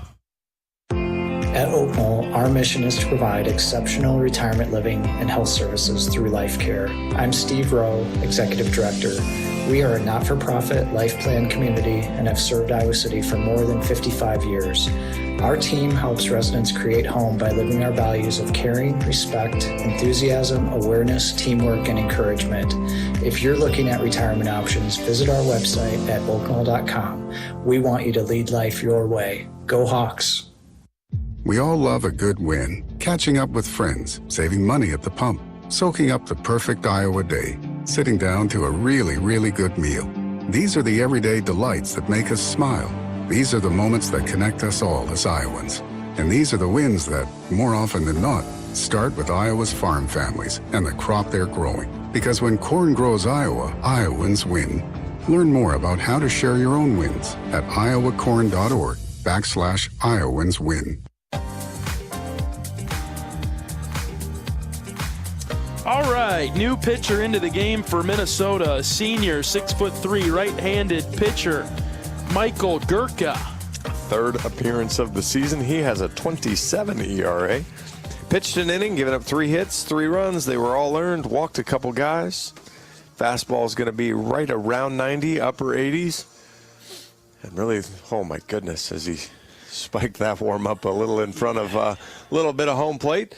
But I think the Hawkeye hitters are going to go up there, the scouting report. Well, Gary Christensen's going to walk up there, and it's really look for fastball and ignore anything that's got spin on it right now. So swing it, brother. You see fastball, you hit fastball. 2 outs in the 9th. Iowa up by a couple of touchdowns on the Golden Gophers. I was just looking, Garrick's got 273 average, so just 3 hits, and obviously hasn't played a ton, but 4 strikeouts, 7 walks. So really nice job from Christensen. 500 on-base percentage in his limited appearances. His first plate appearance today, he got a sacrifice fly. Not quite sure how we're going to get the sacrifice now with 2 outs to break the NCAA record. So yeah, we're kind of out of luck here, but we'll have to share the record with someone. We won't be able to get it all on our own. I'd like to know what made Sam think of looking that one up. He's had a lot of time to look up miscellaneous stats. Because 7 is a gigantic number of sacrifices, fly balls and bunt sacrifices. So probably it's like, hey, I wonder what the combined total is. All right, Christensen's in the box. The pitch to him, that's inside, 2-0.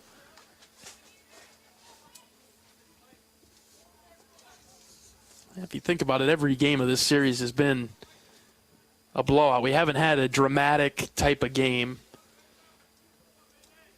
Well, unfortunately, I guess we've been on the better end of 2 of those 3, and not sure where that ball came from. I'm afraid that came from the bullpen, John. There's a ball that came into the field of play towards home from the bullpen. Then that is one crazy wild release. Yeah, that slipped out of the hand, or maybe it bounced. 2-0 to Christensen, catches the outside corner, 2-1. If he threw that out of the bullpen, I don't know if he should be coming in. Yeah, we don't want to see him in the game. That was a great breaking ball, though, by the way. You know, saying that Iowa wasn't really going to be looking too much at breaking balls, but that was a really good one there from Gurka. 2 balls and a strike to Christensen. Gurka's ready. Here's the pitch. Outside corner, 2-2. I like how you try to draw that out to make sure of whether he was going to pump his fist. Quite frankly, I would have the most giant strike zone in the world right now. That thing would be massive. If you walk up there with a bat, you better be ready to swing it right now. 2 balls, 2 strikes, 2 outs. Here's the pitch to Christensen. That's low and in, ball 3, full count. And that'll put the runners in motion again with Frazier and Moss. Just whatever you can, will a strike out of this. Give us something to hit. Here comes the 3-2. Non-competitive, high and outside, ball 4. Bases loaded. Are we still 0 for 1? Do you have that stat pulled up with the bases loaded? I think so. I think we're still 0 for 1, aren't we? Yeah, because we had the sac fly. Yep, 0 for 1. Pretty amazing. So here's Tello. Let's look at Rader. Is he hitless today? He is. We got to get him one here. He's been on 3 times. Yep, 0 for 4, been on base 3 times. So, yeah, 7th plate appearance for Rader. Got to get a base hit, Rader. First pitch to him. Fouled back to the screen. He wasn't fooling around. When he got a pitch, when he got a pitch that looked like it was in the zone, he took a chance on it. That is a really interesting way to signal in pitches from yelling it out from the dugout. Yeah. 5-0-3. I wonder what 5-0-3 means. I hope they don't play like at LSU or something where they actually have loud crowds and never get their pitches in. Well, 5-0-3 was a ball low and in, so go away from that one. 5-1-5. Is that what this one was? I saw him secretly flash that one out. So maybe this is the trick pitch. So here's the 5-1-5 on its way home to Tello. Rader popped it up right center. Right fielder will go back towards the track. He's backpedaling now, and he makes the catch right in front of the wall.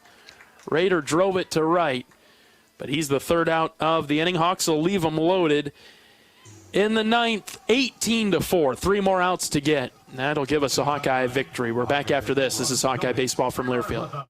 Hey everyone, I'm Mark Wahlberg, and I have some exciting news to share. At Wahlburgers, we are all about bringing the family together to enjoy a great meal and have a great time. That's why right now, for a limited time, kids eat free every day at all Hy-Vee Wahlburger locations. Kids 12 and under can enjoy 1 free kids meal with any purchase of an adult burger, sandwich, or entree salad. Bring the family to Wahlburgers and the Wahlburgers and Hy-Vee stores, where right now, kids can eat free. You probably know that a natural gas leak smells like rotten eggs, but what does a gas leak look or sound like? If you hear a whooshing or hissing sound, see dirt, dust, or water spraying from an area, or you get dizzy or queasy, leave the area immediately, then call 1-800-595-5325 once you're safely away. See MidAmericanEnergy.com for more safety tips. Paid for by the customers of Mid-American Energy.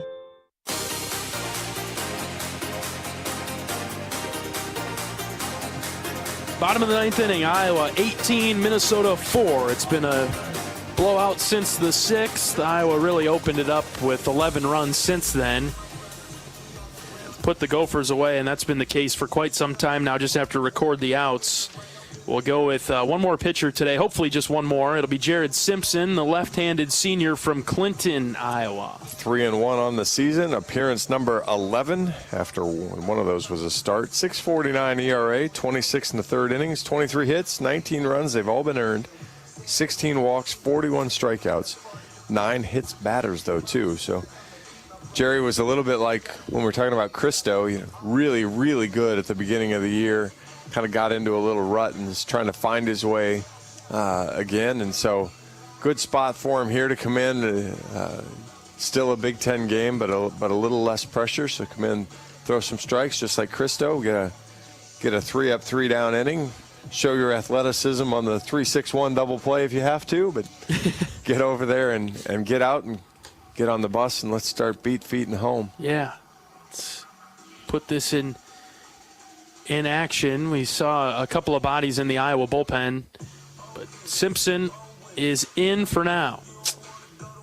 See Minnesota come up, be the top of their order, but it won't be Bateman. It'll be Fritcher, who's been in the game for a while now. Simpson throws his last warm-up pitch, and we're ready for play. 3 outs to get tonight. A good opportunity here for Simpson, too, because your first 2 hitters here, good left-handed hitters, although we've got a pinch hitter standing in the on-deck circle as well, but still a good spot. Go attack hitters. You can attack the strike zone. You don't have to be too particular trying to nibble at edges. Just go get it done. Lefty on lefty matchup. First pitch from Simpson. That's in there for a strike. Good start in the low and outside corner.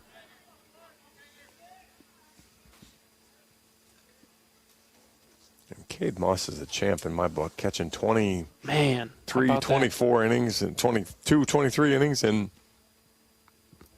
whatever this has become, it's day and a half. Well, yeah, we started at 3 o'clock yesterday, and it's 7 o'clock now. So basically 25 hours or 29 hours, I guess it is, if I'm finally doing my math right. You got there. I'm tired, man. We can edit that. 1 ball and 1 strike from Simpson on its way home. I'm pretty sure our man Michael said he didn't have a dump switch for us. So I'm going to have to float that out there that I can't do math as a financial advisor. So that's probably bad for me long term. You're digging your own hole here, John.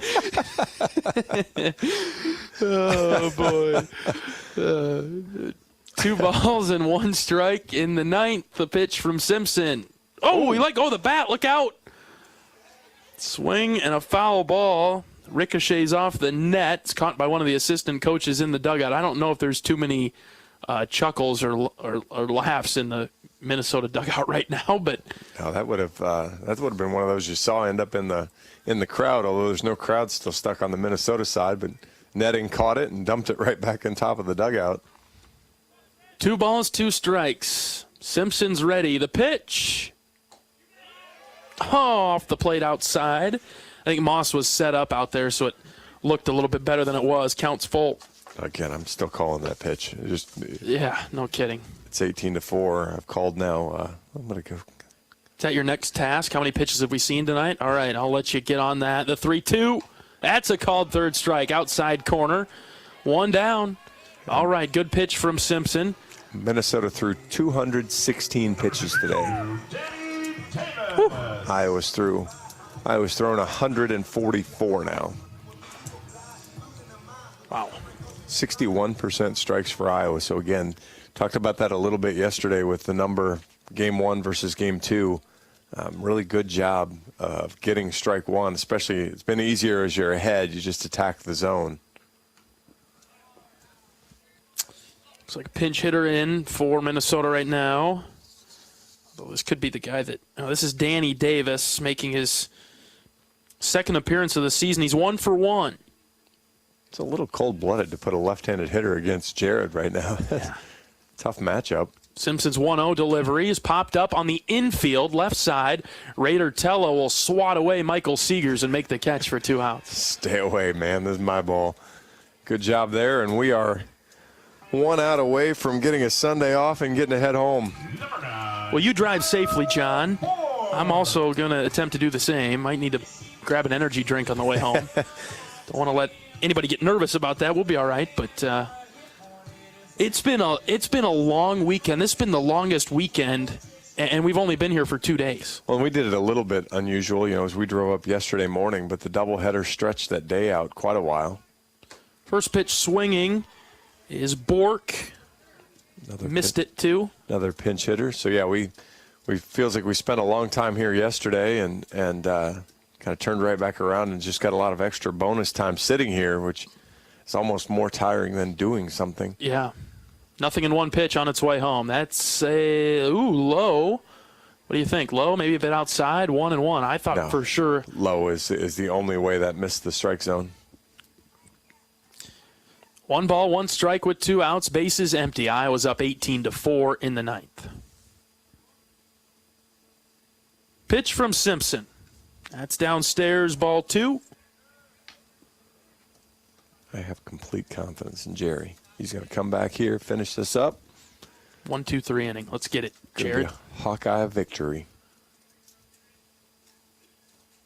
Simpson's got the sign that he likes for the 2-1.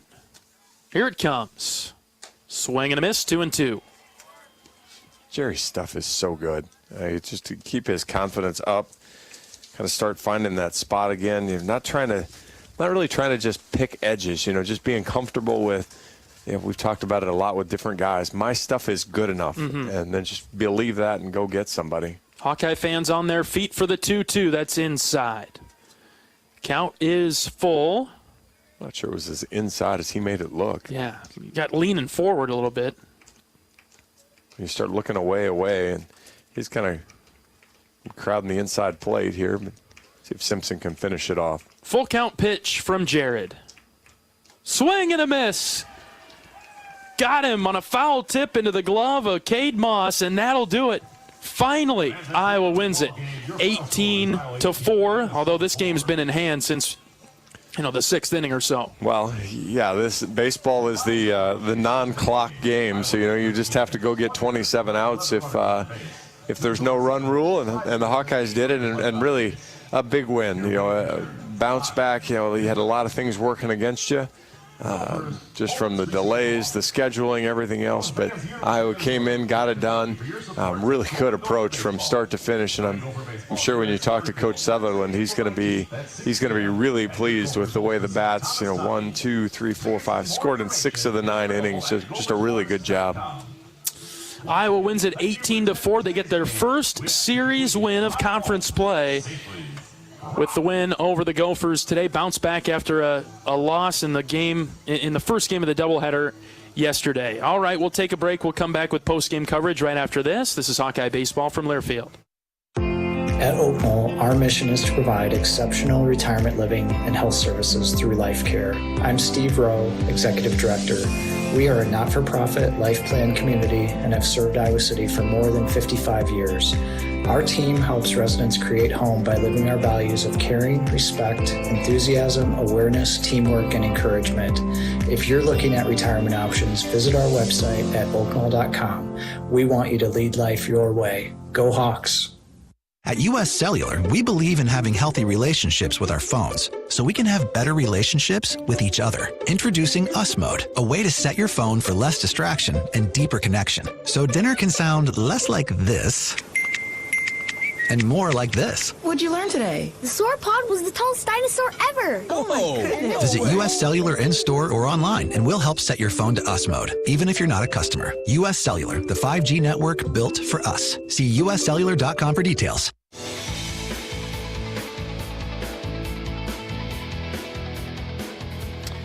All right, the Hawkeyes take 2 out of 3 from Minnesota this weekend. Dominated 2 out of 3, to be honest. Dominated 2 out of 3. Maybe got surprise dominated in game 1, but a really good response to a an unlikely or an unfortunate outcome, but really good job to show who was the better team over the weekend. What is one or maybe two things that you learned about Iowa this weekend? It feels like they need to see, every once in a while they need to be reminded of who they are. They're still, I don't know that this team fully believes how good they could be yet. And so it's just that, it's what makes them good. It's the attention to detail. It's getting all of the things done that get them there. And so that to me is the thing that I learned. And I think today was, second game yesterday and today was there's a lot of character in the dugout. Those are good things to learn. Let's go over some of the highlights today. Iowa's 18-4 winner over Minnesota. Wheels turning. There goes Seegers on the first pitch. Throw down to second. He's safe. Here comes the throw home. Huckstorf is safe at home. Seegers going from second to third. He'll get there too. Perfectly executed all around by the Hawkeye. Here's the 0-1 pitch from Holitz. Ben sawed off, shoots it into right. It is down for a base hit. Here comes Braden Frazier. It's over the right fielder's head. Wilmus rounding second now. He's headed for third. And he'll be in there with a stand-up triple. The 1-2 in the gap in left center field, down for a base hit. Anthony rounding first, heading for second. Wilmus scores another double for Keaton Anthony. Here's the 1-0 to Honar. He lines this in the gap to left center, carrying well. Get going, baby. It is off the wall again. Seegers rounding third. Coach Heller is waving him. Siegel stumbles. Here comes the throw. He'll slide in there safely.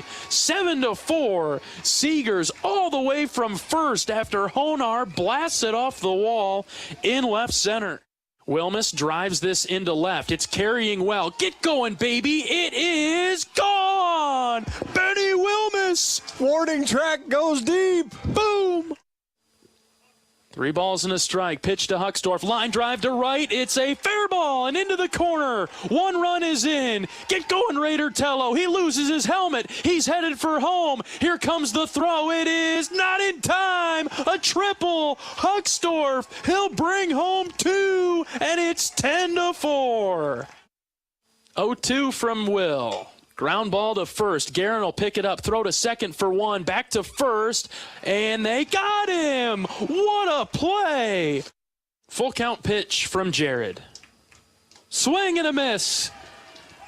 Got him on a foul tip into the glove of Cade Moss, and that'll do it.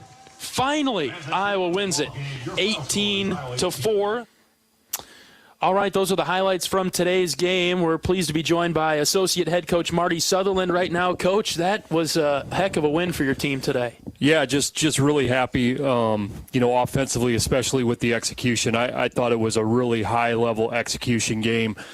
With runners on third, less than 2 outs, I think we scored 9 or 10 of 11 out of those. We won a ton of 3-2 counts. We were able to get on the bases. A couple safety squeeze, Tallman, Seegers, just really good execution, and did it for 27 outs. And that's what we kind of talked about. Make all 27 difficult regardless of what the situation was. And certainly it was a little bit of a frustrating day yesterday.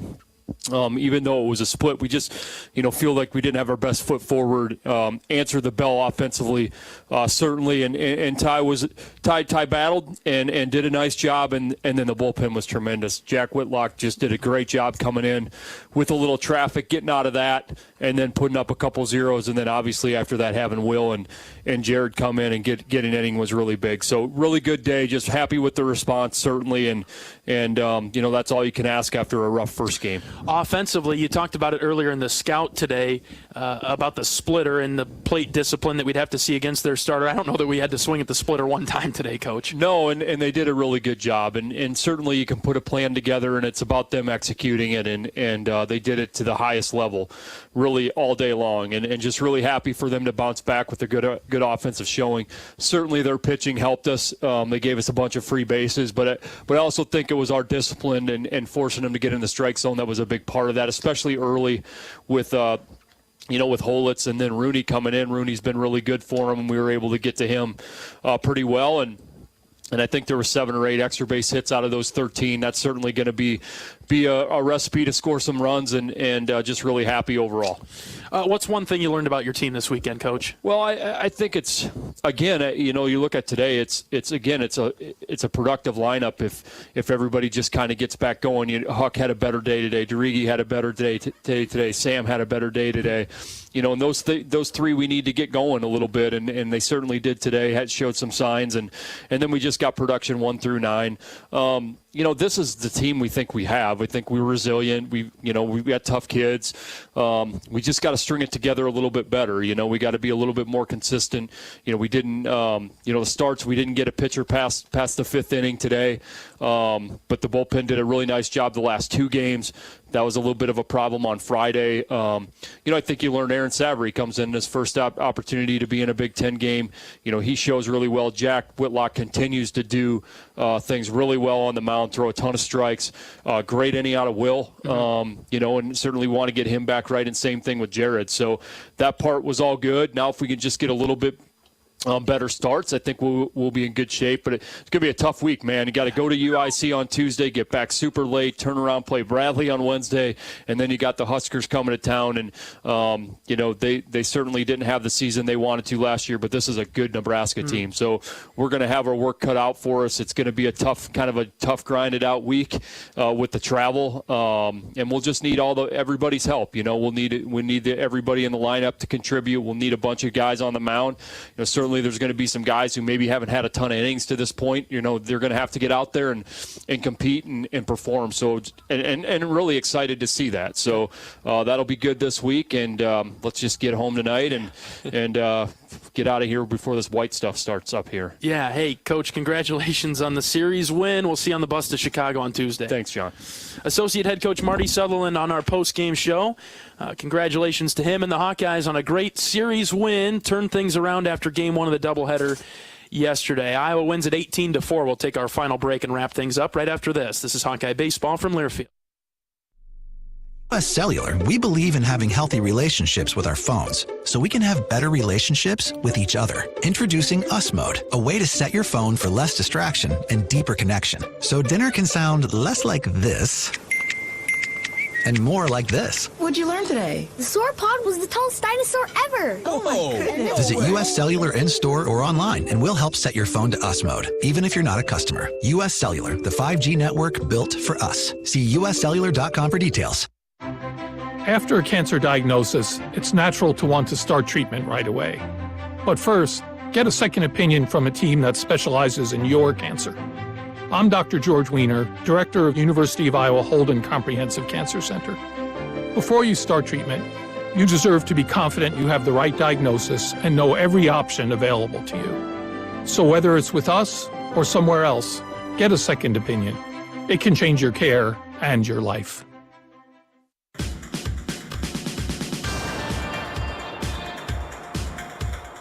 Iowa takes care of business tonight 18-4 in a game that was delayed by rain for a couple of hours. Finally got this one done just around 8 o'clock tonight. Iowa now 25-9 overall and 4-4 in conference play. 4-5, excuse me. Minnesota is 10-24. They're also 4-5 in the Big Ten. Thanks for hanging with us today. It was a long day, a long weekend, but we got the series win. Took 2 out of 3 from Minnesota. So thanks for tuning in to Iowa Hawkeye Baseball tonight. For my great board op down the line, Michael, you stuck with us all weekend with the doubleheader, the long day today. Thank you very much, Michael. Great work as always. My broadcast partner, John Evans, he helps make this thing go. Great broadcast partner. I'm John Leo saying so long from Siebert Field. Iowa wins at 18-4 tonight. Every day's a great day to be a Hawkeye. Some are just a little bit better than others. So long, everybody. Hawkeye Baseball has been brought to you by Homewood and Home 2 Suites, preferred hotel of the Hawkeye Radio Network, Iowa's corn farmers of the Iowa Corn Growers Association, and the Iowa Corn Promotion Board. When corn grows Iowa, Iowans win. Oak Knoll, an active life care community. University of Iowa Healthcare, changing medicine, changing lives. And by Wimmer's Meats, the official hot dog of the Hawkeyes. The preceding has been a Learfield presentation on the Hawkeye Sports Network.